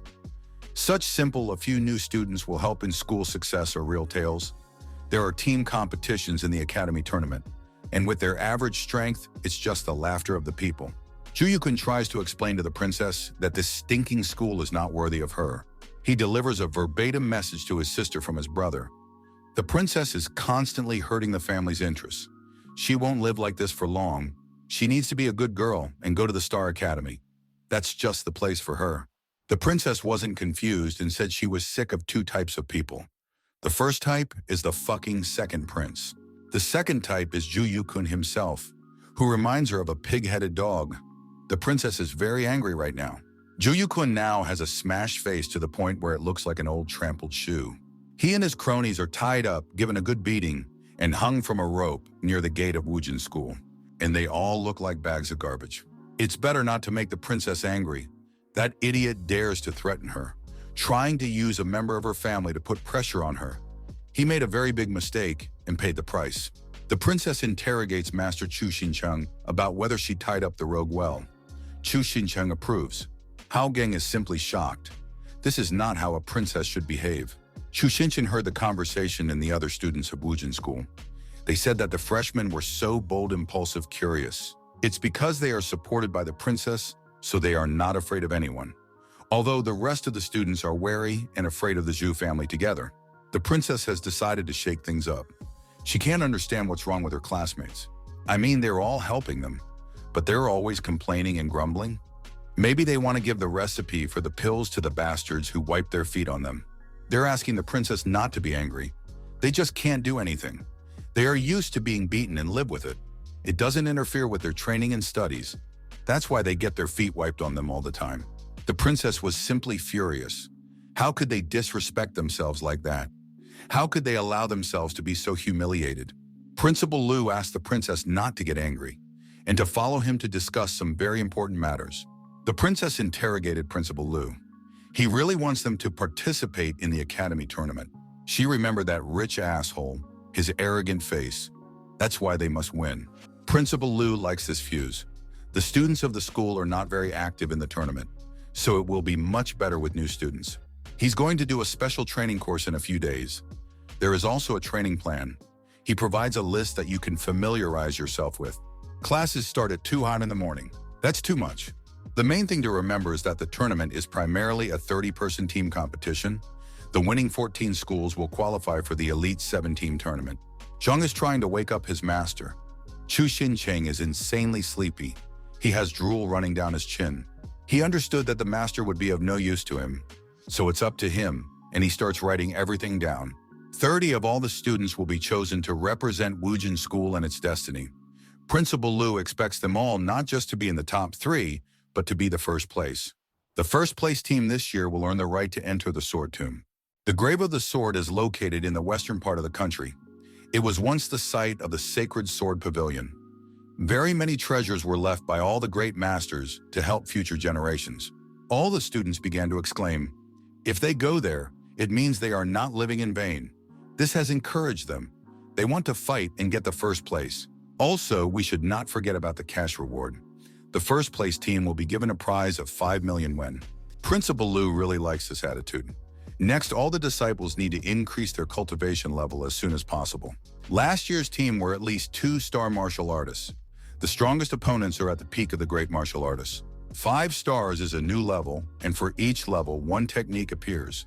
Right now, they are all at a severe disadvantage to their opponents. Chu Xincheng asked Zhang how he can get martial arts techniques, and why he still doesn't have them. Zhang replies to the master, the skill cards he gives are the techniques. New skill bluff and enchanted voice, but their recharge is very long. In order to reduce the recharge time, you need to hurry up with your training. We need to ascend to the realm of great martial skill, and it must be done as soon as possible. Director Lu said that he had studied agricultural practices, great for leveling their body foundation, strengthening and cultivation. First practice today, 50 acres of land to be tilled. Chu Xincheng thought that more seeds needed to be energized with spiritual energy to ensure survival because of the problems with the soil, and one must constantly pump out spiritual energy. All the guys from the introductory group need to catch 1,000 fish with their spiritual power without a rod. You can start practicing as you like. Immediately, everyone howled. The students truly believe that Principal Lu just wants to kill them. The workload is really high. Zhang mocks his master. Chu Xincheng replies that a hobby turns into a task and ceases to be a hobby. He doesn't feel like plowing so much without rest. Shizhou Wu works like a tractor. He's hoeing non-stop. The dust is rising. Chu Xincheng is jealous of his strength. He feels like a squeezed lemon right now. Director Lu tells Chu Xincheng to stay focused and train well. He needs to take pills to restore his spiritual strength. Shaylin herself is barely on her feet. Director Lu tells her to keep her body in a constant state of high stress. Others are molding bricks with spiritual power. Principal Lu pounces on them here as well. And then there will be a discussion of group assignments. Everyone won't be able to eat until after class. Come on, everybody hurry up. That same evening in the dining room, Chu Xinchen is lying half dead at the dining room table. The princess is just terrified. It's the special training that's killing her. First you have to catch a shitload of fish, and then there's a theory lesson. Shizhou Wu can barely eat rice. He has black circles under his eyes. Shui Lin admit that in the end, the gap between them and other educational institutions is too big. Therefore, the teachers have a very hard time. and they work their asses off. The school is short of teachers. Many have long since left. No one wants to live in noble poverty. Shaylin believes that only Principal Lu is capable of leading a special training class. And to be honest, she doesn't know how much he can handle. Chu Xincheng listened to her carefully but didn't say anything. The night candle burns quietly in the candle holder. Principal Lu is sitting at the paperwork. It's long past midnight. He realizes that the intensity of the training is too high. In one day alone, 9 people applied to withdraw from these competitions. It is possible to compensate for a lack of strength with tactical strategies. Today they had an assignment to write a strategy analysis of a team competition. Strategies for fighting in team competitions. Proposed scenario. The first group will consist of the 10 strongest students with the remaining 20 in support. Someone posted that there was a suggestion to kill everyone on the playing field. Someone wrote that he would just run off the playing field. Someone posted that they would be able to hit him because he would hide. There is another original option.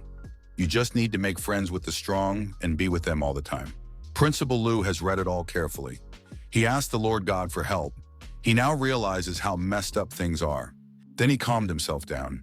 He just doesn't know these kids well enough. I mean, it hasn't been that long. Maybe it's not that bad. You need to look at the situation. The main thing is that the strongest students are in vanguard. The enemy team can be trapped and beat them to a pulp. It's a disgusting word.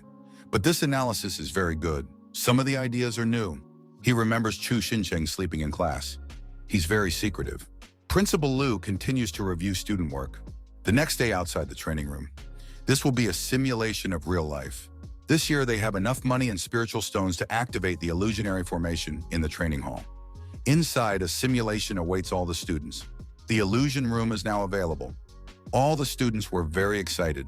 Now there is a real place to improve their skills. In this illusion room, you can simulate a real fight and not be afraid of getting injured. Director Lu says they have 54 people now, and they need to divide them into 2 teams for the simulation. They need to have a little competition between them. Then there will be a drawing of lots, so that the students can be divided into teams. Chu Xincheng stayed with the red team, and with him is only the retarded Hulu who tasted the swamp demon's shit. The rest of his friends are on the blue team, and the gap is very wide. Chu Xinchen shamefully asked Director Lu for a transfer to the blue team. All the Grand Masters are in the opposite side, the blue team. The red team can't compete, but is turned down. Director Lu believes that Chu Xincheng can pull it off. Shizuo Wu assures Chu Xincheng that he won't give in to him. He will fight with all his might. Now it's time for one at a time to enter the formation. Once they enter the illusory information, their soul will enter the illusion. The 2 teams will go to different places. At Principal Lu's signal, both teams go together. Xiaoxi prepared herself properly. Chu Xinchen concentrated and pulled up his pants belt. Everyone has crossed the formation boundary. Director Lu watches Chu Xincheng and the red team closely. This division into such teams is actually his intention. After all, in an official battle, the students of Wujin School would most likely be inferior to their opponent in every aspect. Chu Xinchen is a guy with great leadership skills. He wrote a very good strategy. Director Lu should see how far Chu Xincheng can go. They moved into the dark forest. Chu Xincheng is trying to walk by feel. It's so dark that you can hardly see anything. He finally found someone by feel. It turned out to be Brother Hu. He asked why Chu Xincheng pinched him. Hulu found the 2 of them together. He was very scared to death. He didn't even dare to make a sound or move. He does not know what they will do, for it is very dark. Chu Xincheng says not to use too bright a light source. Because they can be detected, he activates his spiritual eye. He needs to check the area. So the only thing he sees now is the forest. First of all, he wants to find out from each member of his team about their individual abilities. Chu Xincheng has a plan. Hulu interjects. Do they really have to act now? It would be more prudent to wait until dawn. Chu Xinchen explains that as long as it's dark, the other side won't act. In addition to killing points, there are battle flags in the exam world. They give an extra point if you get them, of course. They won't be able to contend with another team, so they need to look for extra points while they just can. Right in front of Chu Xincheng's nose, a lightsaber stabbed into the ground. It turns out to be Shizuo Wu. He wants to fight Chu Xincheng. Chu Xincheng says we have to get out of here quickly. A pillar of fire appeared in front of them. It's the princess who wants to rip Chu Xincheng's head off. Before that, they plan to kill Chu Xincheng. Shilin agreed with that. We need to kill him first. Chu Xincheng is the core leader of the opposing red team. We need to split into 2 teams. One must find the battle flag, and the other must kill Chu Xincheng. The princess expresses doubt. She is not confident that they can defeat Chu Xincheng, even though he is not a great martial master. But that was in the Black Swamps. Shizuo Wu told about Chu Xincheng's secret. Earlier before the trial, he had said that it was only because he used his family's magic weapon that it was so strong. This reassured the princess. She agreed that they would be able to kill Chu Xincheng. Chu Xincheng is running away from them. How much those guys hate him. Some sort of obstacle appears right in his path, covered by a cloak. Chu Xincheng barely has time to dodge the attack. It's Xiaoxi who's been waiting for him. She wants to show him the effects of the special training they are all undergoing. Chu Xincheng shoves her away from him with her face in the ground, like a pathetic schmuck. Xiaoxi realized that Chu Xincheng had sucked out all her spiritual power again, and he rejoices and says now let her try to hit him if she dares. Shizuo Wu runs after Chu Xincheng with the others, and tells Xiaoxi that they will definitely avenge her. Hao Geng shouts after Chu Xincheng not to run away. They will kill him quickly and painlessly. Only this was in no way in Chu Xincheng's plans. He prepared an ambush. The others hid behind the trees. Chu Xincheng knew that everyone would run after him. Shaylin can't figure out where everyone is gone. The energy formation is activated, and the entire blue team is trapped in a cage. They're surrounded by an energy barrier, which divided, moreover, the strongest and weakest players. The strong ones ended up on top, and the weak were behind them. And now the entire red team, using their superpowers, goes to attack and kill the trapped blue team. This turn of events was not expected by the blue team. Chu Xincheng was certain that the blue team would try to kill him first. That was the calculation. He would lure them here, into the forest thicket, the terrain surrounded by trees and perfect for an ambush. Secretary Hu is the master of seals and the only Grand Master of the red team. They will divide this section built into 3 parts, and it will be necessary to ambush 5 or 10 men in each part. The first part of the plan should be based on capture and pursuit. The ambush worked perfectly. The blue team was attacked from all sides by members of the red team. Princess and Shizuo Wu try to fend off the attacks. The most important thing in this attack was that they should concentrate their fire on the healers and support. This is especially true for Shuilin. The main target is her Shi must be neutralized. Something begins to wrap around Shuilin's arm. The tentacle pierces through her. Target achieved. Shizuo Wu attacks the barrier more and more strongly with his holy sword, and the princess helps him do so. They're starting to loosen the walls of the barrier. Secretary Hu begins to bleed from the exertion. He can no longer hold the barrier. The attacks are very strong. Chu Xincheng at the last second takes him out of harm's way and saves his life. Chu Xincheng saved Secretary Hu in time, and the 2 of them took shelter under the rocks from the energy shots. Another team from the other side is coming at them. We need to watch out for hidden arrows, and we need to make a run for the west side. Those 3 are in the forest there. Secretary Hu asked Chu Xincheng to leave him. He can't run, he has no strength. Chu Xincheng took him in his arms and said that there was no way he would leave him behind. There were quartz tentacles approaching Chu Xincheng, but using Secretary Hu's body and holding his leg, he was able to successfully smash them all. The archer takes good aim before launching her arrows. Secretary Hu covers Chu Xincheng with his body. He remains alive. The princess yells for them not to try to escape, and she calls all the members of the red team in pursuit. Archer is fair in her observation. They are scattered, organized, and blind pursuit may lead to another ambush. Blue team just found the battle flag. That's an extra point, so we need to discuss new tactics. But the princess listens to no one. She's running after them with her flaming hammer. They should have listened to the archer. Xiaoxi is alive but completely exhausted and useless on the battlefield. She is very angry and vows to take revenge on Chu Xincheng. He runs away from everyone, covering himself with the body of the half-dead Secretary Hu. The whole crowd, led by Shizuo Wu, runs after him. Xiaoxi is happy to see him. It's time for revenge. Chu Xincheng saw her just in time. He grabbed her by the scruff of her neck and pulled her with him. He took the half-dead Secretary Hu in one hand and began to cover himself with the weak but alive Yaoxi. Shizuo Wu did not expect such cunning. Everyone started shouting to be very careful and not to hurt Xiaoxi. Xiaoxi angrily calls Chu Xincheng a shameless, despicable dog, but he is amused by it. There is a river to the west and a water spell hidden there. One arrow goes straight for Xiaoxi's throat. Chu Xincheng didn't expect this. The princess and Shizuo Wu didn't wait either. The archer launched an arrow at Xiaoxi without hesitation or mercy. Chu Hingcheng watched the arrow lodge in Xiaoxi's throat and couldn't believe that they had done it after all. In farewell, Xiaoxi showed Chu Xincheng a three-finger gesture. The princess started reprimanding and scolding the archer. She also told her to avoid attacking Xiaoxi when she was shooting. She was telling her to be more careful. There was an opportunity to save her. The archer gave the princess a slap on the wrist and said she did the right thing. They can't let the princess go after the red team without a plan. Wasn't it enough for the princess that when they were all chasing after Chu Xincheng, they had already lost so many people? Such a big difference in level between the blue team and the red team, and they still managed to kill 6 people. Xiaoxi was a shield that is now gone. Blue team's C point will of course be deducted, but they have a battle flag and a point advantage. Therefore, they don't lose anything. The princess can't believe such cold-bloodedness. She thinks that she shouldn't have killed Xiaoxia. She's not a loss of points. She's one of them, a member of the blue team. No one is given the right to kill their own? The archer said that this is a practice session, not a place to show friendship. After the people from their team came to pursue Chu Xincheng, a new tactic must be devised. Hulu says to back off. The archer said there was no game here. The princess got very angry. She told her that you can't do whatever you want. Shizu Wu closed everyone's mouths. The archer and the princess were very angry with Shizu Wu. He went far behind the tree where Chu Xincheng was hiding. The red team started to comfort him. Of course, the girls gave him a hard time. The princess was screaming like a hysterical girl. Director Liu, watching the competition, didn't realize how it had come to this himself. An open feud began in the blue team between the princess and the archer. And the other members from the blue team in the red team are just sitting around snapping seeds and watching this fight and brawl.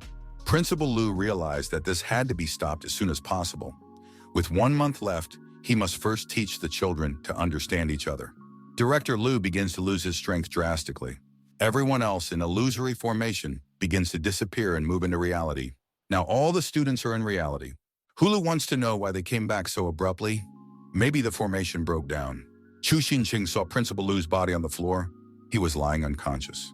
The next morning at Wujin School, Shailin knows about these things and said that he was overstressed with varying degrees of damage to his internal organs. Well, that's what's weird. That kind of damage shouldn't be at the level of a battle king. Director Liu has been under a lot of stress, and this time, he would have to take a vacation to recuperate. He took more than he could carry. The students wondered what they should do. The competition was only 4 months away, and they were not properly prepared as it was. Teachers are already in short supply, and the only one who could teach and tell them what to do was sick. Chu Xincheng looked at Xiaoxi thoughtfully. Foxy didn't understand why he was staring at her. The old fox Wutanu interjects with the human's request. Does he really want the fox to train human students? Chu Xincheng began to praise Wutong. Allegedly, he had once trained a man. Wutanu quickly covered his mouth and told him to leave. The very idea that he would train people is completely absurd. He will never help any human being. The team that wins will go to the Grave of the Sword. Most of the survivors are locked in the Valley of Remorse. The Grave of the Sword is adjacent to the Valley of Remorse. They share a common defense system. Old Fox will be able to blend in and get past the defenses, and then save his people. Chu Xincheng knows how much he hates the human race. But not all humans are enemies. And the students of Wujin School didn't humiliate Xiaoxi. She's a student on par with everyone else, and she has confirmed it. By joining forces, they can achieve the great rebirth of the Fox clan. This is their only opportunity. Wutong immediately gave Chu Xincheng a stump and told him to get lost. Archer Li Mu is sharpening a piece of wood with a knife. She wants to make arrows.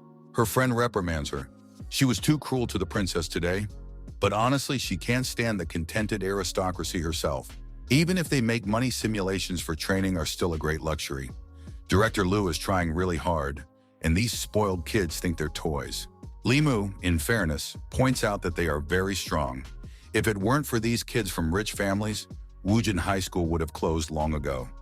This year's team, provided they work well together, will definitely win. She's already calculated that it's a lot of money per student, and the friend's sister will have money to cure her illness. Principal Liu is sick, and they can't afford any more internal strife. Everyone gathered in the classroom, and the students wondered who would teach if Principal Liu was sick. Chu Xincheng is really looking forward to Wutong. If he doesn't come, Chu Xincheng will try to teach the disciples himself. The only thing he's worried about is whether his level will be enough to convince people. Zheng tells his master that he himself realizes how weak he is. Therefore, one must cultivate strength. Limu walks over to Chu Xincheng's desk and says she has something. She apologizes to Xiaoxi for killing her in the last battle. Xiaoxi smiles and says it doesn't matter, instinctively touching his throat. Limu was forced to do this. If she had to do this again, she wouldn't hesitate. The princess was very angry. Limu finished with her explanation and left. Principal Lu came into the classroom. He certainly looked sickly. He asked everyone to shut up. Since the competition is just around the corner, there's no time to waste. He has found a new teacher who will provide special training. Heavy footsteps were heard. This is Mr. Wu Fu, 3-star martial arts emperor. That's quite a makeover for the old fox. Xiaoxi and Chu Xincheng couldn't believe their eyes. Wu Tong had come to teach them in the guise of a human. The stomping of feet can be heard. All the students went for a run. Chu Xincheng remembered Wu Fu telling everyone off. He had seen their simulation of a team battle. Someone started lying dead as soon as they showed up. Someone left their teammates behind, as well as their brains, without thinking of any consequences. Others abandoned the plan and simply killed their teammates. Cold-blooded and calculated. If the opponent didn't use their comrade as a shield, they would lose. Wu Fu says it's terrible, and he's not as merciful as Director Lu. Everyone gather in the square immediately. He instructs us to run 10 laps around the island.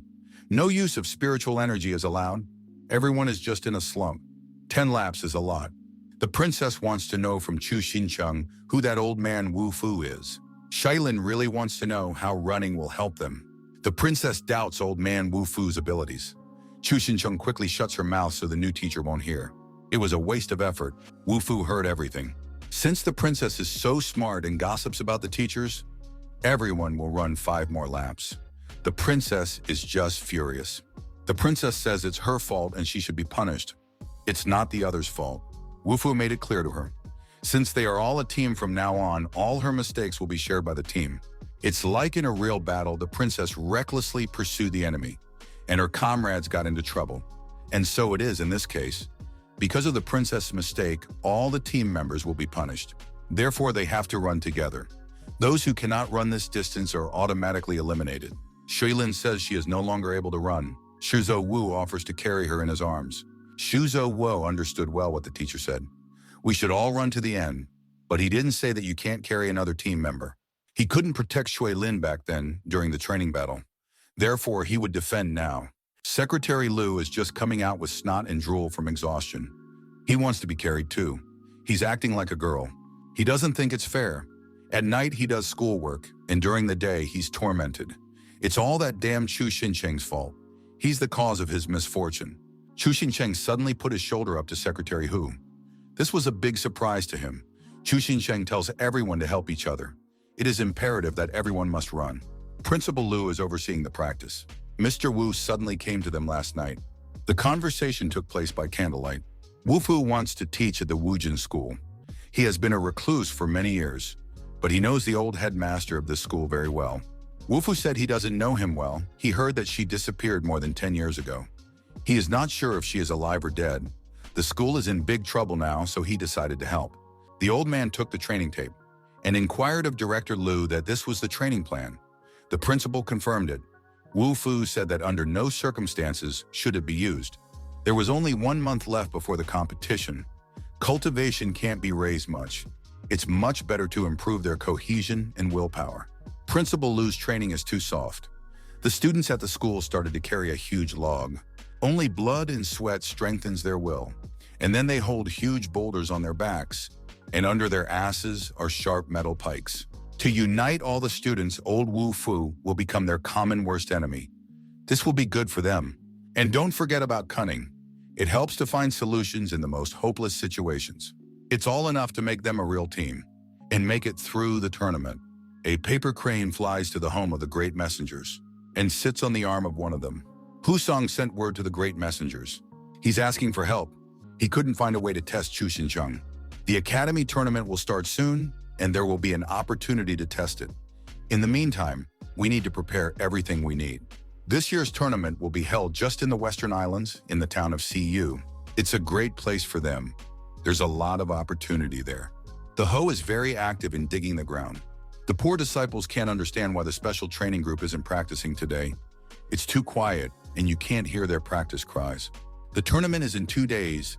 They are traveling to CY Town today. It's a good time to wish them luck. All the students of Woojin School came to see off the future contenders of the academy competition. Mom's giving Shizhou Wu instructions. The Western Islands are especially hot, so he needs to take plenty of skin whitening cream with him.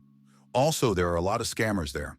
She turns to Shui Lin and says she's counting on her, so she can take care of her stupid son.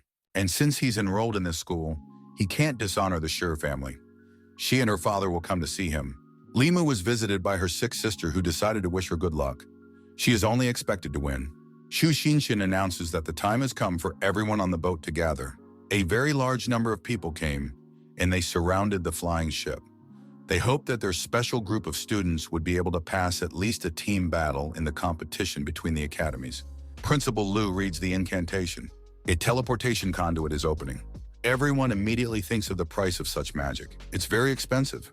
The power formation was in full force. A small crack in the sky appears. The flying ship almost went into the portal, and the portal opens the other way.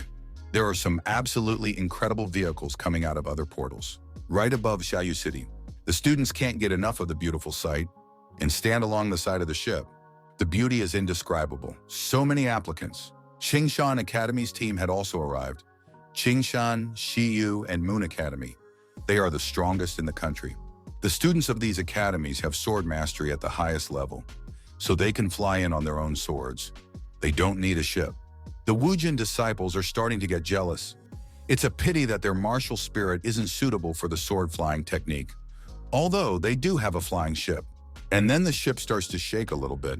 A huge building appears directly in front of the board as it emerges from the portal. This is the pavilion of the moon gods. It's hard to imagine how much spiritual energy it takes to make this structure fly. Yes, it takes a lot of energy, Xu Xincheng remarked. Map of the city of Shiyu, known as the City of 1,000 Sand Lakes. It is located between the Sea of Mirrors and the Desert of Madness, half in the sand and half in the sea. Located on the border, it is also a key communication point between Geelong and over 100 cities in the Western Islands. Lots of messengers and merchants. They move around relentlessly. There's also a thriving underground trade. It's a city of chaos and wealth. Xu Xincheng has already received an offer to play in the sweepstakes. Xu Xincheng didn't like this idea very much, and he quickly gave up. A very pretty girl said that going students are participants in the tournament. They should not be harassed. She apologized for greeting the participants so late. The girl herself is from Shiyu Academy. She is in charge of accommodating the participants of this tournament. A slender beauty with beautiful jewelry. She's so good that everyone's just turning purple with embarrassment. She's a hottie. All the guys liked her. Even Xiao Shi, the Fox One princess, is jealous. A girl shows the dormitory that is reserved for the competitors. The rooms are for 2 people. Very clean and cozy. To the east of the dormitory is the training hall, and there is also a market square nearby where you can buy whatever you need. There is also a soundstone in each room, so you can inform the dormitory administration if something goes wrong. Everyone is welcome to the academy by Ziayu. All the students of Woojin School stand with confused faces. Jin appeared like the devil out of a snuff box. He called his master a lazy loser. There was a new assignment for him. The girl turns to the little foxy girl, Xiao Shi. She knows her, all because the great prince vouched for her. Xiao Shi was insanely pleased by this. It was such a nice surprise that she was known about and that she was important. But the girl said it was her duty to know her opponents. After all, they will be fighting in the same tournament. All the students from Woojin School are quite famous personalities. She even knew that Xu Xincheng would bring her own plant along with her to the tournament. It's an ordinary potted radish.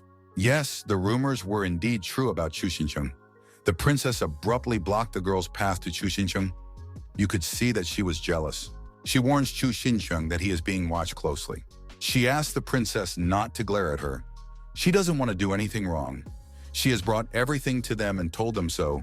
Now she leaves them all to rest after their long journey. The princess starts hitting Xiaoxi's head to knock the pink ponies out of her. She tells everyone to wake up. You can't fall for the women of the Western Island. Wrapped in cloth like a dress, they go out on people with bare bottoms. It's very uncool. Xu Xincheng is very surprised that the princess knows so much. The princess confesses that she used to spend a certain amount of time in the Western Islands and know a great deal about local customs and ways of life. And then she interrupted her conversation and said that enough of this discussion, we should go to dinner. The roast meat here is excellent. The poor students of Woojin School haven't eaten it for a long time. In the evening at the CY Academy, two girls are trying to chew the fruit with their teeth. The other girls are watching. Their faces show signs of embarrassment. Finally, they snack on this fruit, and you get a very thin slice of it. That was the point of the contest. They won. The slice of fruit was super thin, but the other girl has no way to settle down and says that with her partner, they can do even thinner. But the partner's not happy about it. She wants to be left alone. The very girl who used to house all the participants of the competition between the academies bursts into the room. And now she is not so friendly, but rather evil like Mihara. She called her sisters a bunch of stupid bitches. She's busy catering to the other academies while the rest of us do whatever the hell we want. They're trying to calm her down. She's so angry, but she's slowly calming down. She has to meet someone else. She's looking for Feng Yin, but she's gone for a snack. CY City Night Market. Next to the princess is a simple farmer. You should definitely take a look at him. He's worth a look. You can hear him advertising lamb noodle stew. A stranger watches Chu Xincheng from above, surrounded by his friends. She sees him smile happily. She is very interested in when they can play together. In the canteen, there are very appetizing dishes on the table. The poor students of Woojin have not eaten such excellent food for a long time. They eat very greedily and with great appetite. They try to taste almost everything on the table. Unfortunately, there was very little meat at CY Academy. Free accommodation and meals on confirmation of participation in the tournament. This time he's going to have a blast in this wonderful place. Hulu really likes it here. They don't want to make a mistake. If it's really Chu Xincheng, it looks like it is. In the Misty Flower Pavilion, there are several young men sitting in the pavilion. Their teacher ordered them to look after Chu Xincheng. The arrogant youths would recognize this teacher's order as ridiculous. After all, Chu Xincheng couldn't even enter the inner courtyard of the Mist Flower. It's ridiculous to be a captain with such strength, but they recognize that he has the princess on his side, and that is indeed a weighty factor. Chu Xincheng's abilities are a mystery to all of them. That's why you shouldn't take him too lightly. One of the young men is sure that the boy has secrets hidden away. They had heard rumors that a 3-star martial arts emperor named Wu Fu was in charge of their special training. There are 312 registered martial arts emperors in China. Nothing is known about Mr. Wu Fu. We need to check out that old Wu Fu properly. Wu Fu went to the competition with all the disciples. He was now in the westernmost point of Jilan in Shiyu City. From here westward, across the maddening desert, across the boundless sea. This is exactly the kind of place that Old Fox hasn't been back to for a very long time. Wu Fu notices the intruders. 2 cultivators are watching him. He sees them with his spiritual eye, and he was really annoyed by it.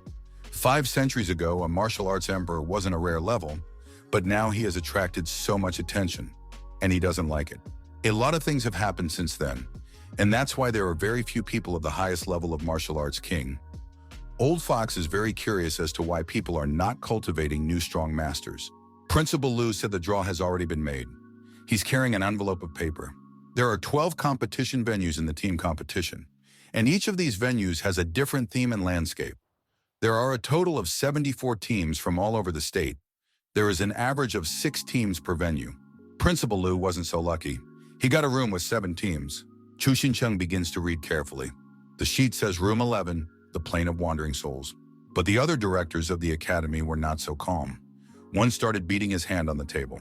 There are only 5 Class A schools in Jilan, and they will meet 3 of them at once in the same room. This is simply impossible. The rector of Hongyun Academy is very unhappy. He is asked to remain calm and not to panic. You just need to ask the others if they are willing to cooperate. It's a tournament, the weak get eliminated and the strong stay. Those are the rules. They need to get rid of trash like Woojin Academy first. Actively start betting on who will be the champion. The time is almost here. There are 14 teams to bet on. It's a good way to double your money. A lot of people are betting on Xinshan Academy. It's a good choice. At least you won't lose your money with this bet for sure. Rumor has it that this year in the 11th room, there is an academy team with no rating. And there are also 3 teams from the academy with the first category. Wu Fu carefully hears the conversations in the crowd. The gawkers are laughing. There's no point in participating in the tournament when the academy has no ranking. It's better that they don't waste their time and go back to farming. Waiting area for Academy Tournament participants. Yes, this year's contestants are very strong. They will make excellent opponents. Chu Xinqing scanned everyone with his spiritual eye. Other than themselves, they didn't see any martial artists. Behind their backs, the crowd and other participants were whispering. Everyone was pointing their fingers at them. The disciples of Wujin School are only martial arts masters. They are very weak and poor. And their airship is just a laughingstock. The princess, from such rumors behind her back, gets very angry. It's hard for her to control herself. In the end, she couldn't stand it, and she tried to put the insolence in their place. If anyone had anything to say, let them say it to her face, if they had the courage. But the gossips quickly apologized to the princess. The guys from the Miss Flower Pavilion appear. They say that after all, not everyone is as fond of seeking supremacy in a pile of garbage as they are. The princess's eyes became bloodshot at such words. But immediately the old man made a remark. The students of Wujin School just arrived at the competition, and they immediately make a commotion. It's good to be young and energetic, but you need to use it in the right way. It's better for everyone to take one step back. Chu Xinqing doesn't know who it is, but the princess explains to him that it's an old woman who looks like an old man. Her name is Kong Lao. She's the dean of Shiyu Academy. She's just at the peak of the martial arts emperor. Chu Xinqing notices that she has a very strange name. As for a woman, the princess confirms that she is indeed a woman. Just why the fuck does she have a beard and a mustache?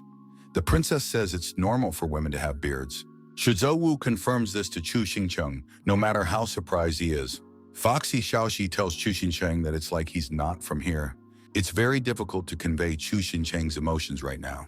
Kong Lao would like to announce the rules. It is forbidden to take pills, food, and drink to team competitions. Each team's starting score is 30 points, and the team that kills an opponent gets 1 point, and the team that loses a member gets 1 point deducted. -3 points for each person who refuses to participate. The duration of the competition is 7 days. Killing an enemy will result in receiving supplies from the air. Although the competition is well protected, there is still the possibility of dying. Therefore, the administration hopes that every student is well aware of this. The format of this year's competition is slightly changed from previous years. A tracking eye will be placed in each room, and the entire competition will be broadcast live to the outside world. Additional issues will be decided by the external judges on a case-by-case basis, if necessary. The Grand Messenger says quietly that this is done so that he can observe everyone properly. It's midday, the sun shines high in the sky. All posters and signage show fan seating separately for each academy. Everyone who will be watching the competition hurries to take their seats. Greetings, honored spectators. Welcome to the Academy Tournament. The main announcer is Ah Bin. He will be commentating on the competition in the arena. This year, the competition between the academies will be broadcast live. Everyone can also watch the tournament through the arrays or their viewing stones. People really like the very idea of live streaming. Mrs. Shai tells her husband to hurry up. They're about to show their son. This year's event features prestigious judges who guarantee honest, fair competition. No cheating and no cheating. Everyone really wants to know which team, out of all 74, will be the champion. Principal Liu is very worried about the students at his school. Mentally, he instructs them to act. About 500 years ago, a mysterious curse occurred in the far north. The curse quickly spread in all directions and affected the entire plains of the far north. It turned countless creatures into wandering souls. The area has since been called the Plain and Wandering Souls. The blizzard started at all the wrong time, and someone was already starting to get sick. Here they must channel their spiritual energy to protect themselves from the cold. But one must also be careful. The main thing is not to run into a soul eater. But the rich sass thinks such a dangerous beast won't show up here. At the very least, there will be a few levels. They shouldn't be in any danger. In addition, they know the starting positions of the other teams. This gives a good advantage. He's got ends in the department that shapes the running of the competition. Distant relatives. With the right amount of money, it is easy to get the information you need. First, they must destroy the Wujin team. Then they will hide and watch the tiger fight. They had already talked to the Hongyun team before the tournament. Everything should go according to plan, and then they will reap the benefits. Go ahead, it's time to destroy unnecessary garbage. A little rabbit in the middle of a snowy plain. So sweet and innocent. Just begging to be petted. So cute. That's when he is abruptly grabbed by the green ribbon and wrapped along his entire body. Academy student Shiyu is very excited. What a cute rabbit she caught. But eating that rabbit is not worth it. At least it could be a good dinner. Sister Li is asked if Feng Yin can't be kept in check. How to control her, she doesn't know. It's just a team fight. She's strong either way. She can go wherever she wants to go, and right now she wants to go play with the Wujin students. All the girls start looking at the rabbit. He's so cute. Nurse Li heard something suspicious. Terrible screams begin. Xiaotuza is told to drop the rabbit immediately. The rabbit begins to disappear in her hand in a pink glow. Then that magic envelops her and penetrates her to the bone. Xiaotuza turns into a wooden marionette puppet, without a soul or will, but retaining his fighting skills. Sister Li immediately recognized this handwriting.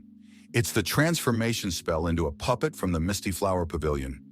Now this monster was not their sister. The puppet starts attacking all of CY's female students with scarlet ribbons. She wants to kill them all. She's become a puppet in someone else's hands, and she's not one of them anymore. She has to fight to survive. One of the girls starts sobbing. After all, she is her sister, and turning her into a useless wooden puppet is too much. Sister Li, with one terrible blow, blows half of Xiaotuchi's puppet's face off, and they call her a useless, stupid bitch. She let her team down. It's a real shame to be turned into a wooden puppet so easily. Let her wait. They'll get to her in the real world. Abandoned houses covered in snow. Looks like no one lives in them. This is most likely the North Village. It's a very creepy place. Rumor has it that this village is not far from where the curse itself broke out. None of the inhabitants managed to get out. They were all turned into wandering souls and chained to this place. There must be a lot of wandering souls here, but for some reason, they can't find anyone. Maybe they were all destroyed by past contestants. Not a soul in the neighborhood. Maybe they escaped quickly. He notices out of the corner of his eye, movement behind his back. There they are. We must run after them, and all of Huan Yun's warriors rushed after them. They had already hoped that they had caught up with the Wujin disciples. Let them not run, they would still die. Xu Xincheng watches them from ambush with his spiritual eye. We must fight in unison. Attention all teams, the enemy is coming. The Princess and Hao gang received the order. We must prepare the arrows. Xu Zuwu has also made preparations. Carefully camouflage and only then attack. The moment of truth has arrived. Let's go. And the wall bricks fall off, and the little shutters in the houses open, and arrows start flying from there. Crossbows appeared even from tree trunks. Arrows became even more numerous. The enemies were trapped and caught in a crossfire of glowing arrows. Too late, the opponents realized it was an ambush. He closed in with an energy fan from the front, and the arrows flew away from him. He was already rejoicing that he was able to outsmart Chu Xincheng and his team. Their little dodge didn't help, but he's forgotten all about his rear. A brick falls off the wall, and the holy sword comes out. Shizhou Wu pushes him forward with all his might, and she takes it up the rich, cocky bastard's ass. He squeals like a little girl and cries because he didn't expect this kind of trickery from his opponent.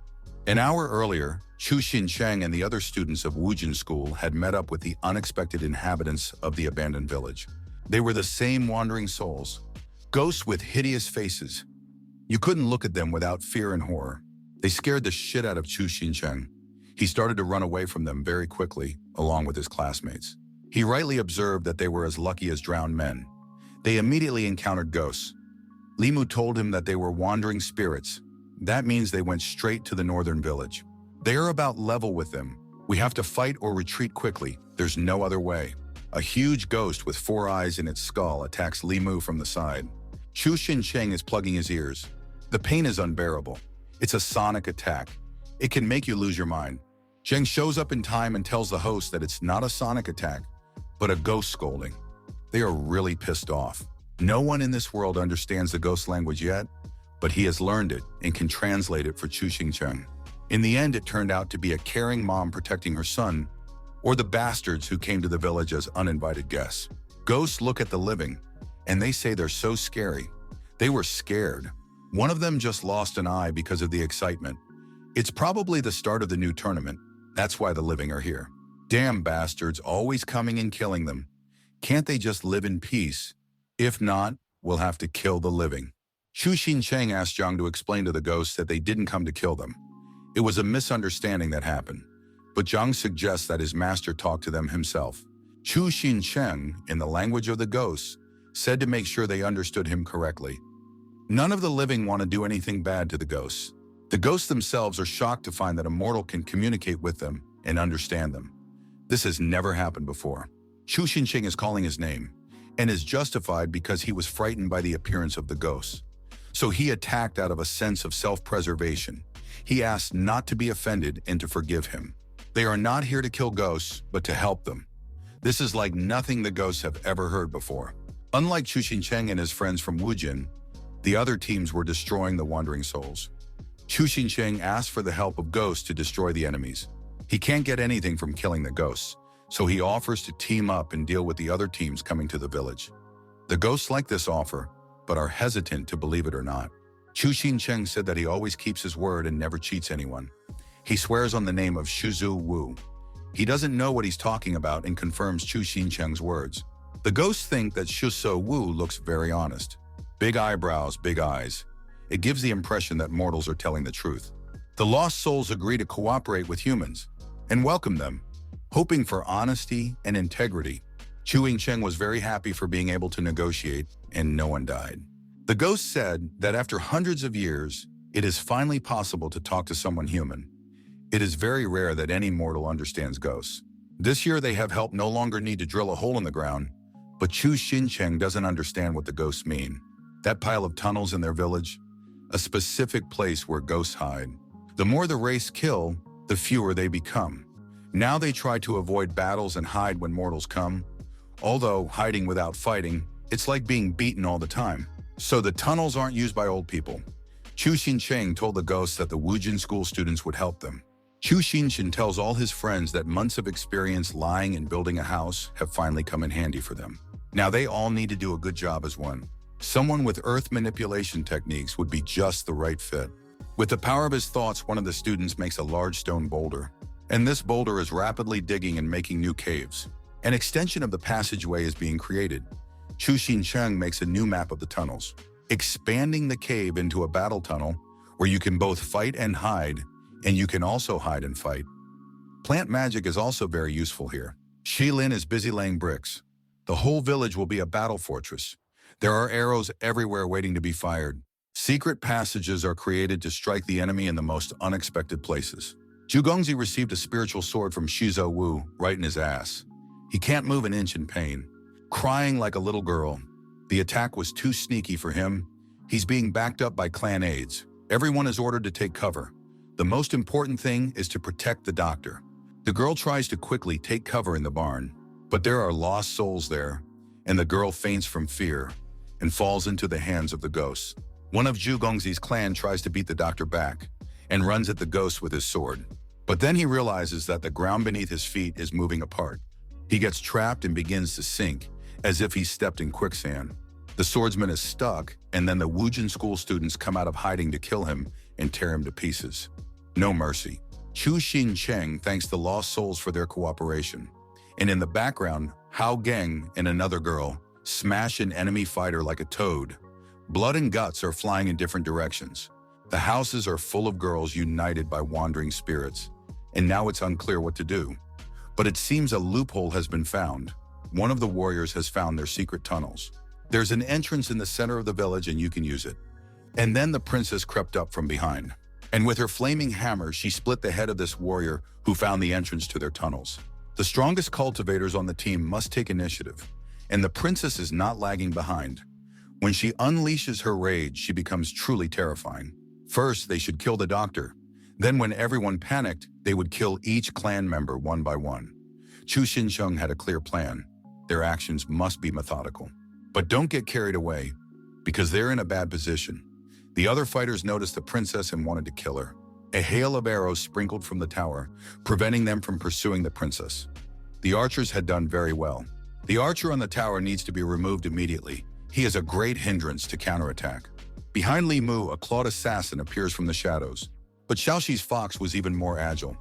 He's too noisy compared to her. He failed in his task. She quickly and deftly slashed his throat from ear to ear with her dagger. Stand up and confuse the enemy. Wujin's disciples were able to create panic. They gave the impression that they had a threefold superiority over the enemy. There are too many of them. Zhu Gongzi demands that no one scatter, but fight to the end. Now instructing Secretary Hu to kill those bastards immediately. It activates the energy formation, and pillars of fire burst out of the ground. Many soldiers received terrible burns, and some were burned and died on the spot. Zhugongzi realizes with horror that explosive charms have been applied. Only one escape route had been opened to them. Zhugongzi's subordinates suggest to their master to retreat. The situation is very bad. He calls his subordinates stinking pieces of shit. He won't give his consent to retreat. He will kill anyone who dares to leave the battlefield. Shaoxi gathers supplies in the cellar. Hao Geng prepares his spear for battle. Zhugongzi is just furious. They were attacked by a bunch of poor rats. They're no match for them, and they run away from the battlefield, dishonoring the Zhu clan and the academy. You can't be afraid of such wretches. We need to attack the ground. The other members of Hong Yun begin to concentrate spiritual energy while soaring into the sky with their swords. If those rats like to dig holes, they'll die in them. He'll personally bury them alive. Zhugongzi dealt the heaviest blow to the network of prepared tunnels. The members of the Wujin school did not expect such a heavy blow. Some of them were injured very badly. From that impact, the house of one of the ghosts simply shattered into splinters, but no one realized what would happen to the tunnels. Everyone who took shelter in the tunnels experienced a terrible shockwave. Everyone started to panic and everything is going to collapse. Chu Xincheng said to stop panicking immediately. The doctors must attend to the wounded. Now they'll activate the second plan. Before the battle itself, Zhang gave Chu Xincheng 17 possible outcomes of the battle. The second plan was the second scenario of attacking the underground tunnels. Vine branches are used to strengthen the structure during tunnel construction. It is necessary for everyone to put spiritual power into the grapevine branch. From the spiritual power, the vine began to glow turquoise in color. One of the students applied the plant technique. This helped to strengthen the tunnels. The branches of the vine became much stronger. They began to change their color and their texture. She warned Chu Xincheng that she wouldn't last long. Chu Xincheng gives orders to the team with runes. Secretary Hu gets kicked in the ass like a dog, and pushing him as hard as he can. If he doesn't finish as soon as possible, there will be more work to do. He complains that big formations take time to prepare. Everything is finally ready. Energization has begun. Pillars of fire erupt from the ground, and a protective circuit appears around the perimeter. Zhugongzi, his fighters begin to be tossed upwards like feathers in the air. And then from a great height, they fall to the ground and break their bones. Zhugongzi doesn't understand what the hell is going on and why they fell. This formation is an imperial prohibition formation. Half of the martial techniques won't work here. A poisonous vine emerged from the earth. It enveloped all the warriors of Hongyun Academy like devil snares and bound them hand and foot, gradually starting to strangle them. The arena maintains a sepulchral silence. All the fans just froze in the stands. You could hear the wind blowing. No one can believe it. There's no limit to the amazement. The announcer from the podium says it's unbelievable, fantastic. The Hongyun Academy team had indeed been defeated by the Wujin school. Footage of Zhugongzi and his warriors lying curled up on the ground is on display, and standing over them is Chu Xincheng. Someone was very upset about Hongyun's loss. The fucking clan had left a lot of people bankrupt, as they had bet all their money on his victory. An unrated academy was able to defeat an academy with a rating of B. The battle was really good. The tactics were brilliant. Li Mu's archer has a lot of eyes on her. It's imperative to find her and recruit her. But no one can understand why the Sword of Light looks so stupid in Shu Zuwu's hands. And then there was yelling. Somebody wants to complain to the judges. The other team deceived the Hongyuan team. Chu Xincheng, he manipulated the wandering spirits to cheat their team. In his deepest belief, it was illegal. Master Wu Fu calmly asked if there was a rule that prohibited such actions. As far as he could remember, there was no such rule. But if we talk about collusion, then why did the Hongyuan team go to the village and did not know where it was? This is a very interesting question, and it made Director Hongyuan covered in sticky sweat from fear. The principal told Master Wu Fu that it was none of his business, and there's no need to reprimand him, he's not a boy. The other spectators couldn't understand what they were doing. The Wujin disciples gathered in a circle meeting together with the ghosts. The old woman fell to her knees and began to cry. After the battle, everything most precious to her had suffered. Her house and everything else is blown up, and she's very unhappy. Now the ghost has no place to live, and she, poor thing, doesn't know where to go. Chu Xincheng tells the old woman to turn to the Wujin Academy's builder team. Wujin Academy team builders can build a house very quickly. It will be very strong. Foolish Hulu starts banging his head against the pile and confirms that he can't destroy it with his head. The house is really strong. In short, their team can help you rebuild a home of any complexity and size. They invite everyone to book their remodeling services. The fans in the stands are in shock. These guys are openly advertising their services right in the middle of the competition. This is the first time this has ever happened. Director Liu covered his face with his hands in shame. He was very embarrassed. The Great Watcher watches the advertisement of the students of Wujin Academy. He calls his partner over and whispers something to him and makes a certain gesture. His partner bows to him in agreement. Chu Xinqing instructs us to clear all the rubble. Don't let the old people do this. They are no longer healthy. Secretary Hu looks at his hand.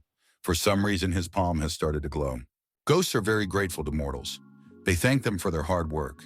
In previous years, they had to rebuild everything on their own, but this year they had a lot of help.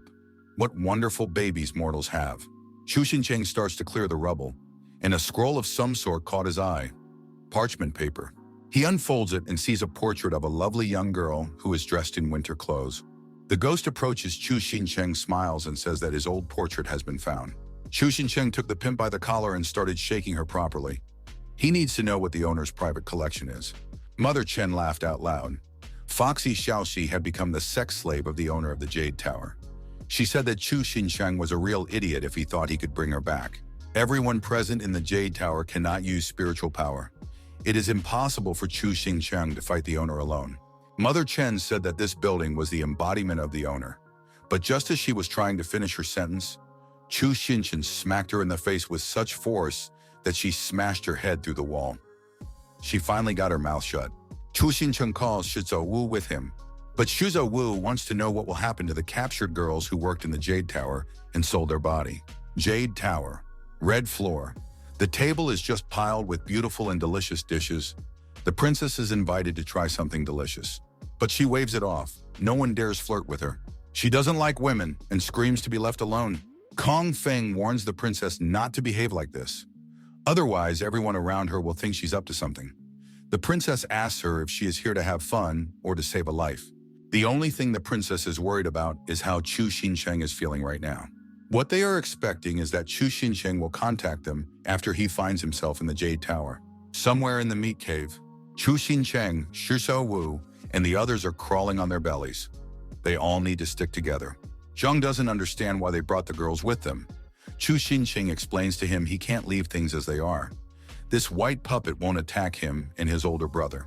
The girls must be taken to the princess first, and the people of the Western Islands should be able to do something about it. The white puppet is the girl's own creation, with the ability to encompass and purify all things. Chu Xinqiang, as the successor, you are the only one who can control the puppet, but he can't use his spiritual power here. Mother Chen said that the whole building is the embodiment of the owner. This thing is completely under his control. The puppet recognizes its owner. Chu Xinqiang and asks his shadow why he has stopped and is not going forward. Day points his finger at some obstacle. They climb into a cave that is all lit up. Chu Xinqiang asks his shadow brother, "What is this place they've come to?" She seems to have some very strange energy fluctuations in the runes here. The whole ceiling has the whole ceiling written all over it, and they glow very brightly. It looks pretty weird. Perhaps this is the reason why they cannot utilize spiritual energy. These roving ones are suppressing all abilities. We must try to destroy them. The shadow begins to pound on the cave wall with all his might. The meat cave is starting to shake. Everyone starts looking at the ceiling, which is shaking and moving. Out of the corner of his eye, Chu Xinqiang notices something. It was some kind of silhouette, someone's shadow. I couldn't make it out the first time. Chu Xinqiang thought he saw Xiaoxi, so he ran after her. He only saw her hair on the back of his neck. Chu Xinqiang tries to catch up with her and asks her to stop. He hears someone calling his name. Xiaoxi runs away from him and calls Chu Xinqiang by name. Red eyes appear on the ceiling, and Chu Xinqiang hears a call for help. Chu Xinqiang ran after Xiaoxi, but lost her, and he himself is lost and doesn't know where he is now. In the cave from the ceiling, bright red eyes stare at him from all sides. A hole forms under his feet. He falls and hits the cave walls in flight, finally lands on the bottom with a thudding head kick. The pain in his body made his body shudder. Chu Xinqiang rolled from side to side. When he hit his face, he hurt his nose. But he doesn't realize what a place it is where a bunch of someone else's red eyes are looking at him. Chu Xinqiang calls out to his older brother Shadow. Zhang reassures Chu Xinqiang. He tells him not to worry, because he's still here and the connection with Big Brother hasn't broken through. Shadow receives instructions from Chu Xinqiang. He needs to take Shizou Wu and the others to the princess. They have no spiritual power, and it's dangerous for them to stay there. Chu Xincheng scrutinized the cave that was unfamiliar to him. Xiaoxi runs behind his back. Immediately, with her claws, she stabs him in the back. Chu Xincheng's breath simply caught from the pain. Out of the corner of his eye, he noticed Xiaoxi's fox. Its eyes were burning bright red fire. Zhang warns Chu Xincheng that something is wrong with her. She must be being manipulated. Xiaoxi straight up looks like a sex slave. She's practically naked. Zhang says that she lured Chu Xincheng into this cave on purpose. After all, she can use spiritual power, but he cannot. Therefore, he is no match for her. Zhang warns that they can't summon Big Brother Shadow, so he gives a hand grenade to Chu Xincheng and throws it to Xiaoxi right in front of her face. There was a terrifying explosion. Chu Xincheng was thrown aside. Zhang says he made his own smoke and explosive grenades. The important thing is that they work. Chu Xincheng really doesn't want to blow up Xiao, but Xiaoxi doesn't care much about that, and she attacks him with fury. Chu Xincheng does not engage her in direct combat, but only dodges her attacks. Someone outside is watching Chu Xincheng and appreciates his efforts. He is strong, even without spiritual strength. The face of an observer is shown. He saw Chu Xincheng's system items. His head pops out of the cave wall. Chu Xincheng stares at the ceiling, not entirely sure if this is reality or a hallucination. One of the eyes begins to stretch and twitch. Then it bursts, and there's some kind of pus coming out of the middle of it. And that pus transforms into a humanoid silhouette. This sight made Chu Xincheng's face twist. He felt uncomfortable from such an abomination. But he was greeted. It was Liu Tengyun, the owner of the Jade Tower, a very ugly man. Xiaoxi stopped attacking Chu Xincheng, most likely on Liu Tengyun's orders. Chu Xincheng asked Liu Tengyun what that disgusting appearance is. And what's the most important thing he did to Xiaoxi? What is he up to?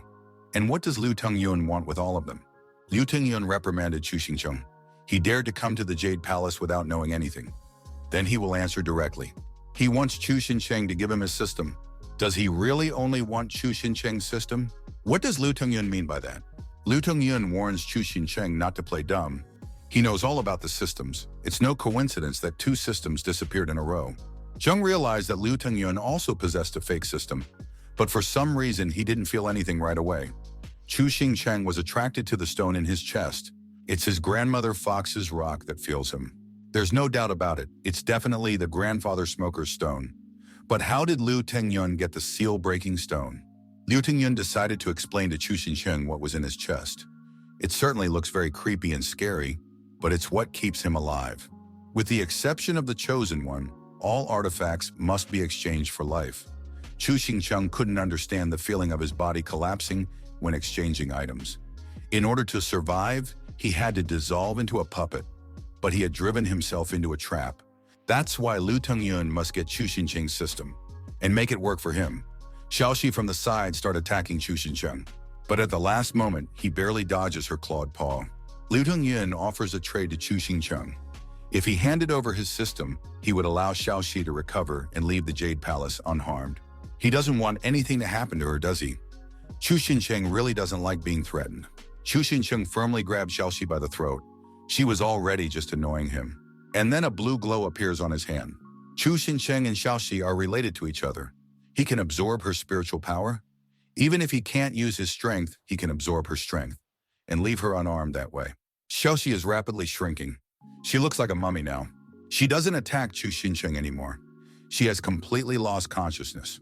Chu Xincheng rejoices he knocked out Xiaoxi, and now Liu Tengyun's threats are worthless.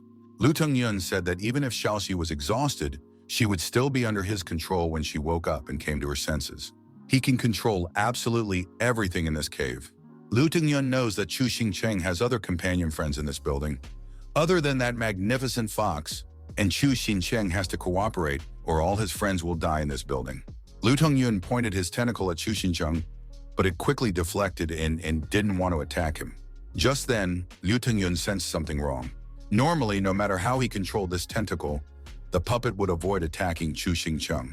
So he couldn't catch either him or the shadow. The doll has a consciousness of its own, and it recognizes Chu Xincheng. Liu Tengyun had merged into the white puppet and naturally gained the ability to partially control it. Chu Xincheng must do something. He asked Zhang to give him a smoke grenade. Chu Xincheng throws it. There is an explosion and a lot of smoke. Liu Tengyun turns his head around, and tries to find Chu Xincheng. He felt someone touch the stone in his chest. It was a distraction using a smoke grenade. Chu Xincheng stealthily approached Liu Tengyun. The white marionette dough is connected to the stone. You just need to pluck it from Liu Tengyun's chest. But something didn't go according to plan, and the puppet began to envelop Chu Xincheng's arm. No matter how hard Chu Xincheng tries, he can't get his arm out. Liu Tengyun resents Chu Xincheng for daring to touch his treasure. After all, he is the only one in charge of this Jade Palace. Although this is a great opportunity for him right now. There is an option to absorb Chu Xincheng into Liu Tengyun's body. Then maybe his system will recognize him as its new master. Very tempting. Marionette's tentacles begin to envelop Chu Xincheng from head to toe, and they start getting right into his brain. Chu Xincheng screams and resists, but here the consciousness of a white puppet is revealed to him. He sees the light, and some man's blurry face. He sees his young grandfathers and his aunt on the mountain in an endless inn. Someone is on their knees. The unknown man approaches Chu Xincheng on his feet. It turns out to be Liu Tengyun. When he was still in human form, Chu Xincheng sees underground runes that block the spiritual power of all the slaves in the Jade Palace. His consciousness falls into a black abyss. Zhang tries to wake up his master. He was startled and asked why Chu Xincheng had stopped moving. He answered Zhang that he had seen the white puppet's memories. The white puppet stopped devouring Chu Xincheng halfway through and began to struggle against Liu Tengyun's control. Liu Tengyun tries to give the puppet his orders, but it doesn't obey him at all. He's shaking and twitching. Liu Tengyun launches the white puppet's tentacles at Chu Xincheng. Chu Xincheng tries to dodge the attack while holding Xiaoxi, who is unconscious, in his arms. It finally came to him. The stone in Liu Tengyun's chest is the white puppet's core, and as long as he holds it in his hands, the white puppet will be forced to obey him. It gave Chu Xincheng a great deal of information. The runes on it were what allowed the stone to control the white puppet. The reason why Brother Shadow couldn't destroy the previous information was because he had a dual formation. And for a breakthrough, you need to attack both formations at the same time. The second formation is located in Liu Tengyun's chest. The dining table on the red floor of the Jade Palace will be stocked with all sorts and delicious dishes. Brother Shadow is trying to tell the princess something. She wants to know where he came from. And then the princess realizes that it's not the real Chu Xincheng, but his shadow doppelganger. And Master Chu Xincheng himself is nowhere to be seen. Shizhou Wu said that Chu Xincheng saw Xiaoxi and ran after her. But he can keep in touch with Big Brother and should be safe for now. Brother Shadow receives a message from Chu Xincheng. The others are watching him intently, waiting for him to tell them all. Chu Xincheng uses hand explosive grenades and throws them at Liu Tengyun. But Liu Tengyun is blatantly laughing at Chu Xincheng. He won't be able to destroy that stone in his chest. His attack was not effective. Chu Xincheng is not discouraged. How will he know the effectiveness of his attack if he doesn't try it? Chu Xincheng says that all of them are not a very strange organization. Why do they need his system? Did San Qian Wu send him too? If Liu Tengyun hadn't used too many system artifacts and dropped in the rankings, this guy wouldn't have made it to the top. He would be the one who would get the system. But that's a terribly stupid thing to do. If Liu Tengyun would have gotten the system for himself, he wouldn't have used too many artifacts and become an outcast. Chu Xincheng hurled 4 grenades at Liu Tengyun at once. There was a terrible explosion. Liu Tengyun remained unharmed. He had warned Chu Xincheng that his techniques would not work. But then he felt something wrong. The stone from his chest began to break free. Purple blood spurted from his mouth. Liu Tengyun began to turn into a pile of shit. He was literally sprawling in different directions. This pharmacy was at once destroyed. His runes are dual formation. Normal attacks will be ineffective. But a dual formation would easily collapse if attacked at the same time. That was why Chu Xincheng contacted Senior Brother Shadow to continue attacking the other formation. Brother Shadow strikes accurately with multiple blows to the location of the rune's concentration. Liu Tengyun furiously screams out in pain. His white marionette tentacles begin to break off on their own. Chu Xincheng grabbed his grandfather's stone. He begins to tear it from Liu Tengyun's chest with all his might. He demands the return of his old man's stone. Liu Tengyun tries to stop him. He says that if he loses contact with the stone, the building will immediately collapse, and everyone in the building will immediately die. Chu Xincheng told Liu Tengyun that one should never look down on people. Before the attack, he had asked his older brother to alert all these people, and they should have evacuated the crowd long ago. Someone met the destruction of the Jade Palace with his pants half down. Shaylin led everyone outside the building in an organized manner. The concubines jumped out into the corridor in terror, all looking for a way out so they could escape as soon as possible. The owner of the building doesn't answer. Pimp Mother Chen. Where did you go? In fact, she is in a dungeon with her hands tied and a gag in her mouth. How? Gang said to get absolutely everyone out of the building and get out quickly. The princess can't see Chu Xincheng in the crowd. Shuzo Wu reassures her. Big Brother Shadow went to pick him up. The main thing is to make sure he can escape. The walls of the Jade Tower spread out like a rotten jellyfish in the heat. Behind the princess, something fell. These are the rotted green bones and skull of Lu Tengyun. The princess became uncomfortable with the sight. Something fucked up is going on. Kong Feng grabbed the princess by the scruff of the neck, and shouting to get out as soon as possible, the building is about to start to dissolve. All the people are in a panic. Elder Brother Shadow is moving faster than lightning in search of Chu Xincheng. He sees the man trying to pull his grandfather's stone out of the mud. Shadow grabbed Chu Xincheng and Shuzo Wu and quickly took off with them. The rushing crowd starts to look around. The Jade Tower building starts to collapse right in front of their eyes. It collapses like a house of cards. The princess and Shuzo Wu were caught in planks and debris from the Jade Palace. The frightened crowd shouts for everyone to run, but Chu Xincheng is nowhere to be seen. Everyone's just in shock. Jade Tower has collapsed. There's only one ashes left. And besides the ruins, there are human bones and skulls everywhere. These are all victims of the Jade Tower. Shuzo Wu wants to know if Chu Xincheng was saved. He and Xiaoxi were carried out by Big Brother Shadow in his arms. Everyone ran up to Chu Xincheng. The princess asked why he fainted. Could it be the enemy's curse? Shuilin says it could be because of Xiaoxi's strangulation. We need to get her hands off his neck right away. Looks like she made a whole knot out of her hands. The two of them were put next to each other. They're both unconscious, but they still can't come to their senses. Chu Xincheng clutches his grandfather's stone in his right hand. He dreams of white falling snow. He feels like a ghost without a body. Here a fellow turns to him and says that a certain man has come to see the young gentleman. He also says he's his friend. The guy's business is putting clay on human bones. He then turns around and looks at Chu Xincheng. But Chu Xincheng realizes that the puppet master is looking through him. You have to be more specific. He's got a lot of friends. We should definitely go take a look. Chu Xincheng realizes that he was the one who made the dolls. So young, so small, and so handsome, this guy. He immediately recognizes the person who came to him, but just doesn't understand why he's wrapped up so tightly. In front of him stood a man in bloody clothes with a bandaged face and a brown hooded cape, but it was very difficult to make out what he was saying. His eyes were blurred and his face was disfigured. Chu Xincheng can't recognize him.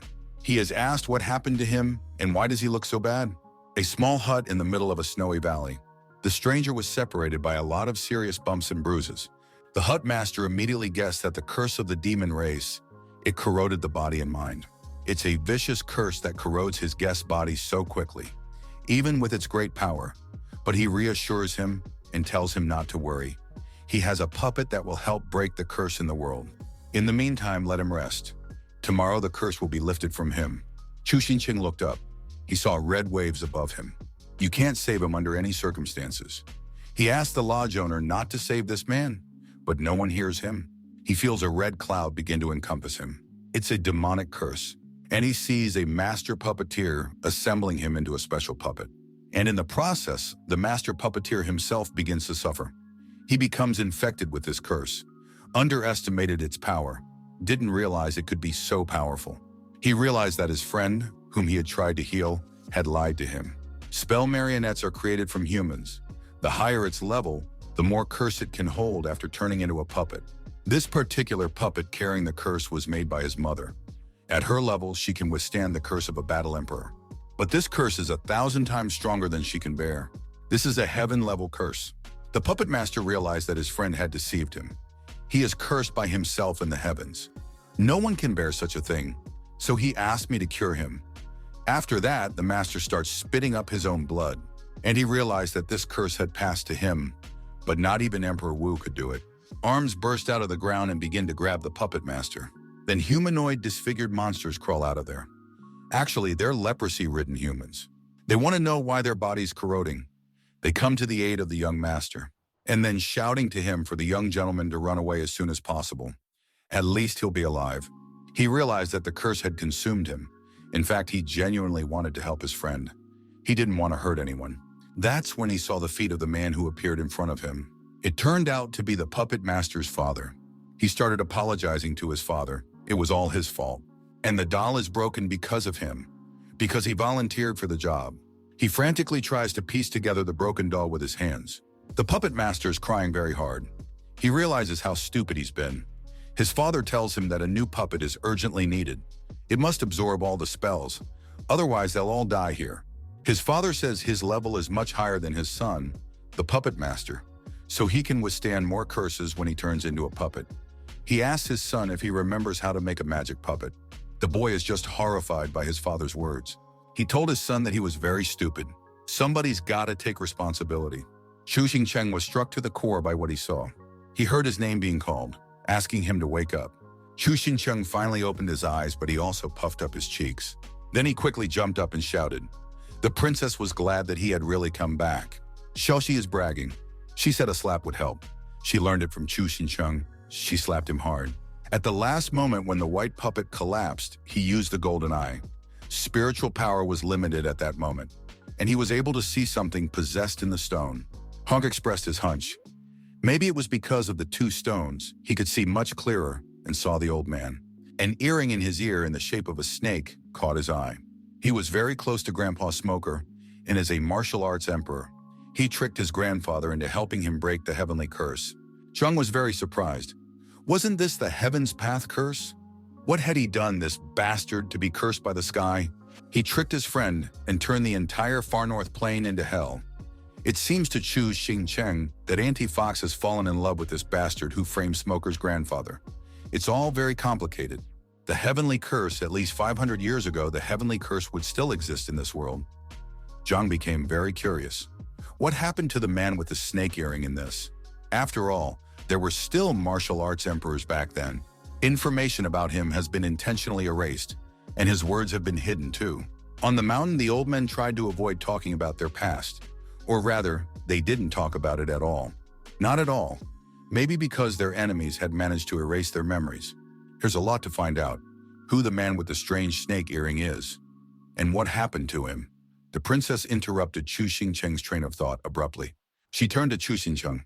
The princess points her finger at the girls who were selling their bodies for money in the Jade Tower and asks her master, what should they do with these girls now?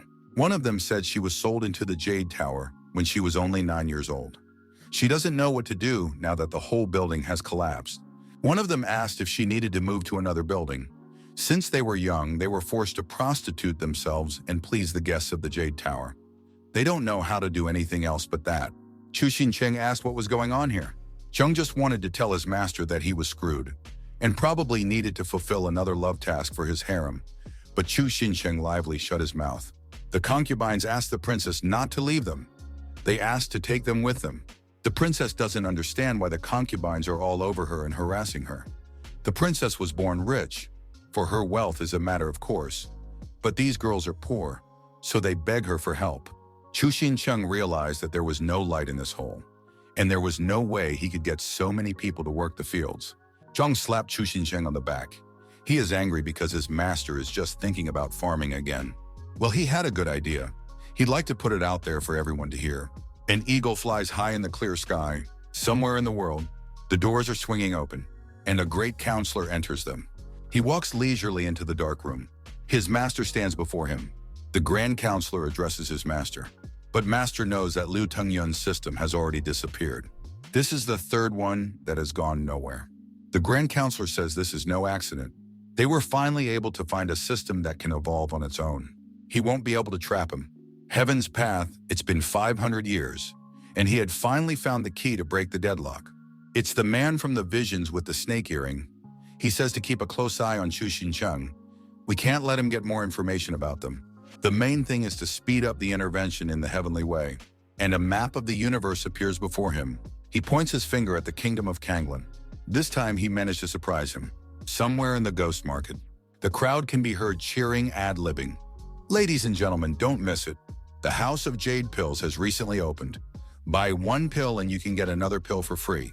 The crowd begins to ask each other questions. After all, the Jade Tower has recently collapsed. Most likely this new building is called the Jade Pill House. How quickly the new building appeared. The concubine says that it was built by their engineering team, and they only needed one incense candle to build it. It was in such a short time that they built this building. She invites the guest to come inside and watch. The guest is very confused. He doesn't understand whether they are selling pills or building houses after all. House of Jade. This is an integrated shopping center combining period architectural design and food.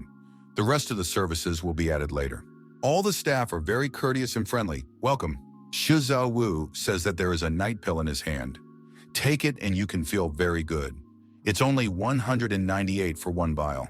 The concubine offers Western divine oil, a true treasure of their store. The crowd loves such creative advertising. And the trade went on. The money poured in. Husong is shocked by the workload and the influx of visitors. He can't handle it. The concubine takes off her clothes and says to push Shizulu Wu, "We need to sell as much as we can." Husong is the only one who is uncomfortable. He stands alone at the checkout counter and packs the goods. Chu Xincheng praises himself. He's a true genius of commerce. Because of the suppression of large families, the original channels were blocked. And even if the pills were produced, they couldn't be sold. Now they are sold easily on the ghost market, the only place where families can't control the sale. These drugs are labor-intensive from production to transportation and distribution. Just the right size to do business here. And these sister concubines are sales geniuses. It turns out they have a hidden talent. Shuilin recommends that everyone use their Yumaru onion leaf ointment. Shuilin saw Shuso Wu, who was wearing women's clothes for some reason. She asked him why he didn't change his clothes. He replied that he was popular with women's clothes, so he wore them. Shailin was very angry with Shizo Wu. She grabbed his arm and dragged him to change his clothes. The princess warns the guards that if there are any problems in the building, they will lose their wages. Chu Xincheng is very happy and claps Husong on the shoulder. Today's turnover needs to be counted. Husong just doesn't have a face on him. He is very tired. He's counting the money. At this rate, Wujin Academy will no longer dream of escaping poverty. The ghost market is such a great place. Who would have thought? Miaoshi Fox appeared out of the blue. Wufu's mentor is very angry because the students of Wujin Academy have forgotten the existence of the tournament. Chu Xincheng, Hao Gung, Princess, and Shizo Wu bowed their heads guiltily and began to justify that things were not as they seemed to the mentor. He yelled through the video stone that they were all failing at their jobs and he demanded an urgent return. Chu Xinchen promised to return as soon as he could find Xiaoxi, so mentor Wu Fu didn't go after him.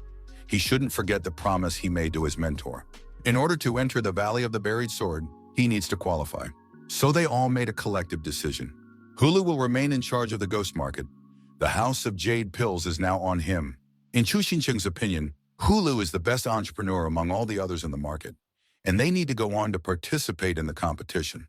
Chu Xincheng will impart all the necessary knowledge of entrepreneurship to him, and the fact that Hulu has no brains is no big deal. And knowledge is pouring into the brain. Getting in and out of the ghost market is very inconvenient. So once they make a lot of money, they may leave a few entrances and not come back when they have time. Chu Xincheng warned Hulu that the girls' wages and survival must be guaranteed. No one dares to offend them. Everything will definitely be fulfilled. A rest home for the participants of the Wujin Academy competition. Wufu's mentor shows a list of those who will be at the elite matches. The opposition is very serious, 5-4 and 2 against. Wufu says honestly that they are the best team he can pick, but their level is still incredibly low. He promises to practice their skills and combination well in the future. Everyone should quickly pack up and leave for the kingdom of God. Chu Xincheng didn't understand the meaning of this. This was not a request, but an order. Mentor Wu Fu looked at Chu Xincheng with all sternness. Very interesting. So the elite then pass into the kingdom of God? Why is that? Jilan and Siyu have prepared for this competition. The Grand Messenger explains that lately, Jilan has been having problems all the time, and they just can't keep up. They can just go to the kingdom of God. There's nothing wrong with that. They promise to help make it happen. Kanglin is unable to refuse, and the bearded old woman fiddled. A golden temple flies across the azure sky, flying high in the sky above the clouds. It looks like a flying airship with no even number of people on board. Golden columns and roofs glisten in the sunlight, and red banners are unfurling. They're finally in place. The location of the competition has been temporarily changed so that the players could rush to the kingdom of God in time. The royal family provided this huge flying temple. Almost everyone came to the railing to get a better view of the landscape and local beauty from a bird's eye view. Shizuo shrieks with joy. He saw Juxian Mountain, but the general background among the mountain range, it stands out strongly. Chu Xincheng noticed that the hill has purple radiation. Shizuo Wu says that there is a lot of spiritual energy here. Legend has it that this is where the immortals live in unity. Zheng gave Chu Xincheng a good shove. Is it so hard for him to read on his own? A divine encyclopedia? The immortals are one of the oldest races in the realm. They led the fight against the demons in the battle against evil and suffered very heavy losses. After the battle was over, they secluded themselves on a mountain. They rarely interacted with ordinary people. Immortal live long lives and are born with heavenly eyes and a red dot on their forehead. It's sort of their distinguishing feature. Shizuo Wu heard that with the dot, one can comprehend the way of the sky. The princess says that the flying temple is slowing down. It seems that the tournament will be held on Juxian Mountain. Now the flying temple begins its descent. They have arrived instead of the competition. The temple landed on the flat ground with a rumble. A great column of dust rose up. Just then, the landing was realized in front of a body of water in the middle of the palace. All tournament participants are welcomed. Welcome to the Juxian Mountain of the Kingdom of God. This applies to players from Kanglan. It's an exclusive place on the mountain. Separate training rooms, alchemy rooms, meeting rooms and dormitories for each team in the lounge area. The room for each team is very important. That's what the princess said. Someone said the name of Wujin Academy. This girl has purple hair and red eyes. The Wujin members' rooms are on the west side. She asks you to follow her. The training rooms are open all day long, and the dining room only during mealtimes. If a fight occurs during the tournament, but not recovered, both participants are eliminated from the tournament. There can be no exceptions. The girl is sure that the Wujin team will be better off in this house, and points her finger, therefore they can pass through. The princess was offended by such a cold attitude. What's wrong with her attitude towards Wujin's disciples? She's seen a lot of these teams who got into the elite tournament by luck and think they're so cool. They'll probably all go home after one match. In the meantime, let them enjoy the surroundings, you miserable hillbillies. The princess was simply furious at such words. Hao Gang could barely contain her. She begs the princess to calm down. We must not cross into diplomatic conflict. The kingdom of God is more arrogant than ever. The princess couldn't agree more. The princess promises that when she fights for Kanglan, she'll knock everyone's teeth out. But Kong Feng says it's not that simple. The kingdom of God has riches, and it attracts untold forces and means. The number of their people and strength far surpasses all other countries. Just like Wen Mao is the pinnacle of the new generation in the Jilan kingdom. But in the Church of God, he is considered to be a middleman. Wen Mao heard what Kong Feng said very well. However, Jilan's strongest team is not Qinshan. Divine Moon Academy, they were in the top 10 every year. Modai immediately noticed Chu Xincheng, and I slowly walked toward him. For Chu Xincheng, it was a big surprise to see Modai at the tournament. She walked up to him and said hello. Chu Xincheng immediately thought that Modai wanted to blow his cover. But it turned out that Modai had approached Kong Feng. She had heard that Xiyu had encountered problems during the group war, but this time they were all hurt. To be honest, Modai was quite worried about them. If it wasn't for Xiyu and Qingshan, Divine Moon Academy wouldn't have come. Would I have been very lonely too? Wen Mao decided to tease her. The princess tells Chu Xincheng that she knows these people very well. Commander of the Divine Moon team. This is already an elite tournament, but he still hopes that everyone can unite to speak publicly. Yishan is offering everyone information on all the teams that will be participating. He is giving this away for free. Yishan walks up behind Chu Xincheng and holds out a pamphlet to him. He needs this kind of information, doesn't he? Chu Xincheng muttered to himself, turned his head away and held out his hand. Yishan has definitely seen the person he's looking at now somewhere. It felt like they knew each other, and very well. His head aches sharply. He can't remember anything. Modai came just in time. Yishan pointed his finger at Chu Xincheng. He asked Modai if he looked familiar. After all, he had definitely seen him somewhere. Modai said he was mistaken. He looks like the girl they met in the house in Spring Sense, Chucho's sister. Yishan agreed with Modai and smiled. He felt like he knew Chu Xincheng well. But maybe he has a sister. Yes, indeed, there are such similar people in the world. By the way, he hasn't seen Sister Chu in a long time. Modai was well aware that Chu Xincheng was standing in front of her. It calmed him down. Yishan didn't recognize him. That day, he hit a tree very hard and damaged his brain. His memory and then not becomes very fuzzy. Chu Xincheng he can't remember. Chu Xincheng really wonders why Modai didn't expose him, although it was a great opportunity. Contrary to her grandfather's opinion, Modai doesn't think Chu Xincheng is a bad person, and she has already repaid for her rescue on the mountain in the Endless Inn. Modai asked Chu Xincheng a question. Is he putting everyone in mortal danger again? Chu Xincheng just wants to farm, that's all. His face shone with an inexplicable light. Entering an elite tournament at an unrivaled level is very difficult, Modai said. Director Lu looks at the brochure carefully. These people are quite kind. Divine Moon Academy has done a great job. He immediately told all the Wujin disciples to gather urgently.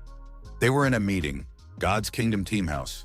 One of the participants placed his right hand over his heart, and everyone repeats this gesture and statement.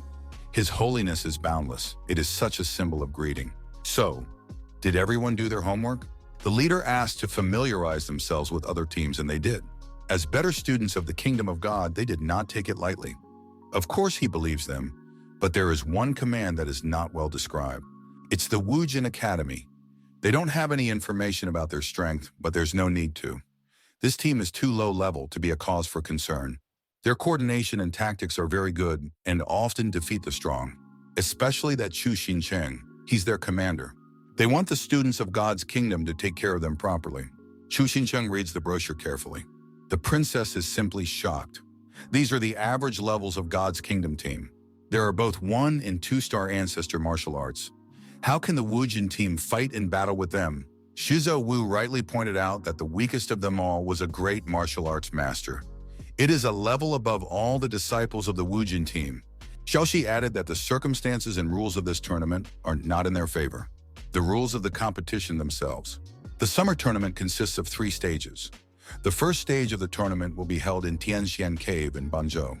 Each team chooses 5 people to go to the cave and search for the marker for 3 days. A team is considered to have passed if they fulfill both of the following conditions within the set time limit. First number of people coming to a finish line greater than or equal to 4. Second possession of 1 or more tags. The percentage of getting through to the first round of the elite competition is only 1 in 10. This is followed by the second round of the tournament. Wu Fu said that they need to do some manpower planning. So they spent all night discussing all the details in a meeting. The day of the first stage of the elite tournament. All the members of the Wujin team haven't had a good night's sleep. They're terribly sleepy. Wen Mao is starting to embarrass them. Let them look at themselves in the mirror. They haven't slept at all. Shizu Wu began to make excuses. For the past 2 days, they had either been discussing tactics or practicing combinations in the training room. There wasn't much time to sleep. Wen Mao began to calm him down. There was no need to be too nervous. In one cave, several teams from their own country will end up in the same cave by default. There is a good opportunity to team up with each other.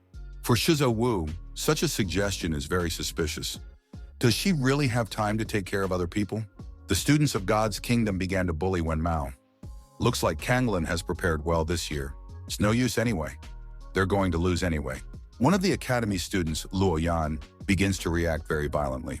Shizuo Wu asked Wen Mao, did they really have any problems? Since she's also a cultivator, she's being paid attention to. Last time, she was also targeted in the elite tournament. There's nothing that can be done about it. Wen Mao starts showing his mangled leg and beat on it with her hand. After being attacked by so many teams, they mutilated her beautiful feet. And rebuilding those legs took a very long time. But she prefers not to show them. There are a lot of scars, and she hadn't forgotten about it. You don't have to pay attention to them. It's a waste of time. One of the God Realm team members looks at Chu Xincheng very carefully. Chu Xincheng noticed that, can understand why there would be so much attention to his person from his opponents. Wen Mao's story really surprised Chu Xincheng. Pity about her legs. Wasn't she in a state of spirit during the tournament? Wen Mao said to Chu Xincheng, elite matches don't use spirit substitution. All attacks will be real, and so would the damage. But before entering, everyone will be given a choice. So if anyone's not ready, they can opt out right away. They're handing out signs right over there. The first phase begins right now. Attention all groups. You are asked to stand in your country zone for each squad. There's a lot of people here. Chu Xincheng got his plaque. No food, elixirs, or other items of benefit are allowed in the arena. Teleportation is beginning, and it's like they're all falling into the abyss. The sounds of falling drops can be heard, and those drops fall against the water surface. Chu Xincheng is standing in the water on half-bent legs. He has moved into the cave. It's very dark all around. He can't see his teammates. Most likely they have been separated again like last time. Chu Xincheng starts yelling and calling out to everyone, but no one answers. A large green fish with bright yellow eyes bites Chu Xincheng's leg. It was an evil little green fish that bit Chu Xincheng's leg very painfully. It's probably that thing that's very hungry. He grabbed her by the tail and started pulling, so she'd finally let go of his shoe. It was lucky the shoe was so tight. But then Chu Xincheng saw a whole pack of those piranhas behind his back, and he ran through the water like a scalded man. And after him, as fast as he could, came the little creatures with burning eyes. On the way, Chu Xincheng met Xiaoxi's vixen, and she was also being chased by those piranhas. One even grabbed her tail. Xiaoxi grabbed onto Chu Xincheng's neck, and they began to run away from the vicious fishes together. The spirit sword sliced one of the piranhas in half. Shizo Wu shouts that he's here to help them. He tells them to run first and he'll watch their backs. Chu Xincheng grabs Shizo Wu by the hair. What the hell is going on? He pulls out his big brother Shadow's card. This shadow will cover them all. He shows up at just the right moment, and the little evil things come at him, gnawing at him from all sides. Xiaoxi asked if there was a rumor that teams from the same country would arrive at one location and be grouped together. So it turns out that they are all scattered.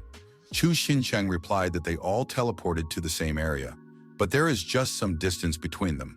And then they come across a monster with a horn in his forehead, climbing on the ceiling of the cave. What the hell is this?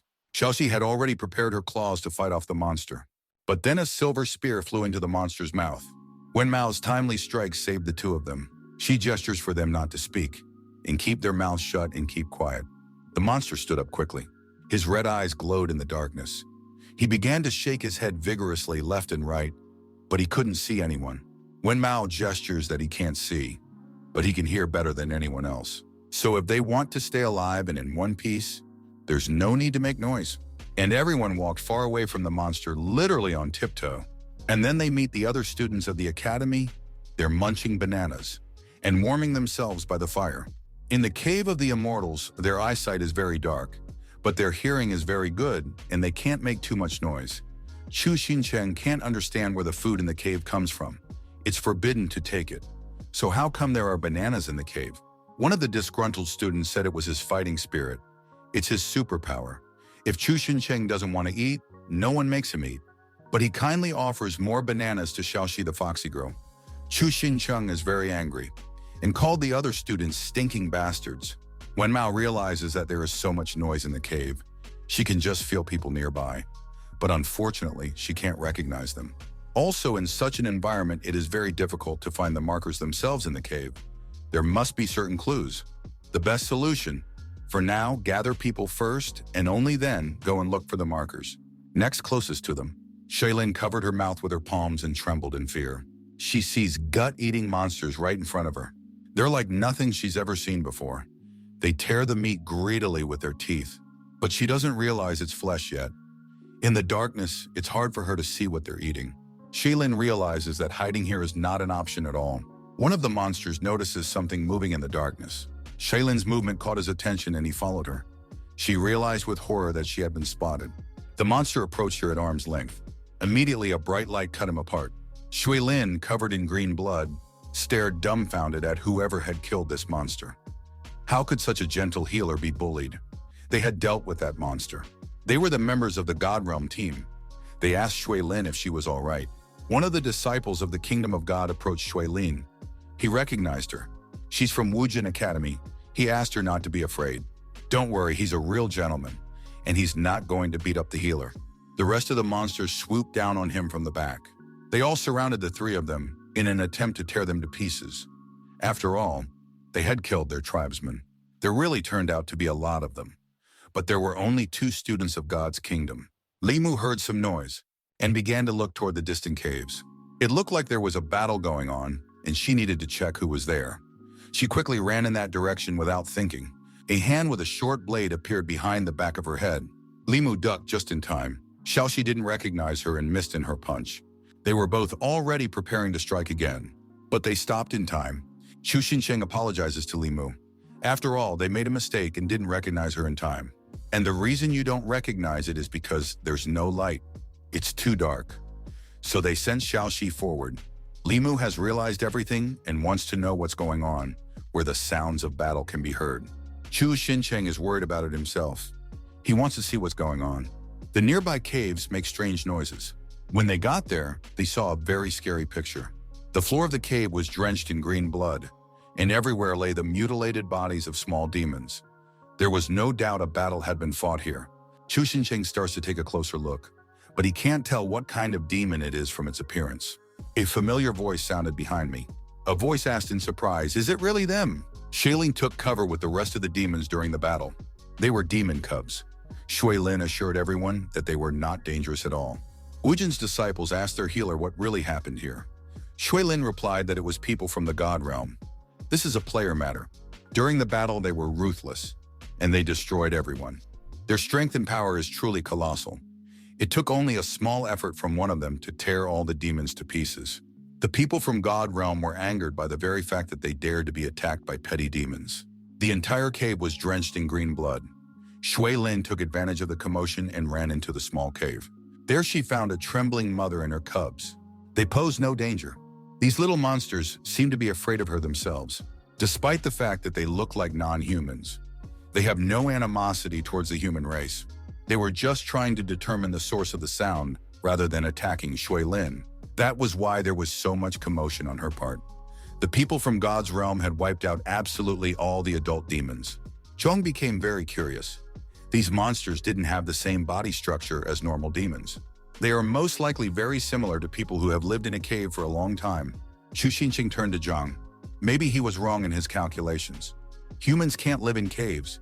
Although who knows, maybe they are hiding from the war. He began to scrutinize these monsters carefully. Chu Xincheng was confused about something. He doesn't see any people from Luoyan Academy, from the God realm, around. Shui Lin said that they killed everyone and left. That you're bothering him. Something's not connecting. When Mao tells everyone to move on and not to linger. They're not the only ones who noticed what all the fuss was about. Everyone's going to be drawn to this place. Wenshi Xitan is approached by his colleague in the academy. He doesn't understand why they didn't capture that healer. He shouldn't have left after the fight. Wenshi Xitan tells him to remove the odor from his body as soon as possible. He just figured out a better way. Although the task is to destroy everything, it's best to try not to get your hands dirty. The God realm has detailed information of each race. Does his partner remember what is the most dangerous thing in this cave? The partner smiled very wickedly. He must have noticed all the commotion and is heading that way. Something trembled under the feet of Chu Xincheng and his men. They turned and saw with horror. The 100-eyed worm loves the smell of sand demons, the most dangerous inhabitant of the cave. Wenshi Xitan is sure that thing will kill them all. They won't even have to get their hands dirty. This was the first time Chu Xincheng had seen such a healthy, huge, worm-like creature. The banana master directs his attack. Rotten bananas are flying at the worm from all sides. On the fly, they half peel off their skin, and when they reach the 100-eyed worm, they start exploding. But this attack had no effect. The rotten bananas have no effect on them. At least he is at the level of a martial arts king. Wen Mao gives everyone the command to run away because they can't win. This is the deciding factor. The worm pounced on them. Shailin screamed and started running away. She tried to cover the demon cubs with herself, but something stopped the 100-eyed worm. The fiery hands held the worm's fangs and prevented it from crawling forward. Chu Xincheng used fire magic. He's not gonna let that fucking bastard attack his sister right in front of him. That ain't gonna happen. Everyone was surprised at such strength. Chu Xincheng alone was able to slow down the worm. Shizhou Wu shouts that he's running to his brother's aid. Chu Xincheng is holding on with all his might. He's holding this huge thing by himself. With his own strength, he opens the mouth of the 100-eyed worm with the help of his arms and legs. Chu Xincheng tells them to hurry up. He's holding on with all his might. A golden glow flashed. Shizhou Wu came to his aid with 2 spirit swords. He stuck those swords in the giant worm's eye. But for a worm, it's just a slight tingle. Shizhou Wu shouts that he can't do anything. There's too much difference in levels. He is unable to harm the worm. The monster's hand reaches for Shizhou Wu from behind his back. He grabs it and throws it out of his mouth. The 100-eyed worm begins to whip its head left and right, hoping to throw Chu Xincheng away. He can barely withstand the overload. He feels dizzy. The worm's eyes strained hard, and vomit poured out onto Chu Xincheng. Shizhou Wu began to call out to Chu Xincheng. He's trying to cough and spit up all this pus that's been poured on his head. The foul creature Chu Xingcheng began kicking the worm in the eye with his foot with anger. Chu Xingchen turned on his spiritual eye. Even if the worm has an attribute that restrains it, it cannot protect its vulnerable eye. Wen Mao's quick footsteps were heard. With her silver spear, she did her best to cut open the worm's belly. She did it over and over again in different places. And she tried to strike at the most vulnerable points possible. In this case, they are the eyes of a worm. She tried to pierce them. And she had the help of her academy companions in doing so. They added strength to Wen Mao's punch. The energy has doubled, and the eye of the worm was pierced. The worm squealed terribly and started waving his paws around. The eye in his mouth was bloodshot. Chu Xingcheng saw the moment of truth in his weak point. He shouts to everyone to keep hitting the eyes on the body. Then they can temporarily break the defense of the big eye inside. We need to attack as fast and as hard as possible. Li Mu started releasing all her arrows into the worm's eyes. Without feeling sorry for Chu Xingcheng, many arrows hit right in the eye of the worm. But the damage is still not enough. Shuzo Wu grabs Li Mu's arrow before she releases it and begins to energize his spiritual energy, hoping it will add strength to the blow. Trying to find fault, Li Mu takes aim with a proper shot to the body and unleashes a new barrage of arrows into the eye of the worm. Almost all of Li Mu's arrows charged with Shuzo Wu's spiritual energy hit the eye of the worm. But even that's not enough. Shi Xinchen removes his hands from the monster's fangs and starts hammering Li Mu's arrows right into the monster's eye with his feet. It didn't take long for a reaction. The beast began to shriek violently and wriggle. Chu Xinchen grabbed the arrows and began to poke them into his eye, from which a white liquid spurted out. "Here, you bastard! Take that!" And the worm slammed its mouth shut. Shiso Wu began to shout. The monster rose high up in the cave, hitting its head on the ceiling, and then he started to fall, and Shuzu Wu ran to meet him. He placed his two spirit swords under the falling body of the hundred-eyed worm. They acted as stakes and pierced the hide of the beast well. Skull piled his entire weight onto Shuzu Wu. Wen Mao was worried for a while. She realized that the Wujin boys were finished. A healthy dent had formed in the ground beneath the worm carcass. But then inside his dead body, some movement began. A fist erupts, punching through the monster's flesh and skin to the outside. Everyone's just shocked by what they've seen. Chu Xingcheng is alive and spitting. "Ew, it stinks!" That thing is finally dead. Chu Xingcheng and Shuzo Wu are alive. They are holding a tag artifact that looks like a turquoise pearl. Wen Mao praises the boys a lot. Not only did they defeat that worm, but they're still alive. Not everyone can do that. Shuzo Wu was already thinking that the holy sword had died. Thanks to Chu Xingcheng, at that moment, he slid open the belly of a worm. Wen Mao immediately recognizes the mark in Chu Xingcheng's hands. Well, they're really lucky. He simply grabbed the monster's eyeball, and it swallowed Chu Xingcheng with it. Inside, he attacked him with all his might. He couldn't hold out much longer. The eyeball also turned into water, showing the mark inside. Shaylin began to examine the wounds. Fortunately, nothing serious has happened.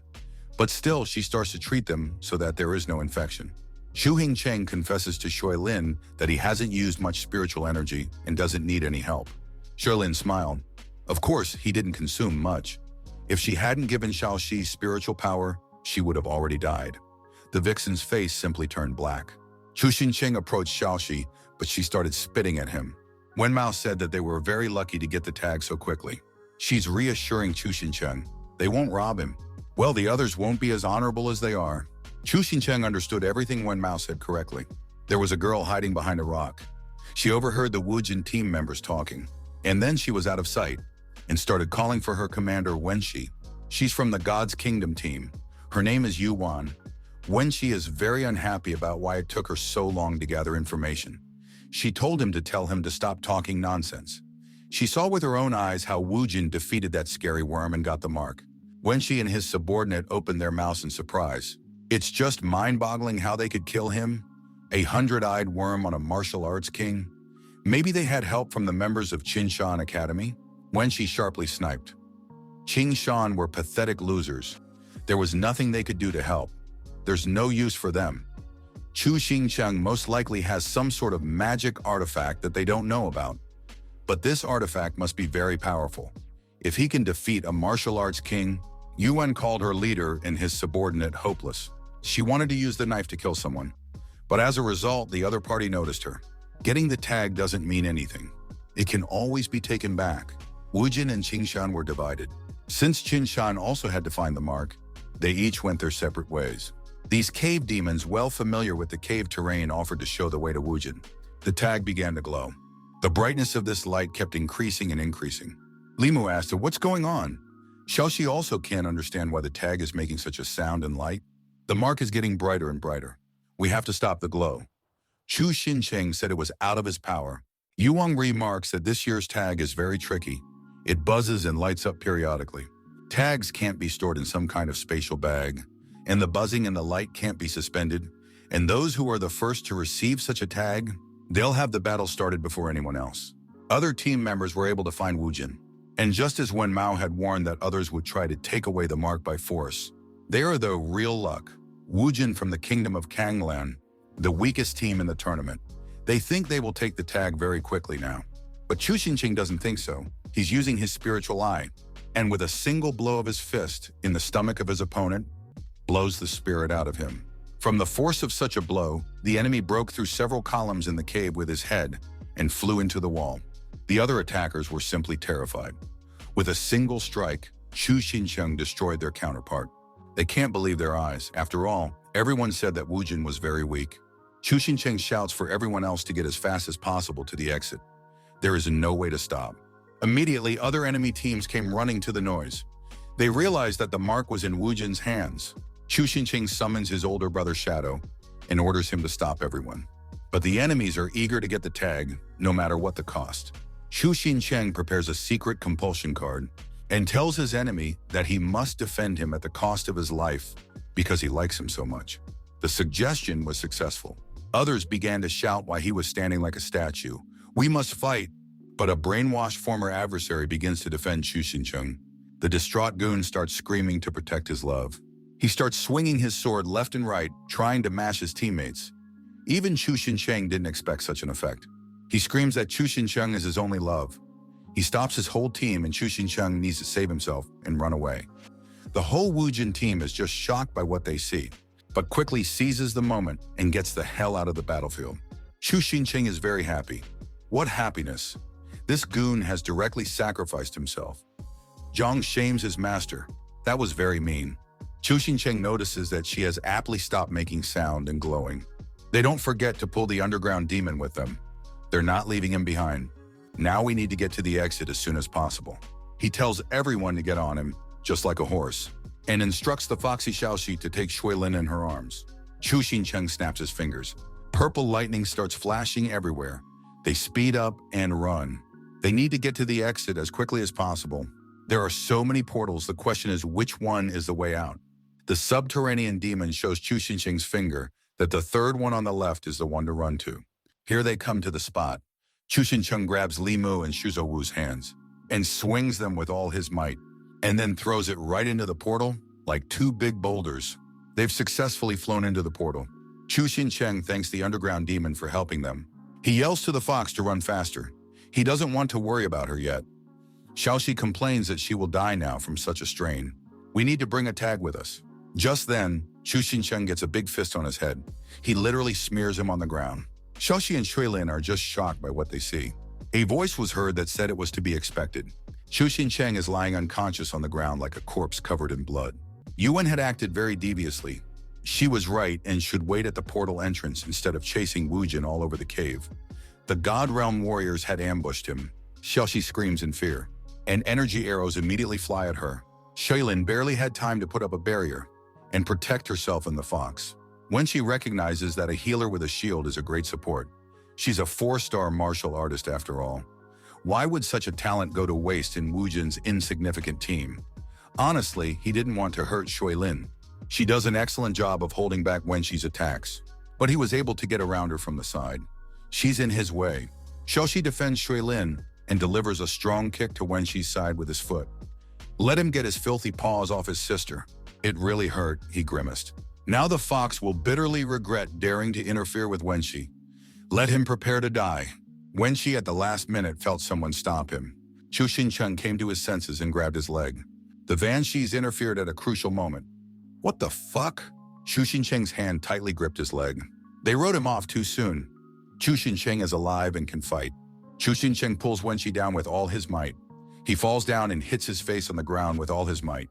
Yuan was certain that Chu Xincheng was a dead man after such a blow. This is simply impossible. She pounces on him. Chu Xincheng manages to react. He activates a fire puppet that blocks the strike of Yuan's monster. Chu Xincheng, covered in blood, fights bravely. Yuan's monster is much bigger than a fire puppet. Chu Xincheng is trying to hold off the attack. Xiaoxi is very glad that he is alive. But Xiaoxi tripled in Chu Xincheng's eyes. He is stunned by the blow. Zhang tells his master that he has been hit very hard on the head. Shuilin wants to help him and heal him. The energy shots are flying at them again. Shuilin covered them all in time with her energy shield. Wenxi was simply furious. Damn it, how dare Chu Xincheng disfigure his face? Yuan had underestimated Chu Xincheng. He turned out to be much better than they thought. Zhang warns Chu Xincheng. Yuan is a very strong opponent, even though he possesses the Kanyan body technique. She is still one level above him. Now they're gonna see who's the cooler of the two. One of the warriors of God's kingdom strikes. He sends an energy wave into Chu Xincheng's fire puppet. The doll absorbs all the impact. Surprisingly, it didn't work. He doesn't know what kind of magic it is. Yuan tells him not to be a fool, don't look and attack only Chu Xincheng. We need to add more pressure. Healer Shuilin is practically exhausted. Her defense shields are cracking. Chu Xincheng shouts to the foxy Xiaoxi. Yuan laughs at Chu Xincheng, as if he has time for others. Shuilin's protective shield collapsed. Xiaoxi covers Shuilin with his body and gets hit in the back. Blood spurted out of her mouth. Chu Xincheng is preparing an artifact to attack Yuan. He strikes with an energy beam but misses. Yuan almost lost her head. A big hole in the rock with melted rock was proof of that. Chu Xincheng used a powerful artifact. Yuan is screaming. Her hair was burned. Wenxi is extremely angry. How many artifacts does that little freak have? Chu Xincheng grabbed Xiaoxi and Xiling and started carrying them out of the battlefield, and then threw them into the portal. A broken-faced Wenxi shouts to keep Chu Xincheng from leaving. Chu Xincheng quickly runs into the portal while covering himself with an artifact. Yuan warns Wenxi to be careful. Don't let Chu Xincheng think that only he has artifacts. Wenxi is concentrating energy. Chu Xincheng only has his head going into the portal. And when she strikes a terrible blow, there's an explosion. Clear day, clear blue sky. There are a lot of people in the waiting area. The princess is very angry. She's not herself. Why is it taking so long for all the Wujin members to come out? Husong tries to reassure the princess. He says it hasn't been that long, and it's not that fast. It's really too expensive to wait. Someone shouted that the portal had opened, and they were coming out. The beaten Li Mu and Shizhou Wu come out. They can hardly breathe. They've had it rough. The princess runs towards them. She is very happy that they are alive and wants to know where Chu Xincheng is. Shizhou Wu said they have a mark. They were thrown into the portal by Chu Xincheng. Sam should be coming out soon. The portal rumbled behind their backs. The injured Shui Lin and Xiaoxi jumped out of it. Shizhou Wu ran up to them. How did she get that way? Shui Lin said that Luo Yun's men had ambushed him at the exit and began to treat Xiaoxi very quickly. Chu Xincheng pushed them through the portal first. They don't know what happened to him. The portal shimmered, and everyone looked in its direction. Blood spatter flew out of him. And then Chu Xincheng's bloody body half showed up. He is lying on the ground unconscious. The Wujin participants encircled him from different directions. There's a lot of blood everywhere. Chu Xincheng comes to his senses and says not to worry. It's not his blood, and he's smiling. Cave. Luo Yan's members call their leader Wenxi. He is lying in his own blood, which is coming out of his mouth in an endless stream. No one can understand how he got hurt so badly. Yuan is hysterical. Wenxi is a great martial artist. Even after such a blow, he can't die. But she's not blind. She can see everything perfectly. There's definitely something wrong with Chu Xincheng. He's stronger than he looks. Proof that he can absorb their artifacts. Very crowded waiting area. A staff healer is helping to heal Xiaoxi's wounds. He's reassuring Chu Xincheng. Xiaoxi is fine. She'll wake up soon. Then he went to the other contestants. Someone else must surely need healing, and he called out to the afflicted. The princess rejoices that all is well. Chu Xincheng wants to know why Luo Yan's men haven't come out of the portal yet. Hong explained to Chu Xincheng. When she was approaching him, Zhang absorbed his artifact and resolved his system while he was injured. It was very fast, but his accomplices could notice it, and Chu Xincheng released a shock beam at Wenxi as he teleported. Chu Xincheng is very concerned about all the other three guys having systems in place. Yes, Zhang felt it only for a moment. Their systems are hidden very deep. All three of them have systems. It can't be a coincidence. After all, it's Luo Yan. Zhang told his master without too much bravado that he could absorb at least 10 such systems. From the side, the Wujin Academy team members are being watched by the other Luoyan members. What the fuck is going on? Why did the assholes go first? And where's Wenxi? Zhenyan noticed that Wenxi was badly injured, but Chu Xincheng is not as simple as he really seems. Sunju says that it was most likely due to his carelessness. He is so arrogant that he doesn't deserve to be captain. Ask Jian Yun to do if the next task is correct. Jian Yun remains silent. The apartments of the Great Messengers. The servant addresses the Great Messenger. Lo Yan's wards lost the preliminary round. I don't even know where he's thinking. Why don't they just bring Chu Xincheng here? It is the decision of His Holiness, and it is not subject to reservation. The other Grand Messenger disagrees, but he is reminded that it is not for them to discuss what His Holiness wants to do. Is everything ready for Kanglin? It's done just right. Well done. The kingdom of God had given him so much, it was time to repay him in kind. Ganglan Palace. Footsteps of royalty were heard. His Royal Highness the Second Prince.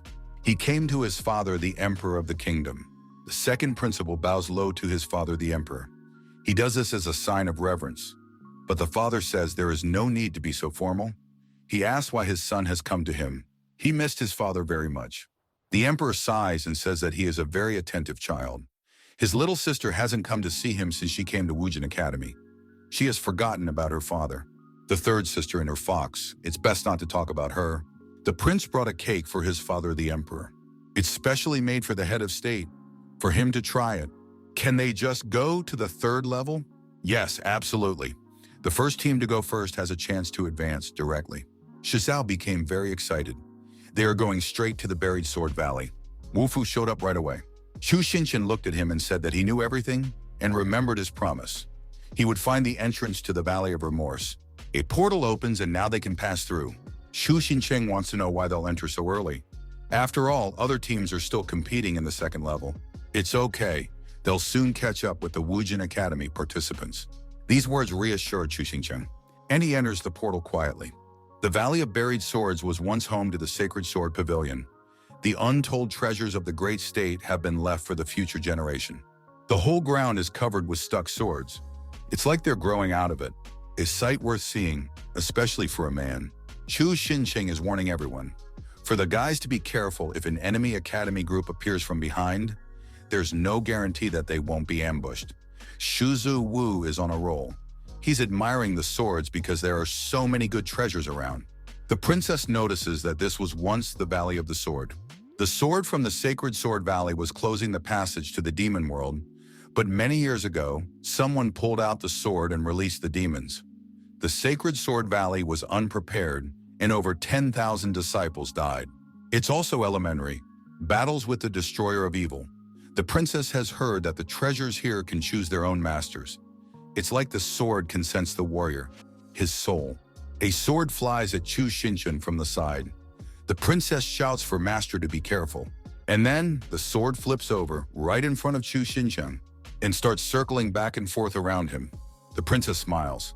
It seems that this treasure has chosen an owner in the person of Chu Xinchen. She swept the sword wanting to follow him. This really flattered Chu Xincheng's self-esteem. Maybe it means he's a real genius. But immediately he sees 4 swords and a shield circling near Shizu Wu. He's a real knight. Shizu Wu says that his soul itself is like a sword. Therefore, he cannot use so many weapons. Thanks for the love, guys, don't push it. Shui Lin looks at it with shame, and Chu Xincheng is a little jealous, telling the flying swords that they can pay attention to him as well. After all, Shizu Wu isn't the only one who can fight. The swords didn't like that suggestion. You miserable devils. The retarded swords, may they die. Xiaoxi watches this circus from the sidelines. Then he notices a purple glow on the main mountain. Therein lies the Valley of Remorse. That's where the vast majority of demons from the Fox tribe suffer. Chu Xincheng looked at Xiaoxi's lethargy. For him, the most important thing now is to find the entrance to the Valley of Remorse. Outside the Valley of the Buried Swords, a place of gathering and waiting. A portal opened. Yuan and her Luoyun clanmate carry out Wenxi's dead body. He couldn't survive.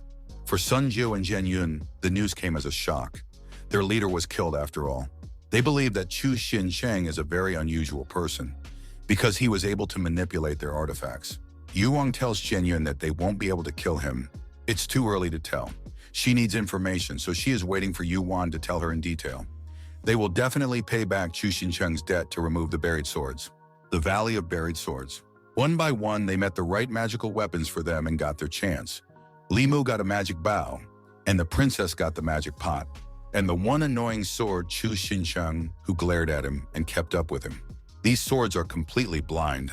Can't they see that Chu Xincheng is also a powerful warrior? Zhang told his master that magic treasures can sense what kind of person, but because he was raised by the old men and they gave him the artifacts, the swords are afraid of him. Zhang twitched violently. Chu Xincheng noticed it. Something must have happened. 2 fake systems from Luo Yun were discovered. They have entered the Valley of Buried Swords. They came prepared this time. They'll be harder to deal with. For now, it's best to hide. Chu Xincheng can't find a place to hide, but the sword that followed him wants to show him. We must follow the sword. All of them immediately went after him. He led them to a huge cave, some kind of hole. That hole is kind of hidden.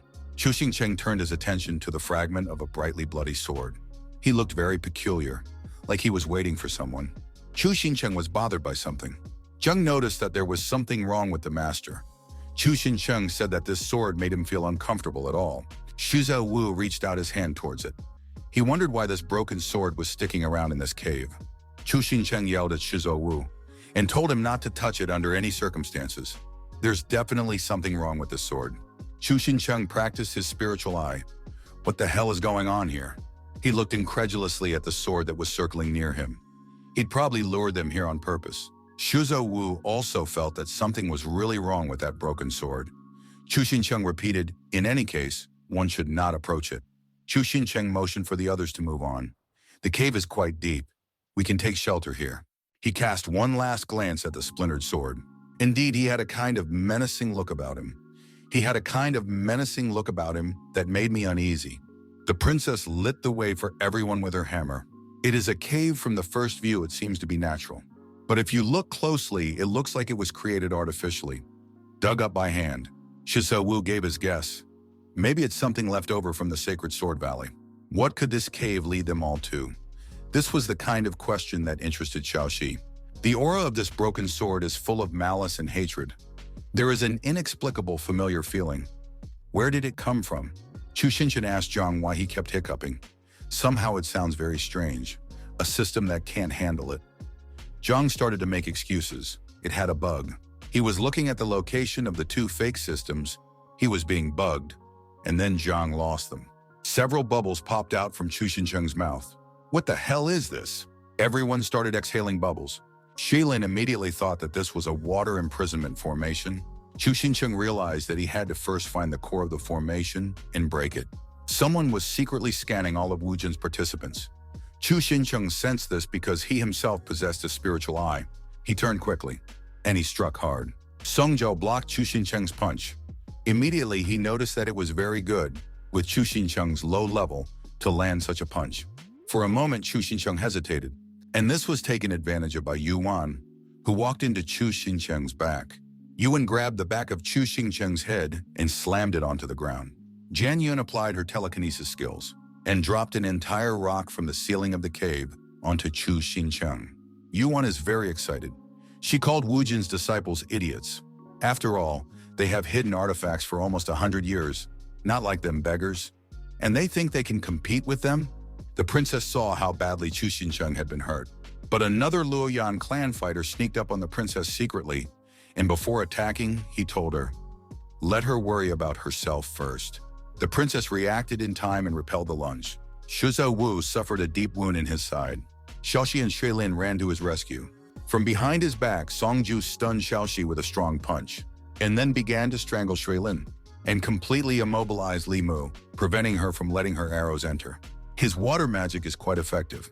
He squeezed Shuilin's caddy and broke out Li Mu's arm. Terrible screams were heard. Yuan is getting very excited. Weaklings, they got what they deserved.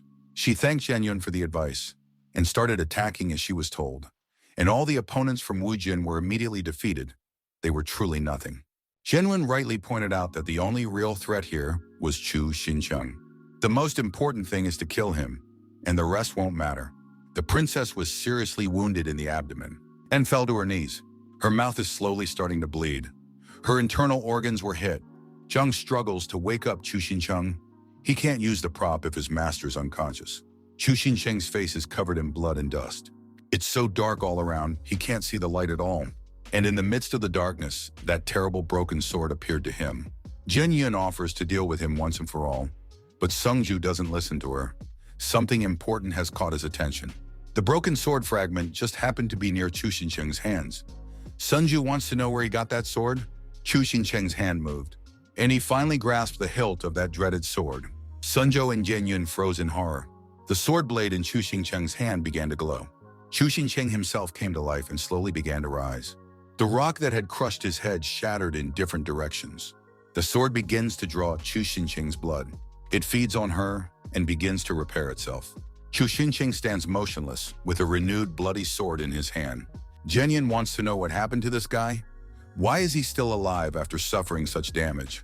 Yuan started yelling, "Who cares? How did he stay alive?" The important thing is to strike first and finally finish him off. So she sets her big monster on Chu Xincheng. The monster's hand almost approached Chu Xincheng to squash him like a fly. But Chu Xincheng makes a single swing with his sword and makes a very deep cut on the monster's palm. Worst of all, for Yuan, the damage done to her hand monster was transmitted to her. Her palm is also cut. Black blood is oozing out of it. Yuan starts screaming hysterically. Chu Xincheng runs at her with his sword. He jumps up and stabs her throat with all his might. Yuan's black blood splashes everywhere. Jen Yun hears Chu Xincheng uttering that they should attack together. Behind him, he sensed Jian Yun's fear. He turned in her direction and said he wanted to savor their deaths to the fullest, and attacked Jen Yun and Sunju at once. Jen Yun tried to use an artifact prop in order to defend herself, but Zhang quickly absorbed him and got his hands on him. Chu Xincheng thrust the blade of his sword right into Sungju's eye, thus killing him on the spot. Jen Yun was shocked. He really can absorb props. Zhang is very angry. How dare that little arrogant bitch pull out her props in front of him? He is trying to reason with his master Chu Xincheng. It is a very wicked sword. Yes, greatly can increase the combat power, but Zhang can't even draw out his spirit. He is completely controlled by the sword. Chu Xincheng tries to slash at Jian Yun, but he hits very carelessly. It hits the cave walls. Zhang yells at Chu Xincheng. He's a real idiot. If he blows a hole, they will all die here. He realizes that he won't be able to match Chu Xincheng's obsession. He'll have to suck out a few more fake systems for strength to finally draw him out. And he reaches for the head-wounded Jen Yun. Zhang got inside Yen Yun's head. At the last moment, she realized to herself that they didn't need to go against Chu Xincheng. Someone who can take away their system is so dangerous that even the higher-ups aren't looking for him. Her eyes reflected the gleam of the bloody sword blade. Maybe they did it on purpose. And Chu Xincheng chopped Jen Yun's head off her shoulders like a sprout of rotten cabbage. Her body falls to the ground with a thud, and a fountain of black blood floods the ground around her. Chu Xincheng's eyes burned with bloody madness. All enemies defeated, all dead. Xiaoxi squirmed in agony, crawling on the ground. She's in a lot of pain, but she wonders a lot, why is there so much blood everywhere? She calls out to Chu Xincheng, but he reacts strangely to her. A veil of bloodlust covered his eyes. Though all his foes have been defeated, he needs more. He can't stop, so he swings at Xiaoxi. Zhang holds up his hand with his last strength and tells the master to stop. He's trying to stop Chu Xincheng from making a terrible mistake. Zhang strains all his strength and forces his master to unclench his hand and release the bloody sword. The sword falls out of his hands and falls to the ground. Chu Xincheng slowly begins to come to his senses, his gaze clearing, his legs shaking. And with helplessness, he falls to the ground next to the sword and is rapidly losing consciousness. They were interrupted. Chu Xincheng appears as a ghost. He turns and looks at the blood sword stuck in the ground. It's so hard to find the right person, damn it. Behind the sword, a bright white portal opens up. That's where Chu Xincheng is running. A very bright light begins to hit his eyes. Soon he comes out of the cave and sees a large obelisk with hieroglyphics in front of him. This is the Valley of the Sacred Sword. Chu Xincheng very interested in what kind of sword it is. He sees two young boys. They are communicating with each other. For the first time in the Valley of the Sacred Sword, then he will show him everything. The bamboo shoots deep in the mountain are so fresh. He recognized the guy with the snake earring in his ear and the bandaged eyes. Once again, he is present in Chu Xincheng's visions. A real bastard, liar, bastard. Chu Xincheng is so angry now. He's trying to spit on this guy with bandaged eyes from all sides. Even Zhang finds this fantasy a little strange. He makes the assumption that it's a remnant of the bloody sword's influence. This blind loser is everywhere. From the looks of it, it must have been even before the puppeteer's grandfather. He says something, but Chu Xincheng can't make it out. But who's the redhead? Chu Xincheng can't recognize him and advises that you should stay away from this rogue or he'll get you into very serious trouble. Then Chu Xincheng starts to notice some similarities and recognizes the red-haired guy as his grandfather. That's really his grandfather, except he has very unusual eyebrows. Damn it, he had never seen his grandfather smile like that in all his 18 years. Was he really that happy at that time? Chu Xincheng tries to warn his grandfather that the guy he's talking to is a real mean bastard. The blind man wants to go to Mount Bongsan, but his grandfather refuses him. This mountain is the forbidden zone. The blind boy is an outsider, and he can't go there.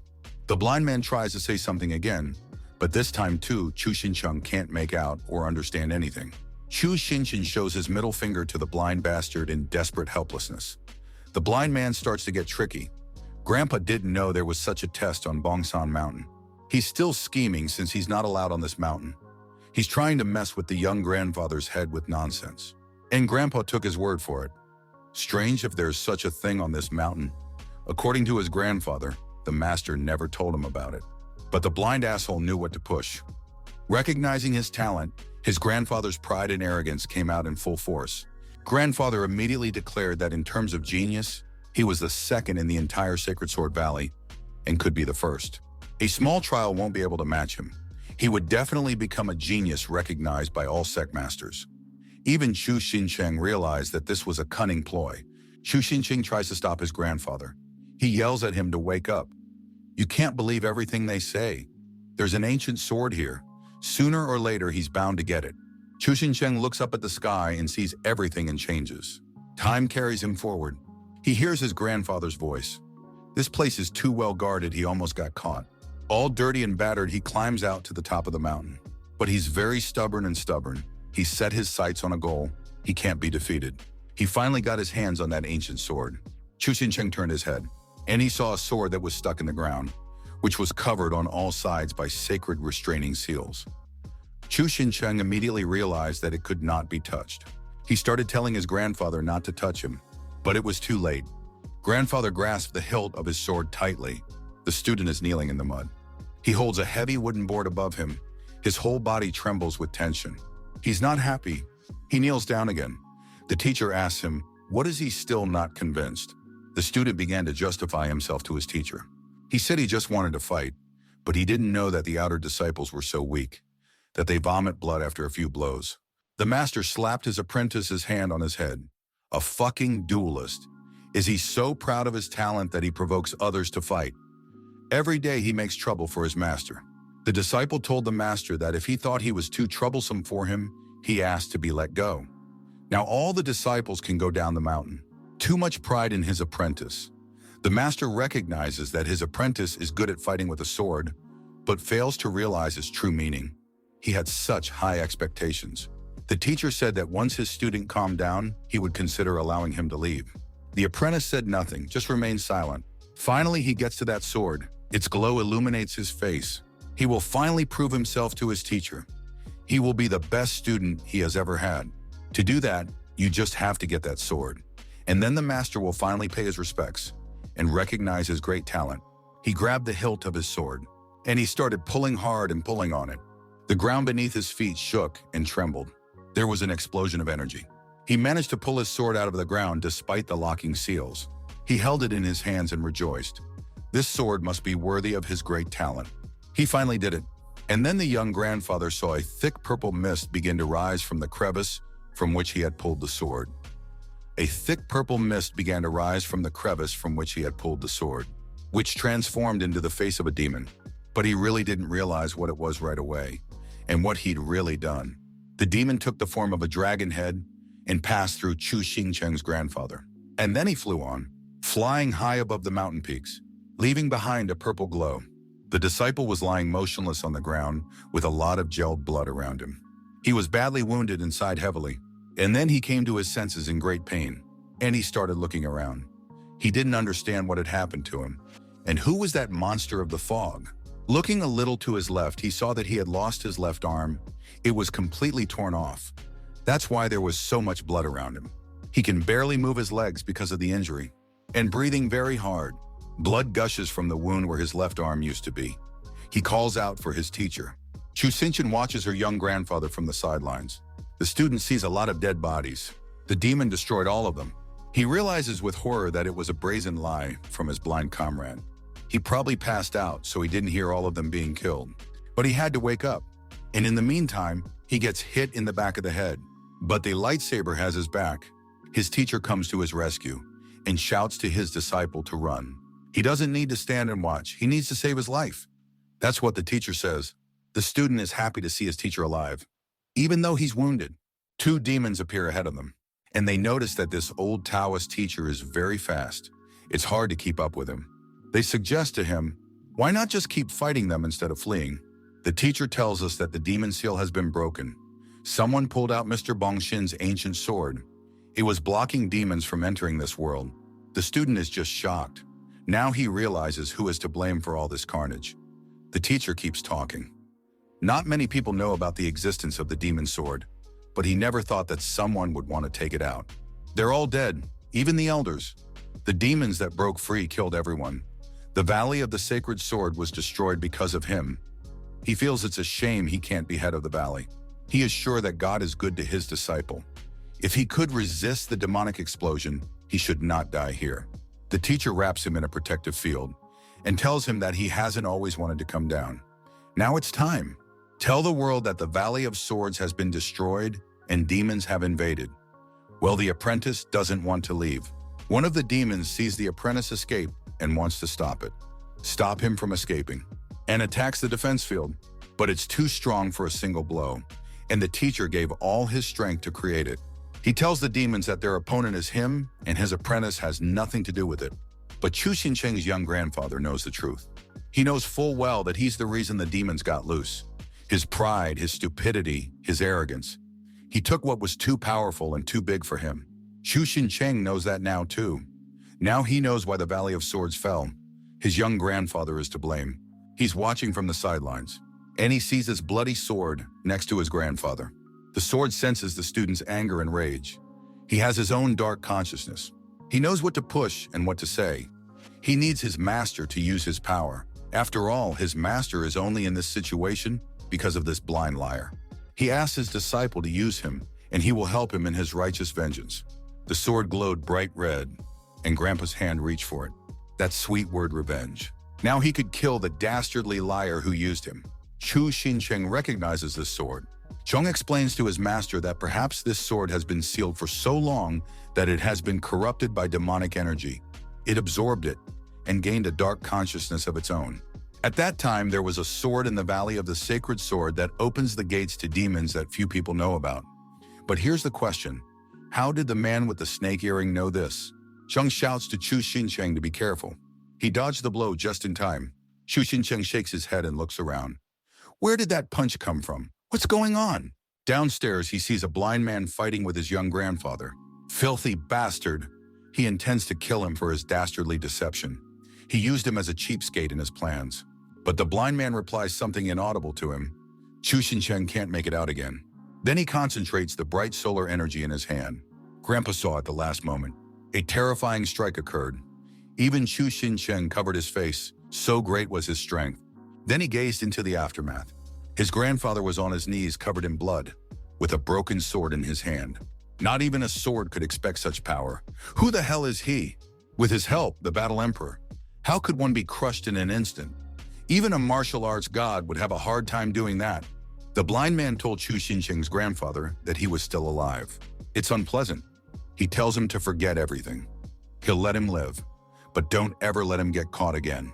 Why did he set him up and betray him? They were sworn brothers together, and he'd never done anything bad to him. How could he do such a despicable thing to him? How could he use him? Where's his conscience and shame? The blind man laughed. What shame and conscience are we talking about? He was never his friend, just a stepping stone to his elevation. Consumable, nothing more. Such words made Chu Xincheng's grandfather even more angry, and Chu Xincheng saw it on his face. Filthy animal. Just then, Chu Xincheng's grandfather falls to the ground and drops the blood sword. The sword is very evil. The curse. He almost died himself. He was broken in two. But it won't just go away. It begins to draw all the energy from its wielder so that it can stay alive. He wants to leave these mountains and he doesn't want to get hurt himself. The sword has its own dark consciousness and its own interests. Chu Xincheng now, it all makes sense. That's why this sword holds the memories of his grandfather. And the blind man could see Chu Xincheng's ghost in the memories. He immediately realized it was an outside observer, and he saw something he shouldn't have seen. Chu Xincheng was startled and started covering his face. A huge glowing hand reached for him, wanting to crush him. Just then, Chu Xincheng opened his eyes while lying on the ground in the cave. He was able to regain consciousness. There was blood on his face and his hands. Foxy Xiaoxi was very happy. It was good that he was fine now. She wants to know why he's shaking so badly? Maybe he's badly hurt. Chu Xincheng was simply horrified. How in his memories was he able to see him? How can Brother Fang see him in his memory? Zhang says he doesn't know. This whole thing is completely against the laws of heaven. Anyway, he's very glad he got him out in time. But who was that guy? He was just all over the place. I should have memorized his technique when he attacked. Chu Xinchen remembers that she was too strong. Zhang reported the results of a cursory analysis. The power of this technique transcends the world. It must obey the restrictions of the heavens. But in truth, he has no limits. And he can grab Chu Xincheng, never mind the laws. The blind man wanted to kill his grandfather, but he was stopped for some reason. He can't master the path of heaven, but he is incredibly strong. He might be the reason why Zhang couldn't connect to the path of heaven before. Auntie Hung and Smokey's grandfather were in this situation because of him. He's ruined the lives of all his family. Some shit is going on. Xiaoxi looks at him from the side. Why did Chu Xincheng wake up as if he had experienced something scary? Xiaoxi points her finger at the broken sword-sealed talisman, and she wants to know what he is going to do with it. When Chu Xincheng lost consciousness, the sword tried to escape, or Foxy sealed it with a talisman.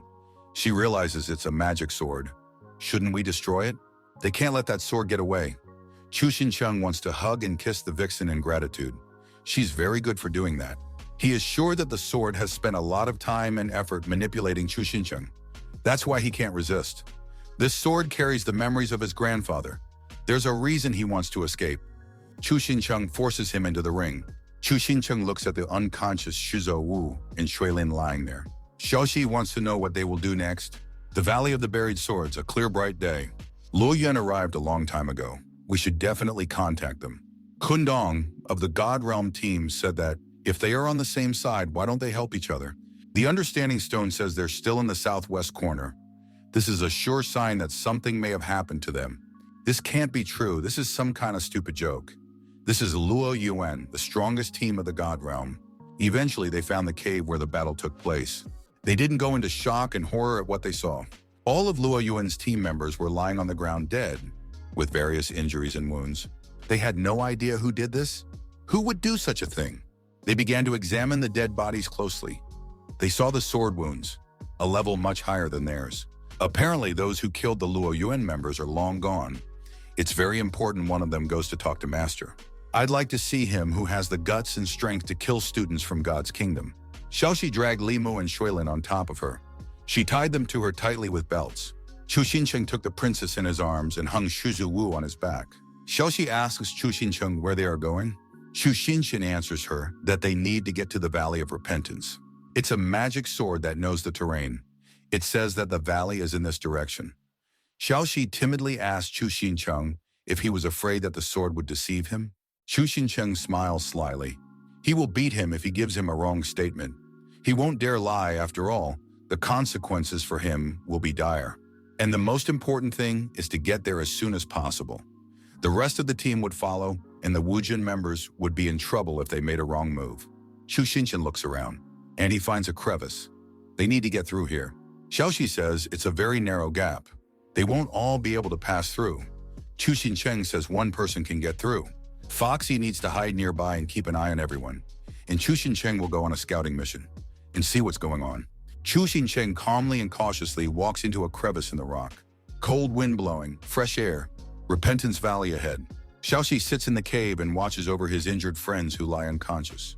Little Fox is scared to be alone. She's looking forward to Chu Xincheng's arrival. There is a tree next to the cave. There is a spy sitting in this tree watching Xiaoxi. The crevice in the rock is getting narrower and narrower. Chu Xincheng, despite being very slender, is already advancing with great difficulty. For this kind of cleavage, he is very big. It would have been better if Xiaoxi had gone first instead. Zhang reminds his master that it's been half an hour, and he should have gotten to his seat by now. Chu Xincheng was very jealous of Zhang's ability to change form quickly. The passage is getting narrower and narrower, and they can't see the end. Is it worth going any further? By the way, there are these strange runes on the walls. Can Chu Xincheng recognize them? To Chu Xincheng, this was a revelation. He really hadn't noticed them. Zhang wondered, how can one not notice such an obvious rune? Chu Xincheng realizes that it is not a rune. He recalls his grandfather's admonition. These are enchanted beast traps. Tianji's grandfather told Chu Xincheng about it. It is such an unremarkable trick that it can even be ignored. Runes may well influence people in a way that holds them back like a ghostly wall. The aisle doesn't get smaller and smaller, and it's not that long. Chu Xincheng realizes that he's under a spell, and it looks like he's stuck here for a long time. He thanks Zhang. Runes like this are hard to spot alone on your own. It's good to have, Zhang. How do we break the formation? Chu Xincheng picks up a boulder from the ground and starts crossing it out. It's not a high-end formation, so it should all just work out. These slits are not parallel, so even if you're in a group, you can easily get caught. That's another reason to think there's something fishy going on here. Chu Xincheng feels like the passageway is becoming more open. He begins to cobble together formations more actively, and he manages to erase them completely. There seems to be something at the end of the crevice. Zhang expressed the opinion that it was possible. Chu Xincheng sees a bright light. He walks up to some sort of portal with symbols on it. Chu Xincheng gropes him with his hand and realizes that this is not a portal, but a high-level seal, and starts throwing punches at her. But despite the crushing blows, she hasn't changed. Chu Xincheng agrees that he doesn't have enough spiritual power to break it. It's an old seal, and a few people can break it, although it's not easy. We need to take the boys with us and bring them to that seal, not without their help. Chu Xincheng begins to emerge from the crevice and headed for the cave where Xiaoxi was supposed to be sitting. She most likely fell asleep. That's why she can't hear Chu Xincheng's voice. He tries to touch her head, but jerks his hand away sharply. Instead of Xiaoxi, the foxy girl, there is another girl in the cave. She is completely bald and has a wig. She quickly wraps her arms around Chu Xincheng's neck. She's proving to be too flexible. Her arms are literally like octopus tentacles. Is Chu Xincheng really that much surprised by such an encounter? Chu Xincheng is simply terrified. They hit their foreheads, and that bald girl's wig comes off. The tree ambush sees how badly their accomplice has been hurt. She couldn't handle Chu Xincheng alone. Chu Xincheng stunned her with a blow of his head and knocked her out. Now she looked like a stretch toy. The enemy launches an attack on Chu Xincheng. Chu Xincheng senses someone approaching. An elemental bursts out of the ground and grabs his leg. The ground beneath his feet softens. It begins to quickly pull Chu Xincheng underground like quicksand. He didn't hesitate and used the bald wench's head as an arcanum. He tossed her head and her neck stretched out and caught on a branch. Chu Xincheng manages to break free. The opponent is shocked by this guy's ingenuity. He is so happy, such a docile carcass. It's very useful in the household, and it helps in the most dangerous moments. Another one ambushes Chu Xincheng. Chu Xincheng removes the bald girl's hand from her neck. He uses it as a slingshot with a rock and smacks his opponent in the face. Black blood spurts from his mouth. Another student of God's kingdom is watching from above, and he begins to let out a brown vapor from his mouth towards Chu Xincheng. It's a poisonous mist. It will probably eat away at Chu Xincheng's bones. Chu Xincheng managed to get into his opponent's back at high speed, to his great regret. He's completely immune to the poison and punches him in the back of the head with 2 fists. Chu Xincheng mockingly points out that they are much weaker than the previous team and hits another opponent with an elbow to the head, but he's being called from behind. The enemy is telling Chu Xincheng not to move, or he'll slit Xiaoxi's throat, and he's not kidding. He didn't think his close friends would be taken hostage. He noticed that there was a bald spot on Xiaoxi's head, but then he received a sudden hard elbow strike from behind on the neck, and that knocked him off his feet. The enemy who had pinned Chu Xincheng to the ground told him to stay still and behave himself. The enemy opens Chu Xincheng's mouth forcefully. He's waving it around. He's got a special pill in his hand. He shoves this pill into Chu Xincheng's mouth with all his might, right down his throat. Chu Xincheng began to cough violently, trying to spit out that pill. But too late, it was already in his stomach. What did that fucking bastard do? He's been warned not to spit it out. After all, he doesn't want his friends to get hurt, does he?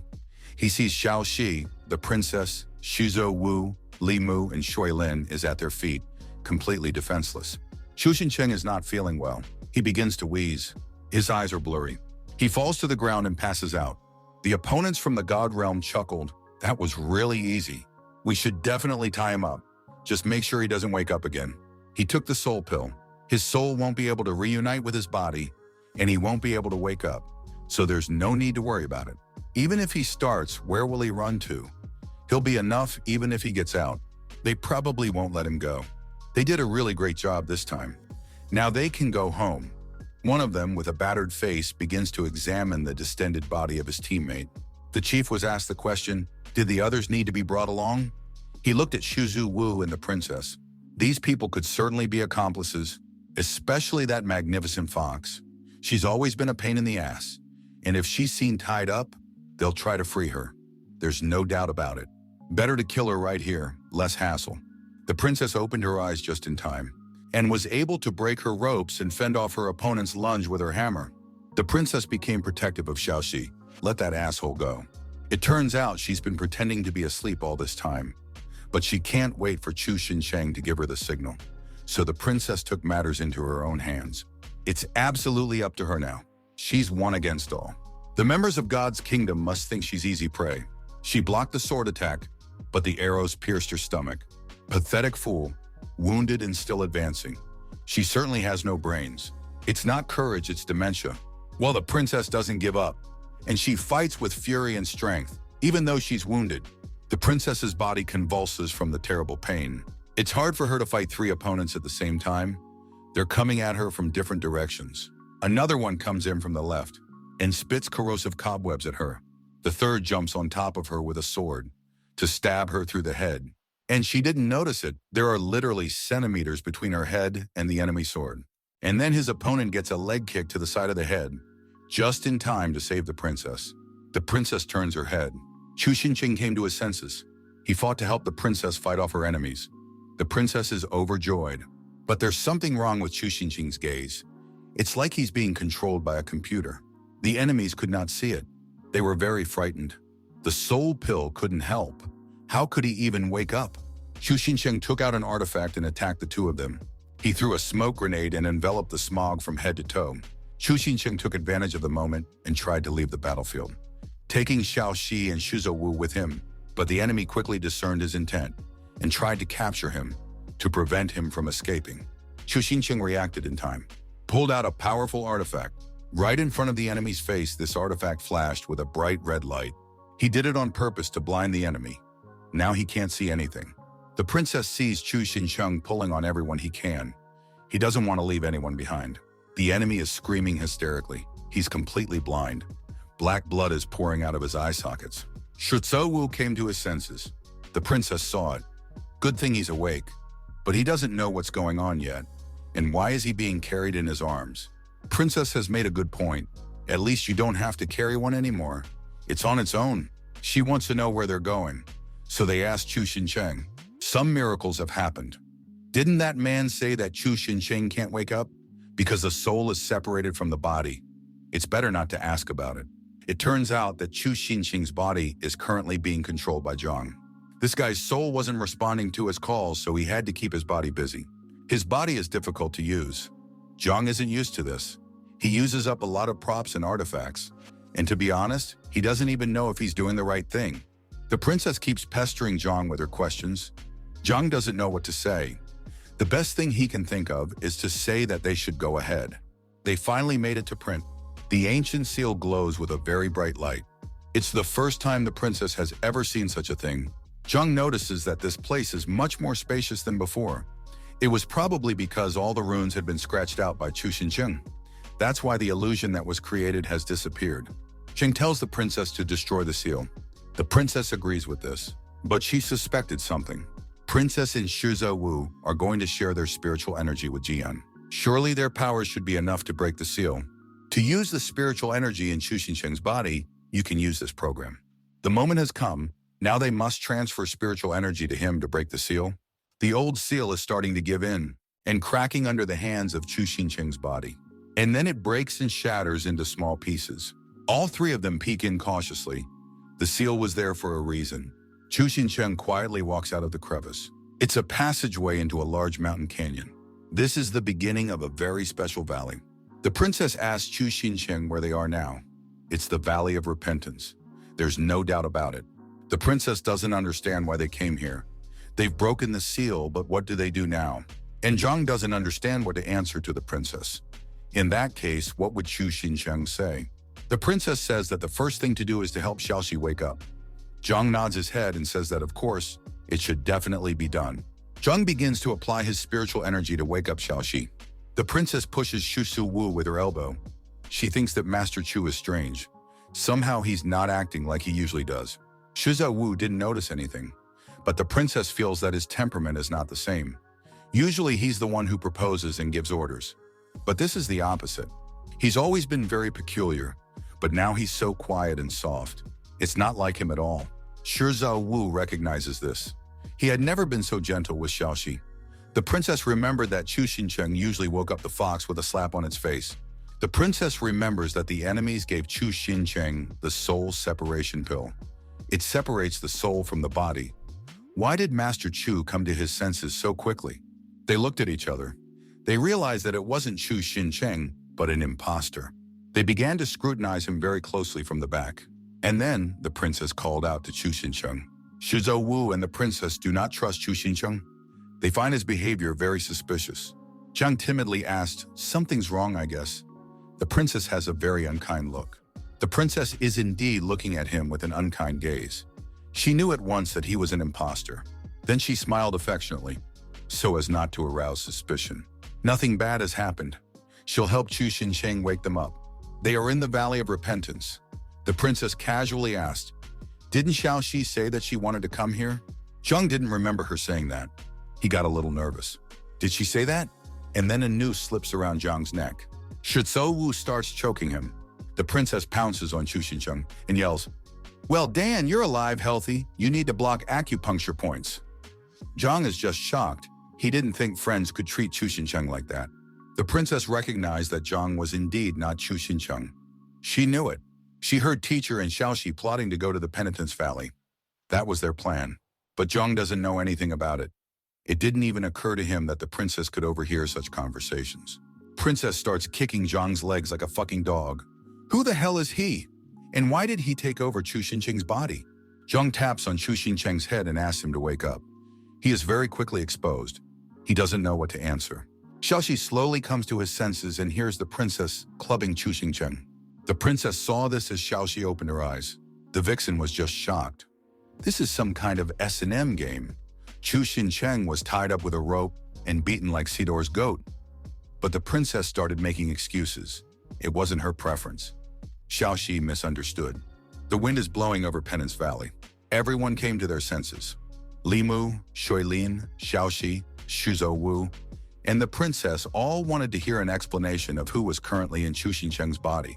Zhang sits on his knees in front of them, bound with rope. He realizes he can't escape.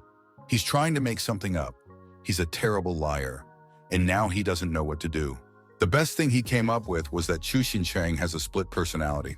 He is his alter ego Chan Xing Chu, and for that, he gets kicked in the face by the princess. Impudent liar. Return Chu Xincheng's soul immediately. Shu Su Wu restrains the princess from kicking the imposter. Zhang said he can't lie. He's really bad at it. And then he sees 5 enemies heading straight for them. He starts yelling at everyone to be careful. They're under attack. The blows came from above, out of nowhere. Fucking rat. He's sneaky. The princess won't let it go. The enemy's eyes are almost back to normal. At least he can see something. He tells the others not to let anyone get away. Zhang is trying to move like a caterpillar. He, on the other hand, is completely bound and immobilized. Princess grabs him by the scruff of the neck and tells him to quit this nonsense.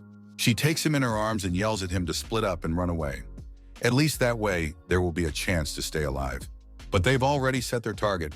The most important thing is to catch Chu Xincheng first. The princess and Zhang are running away from their pursuers, and behind them, the ground is just burning. Princess unties Zhang and says she can't beat them alone. He has already saved them more than once, so she agrees with him. She asks for Zhang's help in this battle. Zhang is just hysterical. He doesn't understand how he can help the princess in battle. He doesn't know how to fight. Fucking dumbass idiot. Useless moron. That was the first thing that came out of the princess' mouth. The two of them flee and barely dodge the enemy attacks. Chen takes out 3 pearls. Maybe it will work against the enemies. He throws them at the enemy, and they act as a smokescreen. Well, here from behind the veil popped up a mean bald girl who is very good at stretching. She wrapped her hand around Yian's arm very tightly, took him by the throat, and began to choke him. Chen pleaded, "Damn it, bald thing, let go!" Eventually, he was not confused and began to gnaw her hands until they were bloody with his teeth. The princess was shocked. "What's he doing, that idiot?" Chen stumbled and fell to the ground, his face right into the rocks. Chu Xincheng's poor body. It's so hard to use it. Literally everything is out of control. He can't control it. God damn it. He can't believe he's going to use his precious props for this nonsense. He threw the artifact right at the bald girl, and he programmed her to do certain things. She lost her stability. She stretched out her neck, arms, legs, and started swinging them around and hitting everyone indiscriminately. Her God Realm teammates are trying to calm her down. They don't understand why she can't control herself. The princess wants to know what Chen did to her. Good thing these people don't have a system to hide from his props and artifacts. The other enemies rushed after them. They tried to catch up quickly, but the princess quickly snatched up her hammer and fire fell from it. She saddled him and took Chen by the scruff of his neck. "We need to get out of here as fast as we can if they can't fight." The princess tells Chen to hold on tight. He's already burned his hands and feet. One of them, with a sword, still catches up with them. In frustration, he wants to slaughter Jian, but the one applies his prop artifact again, but he fails to hit his opponent with it. The enemy is very agile and very quick to dodge. He doesn't know what trick is being used, but against this trick, you can always dodge it. Damn it! No result and precious props wasted. It's very frustrating and pathetic. The princess speeds up and rushes at full speed. The enemies are not lagging behind. They really want to finish off the princess and Chu Xingcheng. The sound of running on the ground can be heard. Xiaoxi can't break away from her pursuit. Why is there still one chasing her? She can't get rid of him. Don't think you can get away with this, you ponytailed, bald-headed bitch. You filthy bitch. She'll still be punished for her evil deeds. Fox Xiaoxi accelerates with all her might. Ahead, she sees 2 pillars at the entrance to the cave. Quickly jumps between them and dodges the enemy's attack. The enemy has run into the cave and is starting to look around. But somehow everything looks very strange. Further to go, pillars are not along the entire cave, but across. A little while later in the same cave, Xiaoxi climbed out of the narrow cleft. She seems to have escaped from pursuit. The terrain here is very difficult, and to tell the truth, she doesn't think the enemy can keep up with her. Foxy began to look around. She wondered what this place was, and where had she gone? She touched the wall with her hand. Surprisingly, the walls here are so smooth. She began to rub the wall thoroughly with the palm of her hand, and I saw a scary toothy monster behind her. Xiaoxi bounced back in fear. She was truly frightened by what she saw. What's that? And why are there people in the walls? Even though they're very scary. No, these aren't people. They're demons.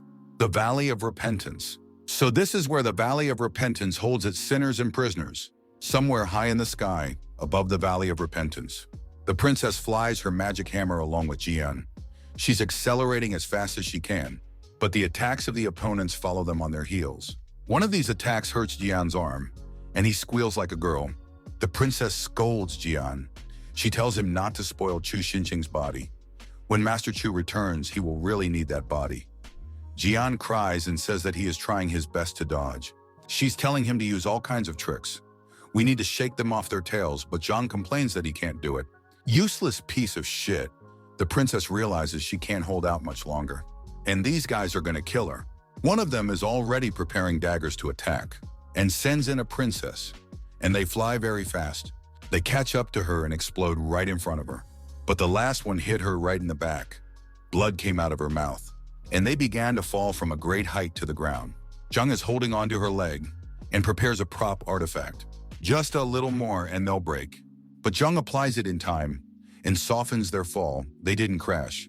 They just landed on a cushion of water. He starts looking around. Where did they go? Damn it, the enemy has caught up with them. Chen grabs the princess and starts running away. The enemies yell, "Stand still." He prepared the dagger again and quickly threw at Zhang's back, but missed and hit the column of the cave. Zhang, with the princess on his shoulder, ran into the dark cave, prepared another artifact prop, dropped it and sealed the entrance to the cave with an impenetrable shield. The enemy didn't know that Chu Xincheng had placed an impenetrable energy barrier at the entrance of the cave. He ran after his victim, ended up smashing his head against the shield. Zhang is very pleased with himself and smiling. The princess started throwing up right on Zhang's shoulder. He stopped and sat her down and asked if she was okay. The princess looked at Zhang like he was an idiot. He kicked her in the stomach with his foot. She can't compete with the master in strength. Gotta go. They finally broke away from their pursuers. She found something. It caught her eye. Zhang says he doesn't know there's a light there, and it's hand-carved. And the wall is so slippery and smooth. He began to rub it thoroughly with his hand. And on the other side, he saw Xiaoxi. It was just a shock. Xiaoxi looked at him. He starts yelling, "Why is she there?" He can see her, but he can't hear her. He has no idea what she's talking about. Zhang is sure that he needs to take a good look at everything. There is no need to jump to conclusions. Xiaoxi yells, "Did they really get caught in there?" Enemies are trying to find Chu Xincheng and the princess. Damn those idiots. They have so many tricks up their sleeve. They made them look like fools again and got away. But he is reassured. There is no need to despair. Wang went outside to watch if they come out of the cave, and they will look for them inside. They will not leave. It's a very complicated situation. He doesn't know how long it will take. And then he saw Wang in his reflection. What the hell is Lao Wang doing there? He should be outside the cave. And Wang's yelling at both of them. Why the hell are they both walled up? He headed for the exit of the cave, but he ran into this guy right here, and he points his finger at him. Wang wants to know why he's in such a state. Why is he so depressed? He chased the fox as hard as he could, but he lost it at the entrance to this cave. So he decided to go in. But the exit that used to be behind him turned into a stone wall at some point. It was immediately clear that he was trapped. He only remembered that the buried Sword Valley was connected to this place. This is the Valley of Repentance built by countless great powers over 100 years ago. It's a mountain of demons, and they all come here like flies in a flypaper. Zhang and the princess are trying to understand what Xiaoxi the foxy woman is telling them. It's starting to dawn on him that there's no way they can get out. They are walking through a dark cave. The princess is very angry. They still can't find a way out. This whole place is sealed off by a barrier impossible to avoid, and there's nowhere to go for help. As long as there is a barrier, it is a closed loop that you can only enter but cannot exit. Zhang starts digging through his materials. Strangely, no matter what method of attacking the barrier, it couldn't be broken or hacked. Maybe we need to do things differently. Come at it from the other side, so to speak. We just need to destroy the entire barrier. But he warns him his supply of props is running low. He pulls out a red sphere. The princess asks Zhang what he wants to do and what's in his hand right now. Zhang doesn't answer anything, but only swings around properly and hits the cave wall with all his might. It's cracking, and eventually it collapses. A big black hole appears. Xiaoxi managed to jump out of the wall. The princess asks him what did he do. Zhang replies that this place is about to fall apart and he needs to run away immediately. Their enemies look around as well. Behind them, the wall begins to crumble. The foxes that were entombed here also see that the cave is collapsing. The illusion itself is cracking at the seams, and the mountains begin to rumble. The blind man sits by his desk. He's starting to feel a vibration. What's happening? Many people at the waiting area have gathered and are looking around. Wu Fu and director Lu are also excited. They listen to the crackling and noise. One of the servants calls his master very loudly. Oh, is too excited. He cries out that the barrier of the Valley of Repentance is crumbling. Everything is falling apart and cracking at the seams. Rock debris flies at the princess and Zhang from above. Boulders are falling on their enemies too. They too realize that everything is going to hell. The demons that were walled up in the Valley of Repentance are breaking free and escape into the wild with the humans. Everyone escapes. Bright sunlight hits Zhang's eyes. It is as bright and caressing as it is sudden. He sees the sun and a clear sky. They got out, but they destroyed the demon prison. Demons have broken free from their prison, and there's a lot of them. They've gone in different directions. At first, Zhang fell into a slight stupor, and then he realized what he'd done. He finally realized it. He created a big problem. The princess corrected him. It's not just a problem, it's a very big problem. Zhang made a guilty look and asked him not to be intimidated. Something happened in Chu Xincheng's head. It was as if he had been electrocuted. The princess asked what happened to him, if he was all right. Chu Xincheng came to his senses. He replaced Zhang now he was back in his body. Zhang was very happy about it. He was worried sick. He didn't know what to do to get him back.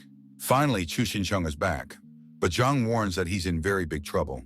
Chu Xincheng wants to know what kind of trouble he's in. He has destroyed the Valley of Repentance. Chu Xincheng is just mad and furious.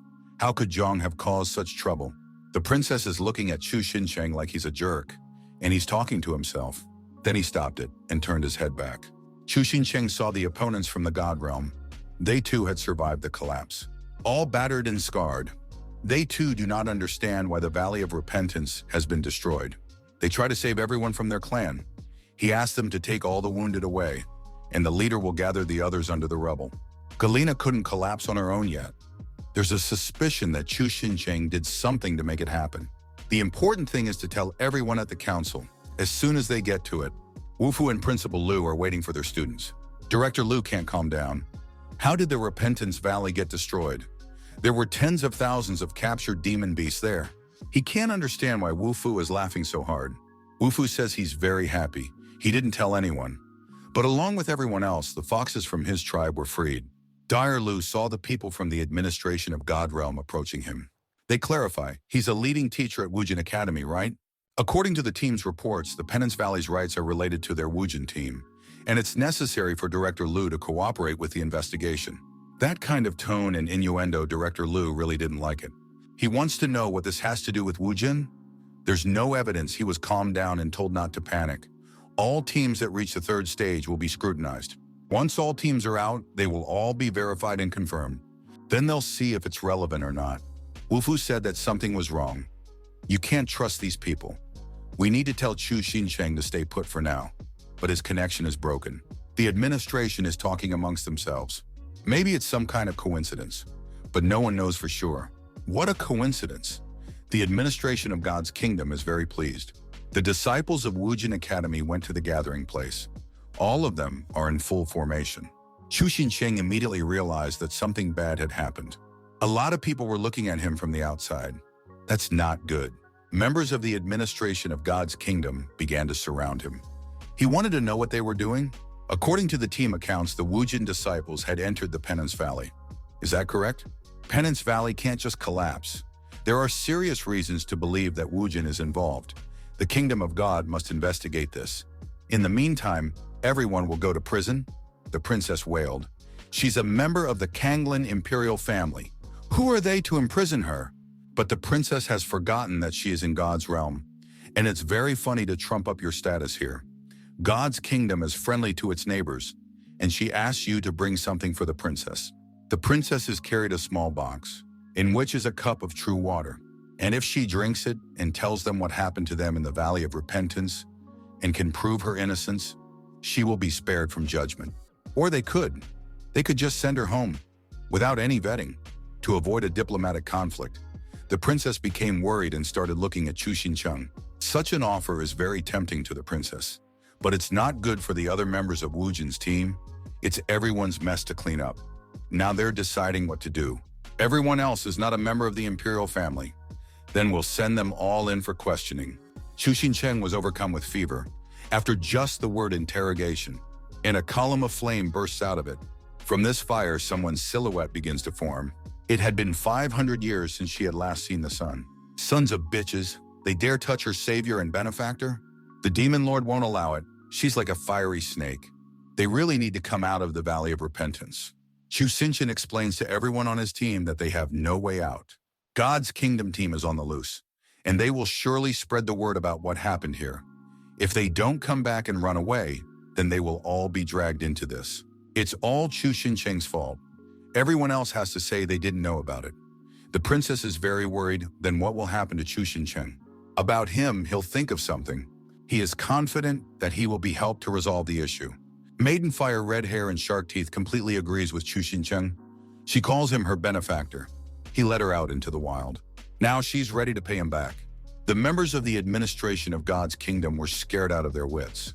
They're so scared of her they can't even talk. Demon, she's broken free. Everyone around them is scattering in fear.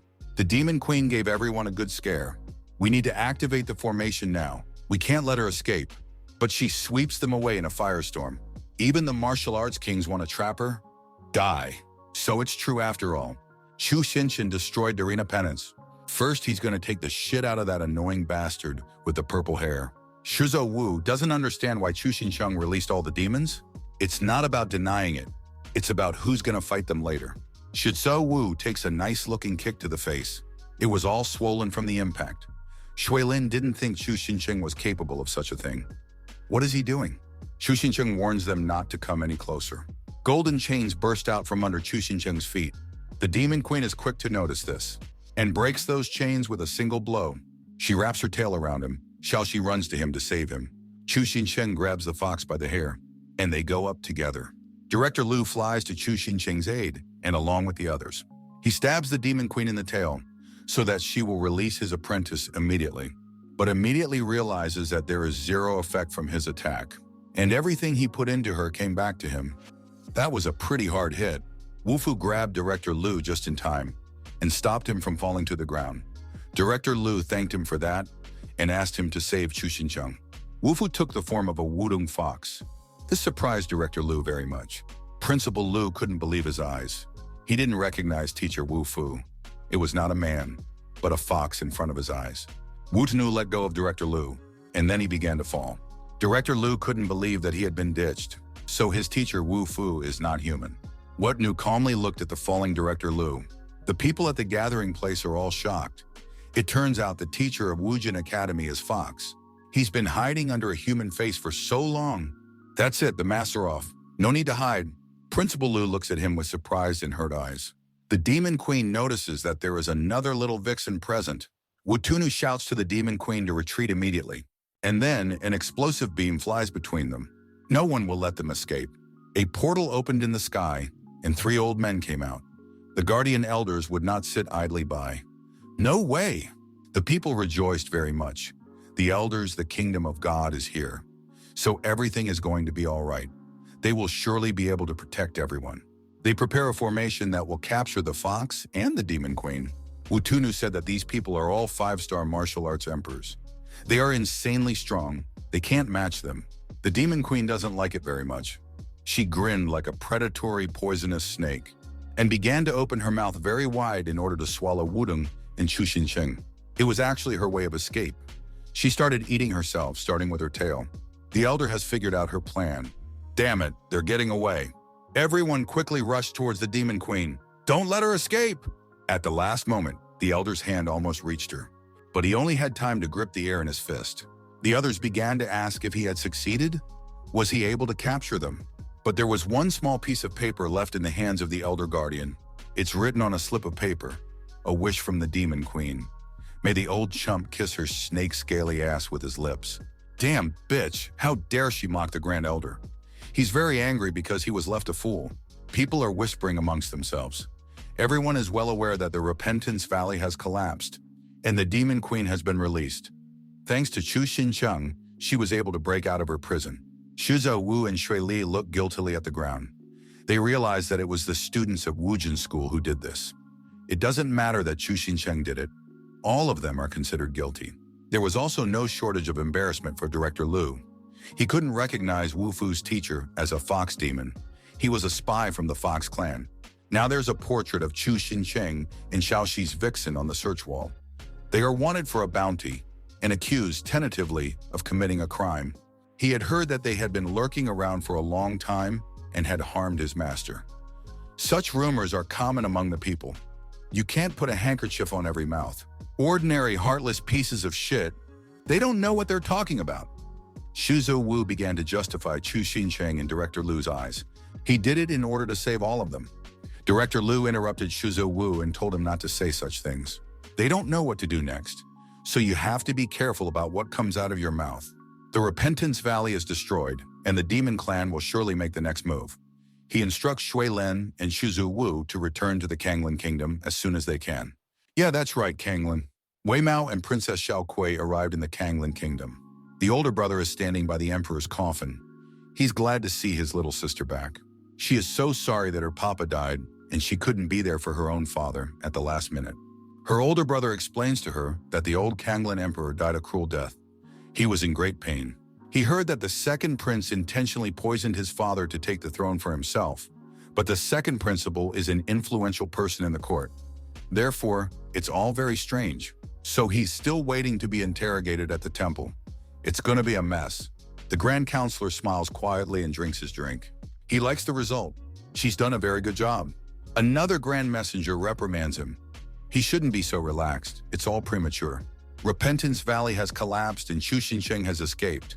His Holiness told us to catch him, but he didn't even think that there could be a possible conspiracy between Chu Xincheng and the Demon Queen. There's no need for such a rush. If the Valley of Penance is destroyed, the world will descend into chaos. But that's exactly the kind of chaos they want. I wonder where Chu Xincheng might have fled to. Maybe to the kingdom of Kanglan. The world is very big. Chu Xincheng can go anywhere. Poor victim. She's really got it coming to her. Chu Xincheng, Wutong, and Xiaoxi landed in the middle of a barren valley. Following them, the Demon Queen came out of the teleporter. She's completely unconscious. The teleportation drained her of all her strength. Chu Xincheng picks her up and asks what's going on with her, but she's just unconscious, and she's not answering them. The Demon Queen is awake and eating with a very large appetite. Chu Xincheng asks her to eat slower. The food won't run away from her, and no one will take it away from her. There's no need to eat more and worry. The Demon Queen thanks Chu Xincheng. She calls him a benefactor. She had been locked up for too long, and she had used up all her strength trying to hold her defenses. Chu Xincheng says it's all small things. I wonder where the Demon Queen teleported them to. This is her home, and she brought them here. 500 years ago, she ordered her people to sit here in ambush during a human siege. Now she's calling them all to her. Their queen has returned and is summoning them. But nothing happens. No one came. The Demon Queen is very angry. She snaps her fingers and asks where her subordinates are. Wutunu said she's pretty confident. She seems to have damaged her brain when she was in prison. What did Old Fox say? Have you lost your fear? After the so-called War of Extermination, Evil has suffered greatly. His native clan Fox suffered heavy losses and is no longer able to lead the Demon Clan. The Snake Queen stood at the head of the Demon Clan and organized several counterattacks, after which she was elected as the new Demon Queen. Unfortunately, the situation changed and she was severely wounded during the siege. Later, learning of her imprisonment, the demons began to lose the battle, and all of her subordinates died. As for this place, this is most likely where the Demon Queen was ambushed. Wangxian Forest in Manzhou. Everyone knows this sad place. This forest was once sparsely populated. After the defeat of the demon tribe, humans came here. The sealed area around it became a cage for the demon race. You can't get in or out of this cage.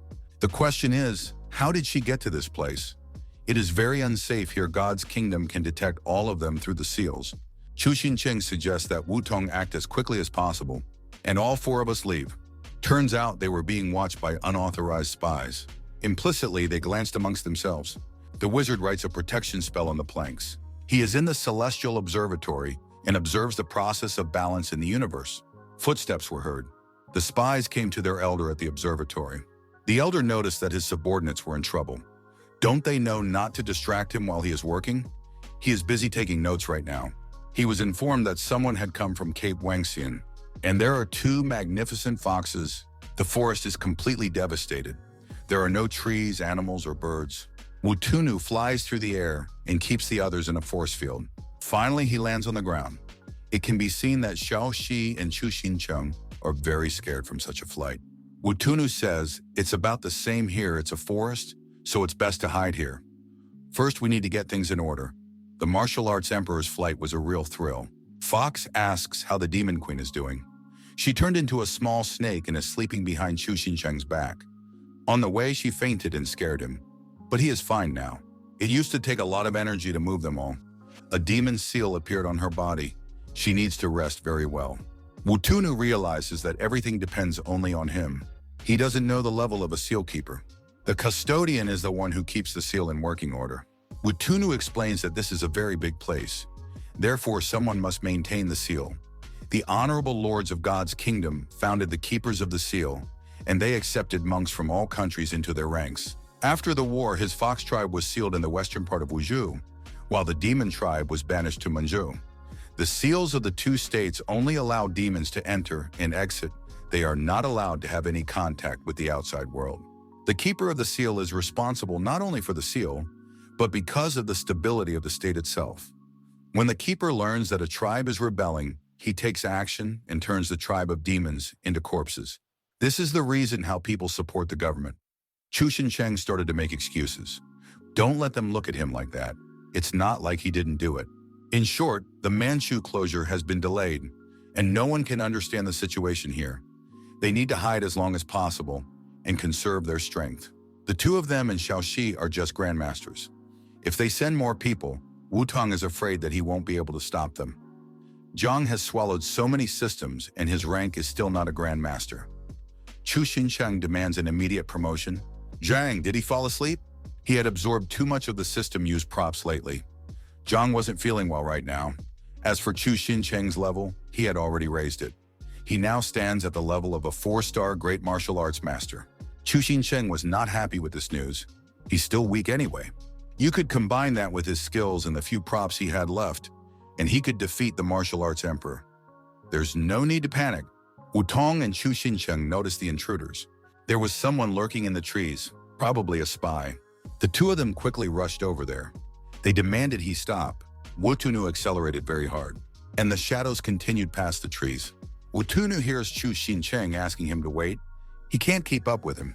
The old fox sensed something. Xiaoxi clung to Chu Xincheng. Wutunu arrived on the scene and was very much surprised at what he saw. A village of beasts appeared before him. It was inhabited by rams, sheep, and goats. One of them tries to run away quickly. He thinks the old fox is after him and wants to eat him. Everyone in the village starts pointing their fingers at the fox. Such an animal is rare in these parts. What's he doing here? I thought they said all the foxes were dead, but we have to tell the village head. Chu Xincheng only caught up with him. Wutong is too fast. Even more, the villagers were afraid of the man than the demon fox. Chu Xincheng saw the consternation in the eyes of the residents. They mistook him for the seal keeper. They begged him not to kill them. After all, he's a human being. Someone slammed a hoof down hard on the ground and called for panic to be set aside. The head of the village has shown up. He wants to sort things out. He realizes they're from out of town. They're probably lost here. It's been a long time since I've seen a fox. Never the noblest of demons. Wutanu can't understand when his tribe became noble. The elder sighed heavily. Now all demons are real nobodies. This has been accomplished by the efforts of the humans. He's inviting everyone to the village, if they don't want the guards to find them. Wutong and Chu Xincheng looked at each other with disbelief. Chu Xincheng felt the villagers' glaring gaze on the back of his head. In front of them was a very meager meal, plain water and 3 blue potatoes. There's nothing decent here, so eat what you can. The fox is freaking out. Why the fuck would he eat a baked potato that's turning blue? Chu Xinchen asked the elder. Is this what they eat? Already an expert in agriculture, he doesn't think the land here is too poor. The elder said sadly that the sheep should live in the meadows, but they were put in the forest. They can only learn to farm, but 80% of their grain must go to the keeper of the seals, the other 20% for other taxes. This is some kind of nightmare. Chu Xincheng became very indignant. After all, the villagers are not slaves. We must fight back. They can't fight back. Sheep are gentle and weak. They are rarely strong in battle. They've run out of reasons to fight. There's no reason to fight. This is just outrageous. Chu Xincheng can't hear it any further. And then a chain comes around him. Damn it, they've all been taken hostage. The elder apologized to the guests. He's just trying to survive, the old bastard. The guardians make a magical inscription that chains enemies. The elder contacted the guardian seals as soon as he saw them, and 4 men arrived immediately. All the villagers kneel before them and tremble. The keepers of the seals look down at them. A joyous elder runs to his masters. The lord keepers of the seals have arrived. They cooperated with them to catch these people, and they're asking the guardians to give them something for their obedience and loyalty. Of course, the custodians have prepared some packets and throw them down like dogs. Powder of forgetfulness, finally some more powder. The elder is starting to shout that he's the one who got it. Let him get his rotten hooves away from the precious powder. His son needs him to save his life. And they start hitting each other over these bags. Chu Xincheng looks at them from the sidelines and can't understand what they're sharing. It's not like it's food. Wutunu calmly says it is a medicine that dulls pain. It is extracted from a plant called nezabudka. But if you use it too much, you become addicted to it, and you'll never be able to quit. Fucking horny junkies. So they were sold for dope. For a dose of drugs, those bastards. If they use this powder for control, you can forget about asking for help from the demons in the area. Let's get out of here. And all 3 of them teleport out from behind the table and reappear in the forest, high above the ground. He left the paper figures to the previous forest and withdrew until they reacted. Wutanu bailed them all out and saved their lives. I think they escaped? None of the three of them can move. Chu Xincheng sensed something wrong. They had found them too quickly.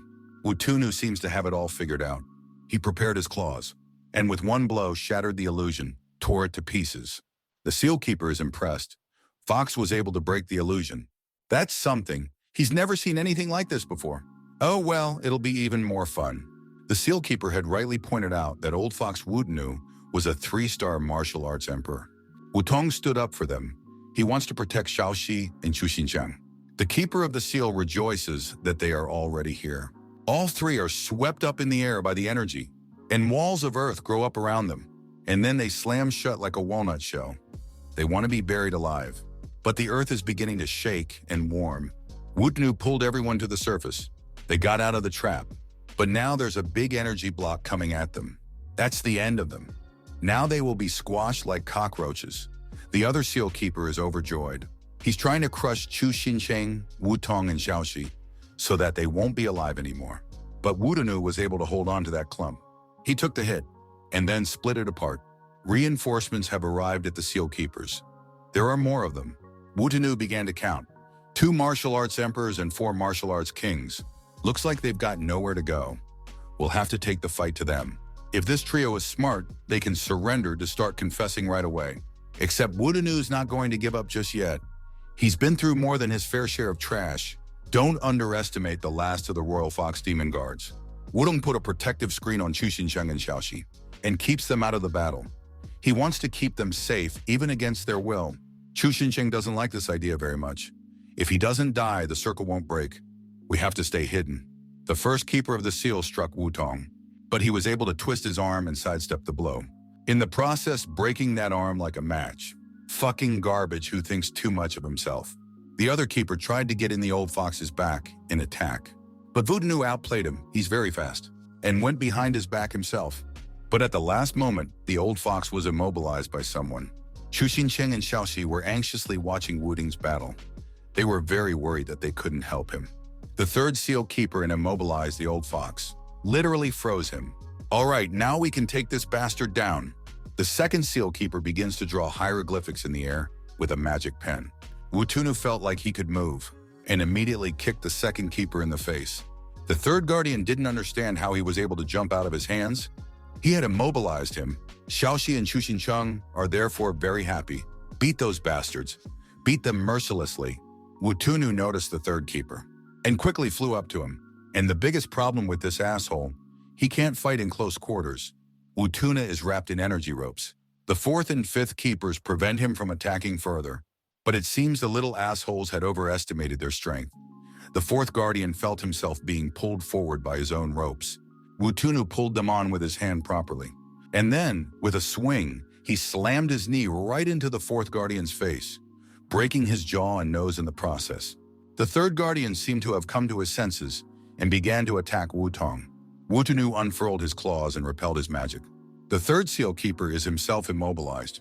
The other guardians fly up to Wutun, but he's using the fourth keeper as a punching bag and starts hitting him with the carcasses of other keepers, like a slingshot with a rock. This was a turn the other seal keepers who had come in as reinforcements hadn't expected. They got a good smack in the face. A restraining hieroglyph appeared on Wutanu's back, but the old fox was quick to break it like a thin crystal vase. However, the shards of this hieroglyph dug into his arm. He didn't realize what it was. His whole arm is covered in bloody patterns, and slowly it's starting to go numb and fail. At last rejoices the first keeper. His letter has caught up with the fox. Now he's finished, and nothing can save him. Blood is pouring from Wutanu's mouth. It looks like he's been hit pretty hard. Xiaoxi is worried about him, but she can't help him. Now they've got him. The guardians are glad they got the old fox, but he is still a threat when he fights to the death. But that's not honor and valor, it's shame. Wutong has no answer. He is an excellent warrior, but his powers are not unlimited. Chu Xincheng is hysterical. The demon queen is still sleeping. She has no strength. He asked Zhang for advice, but he doubts that Chu Xincheng has the strength to fight back against everyone. Along with the props comes a sword. He doesn't know if his soul can take it. The guardian of the hands protects them from the keepers of the seal, and they figured it out right away. So if the old man doesn't die, the circle won't be broken. then just kill him to solve the problem. And then they'll get Xiaoxi and Chuxincheng. Wutong is prayed to by his princess. Your servant is very weak. Xiaoxi realizes that Wutong will be killed now. A torrent of energy pierces the air. Chu Xincheng and Xiaoxi were stunned on the spot. The other guardians look at their leader. The leader turns his head, and he sees his left arm completely blown off. He didn't even have time to feel anything. It was a very accurate shot from a cannon. His partner praises him. Great shooting. It's a bullseye. Only then Keep the Seal started squealing that he'd lost his hand. Who are you? And how dare you attack the keepers of the seal? It'll come back to haunt them. Behind the gunman, a portal opens up, and out of it comes the elder. He sees 3 seal keepers and orders his subordinates to get rid of them as soon as possible. He authorizes them to kill them by any method or means, and the servants flew to carry out the order. The 3rd seal keeper is not going to give up so easily. Well, friends, I don't know about you, but I like this manhwa. The plot itself is quite interesting and intriguing, so if you liked the video, then subscribe to the channel and write a comment about what you liked. If new chapters of this title are released, I will definitely make a continuation. All the best. See you soon.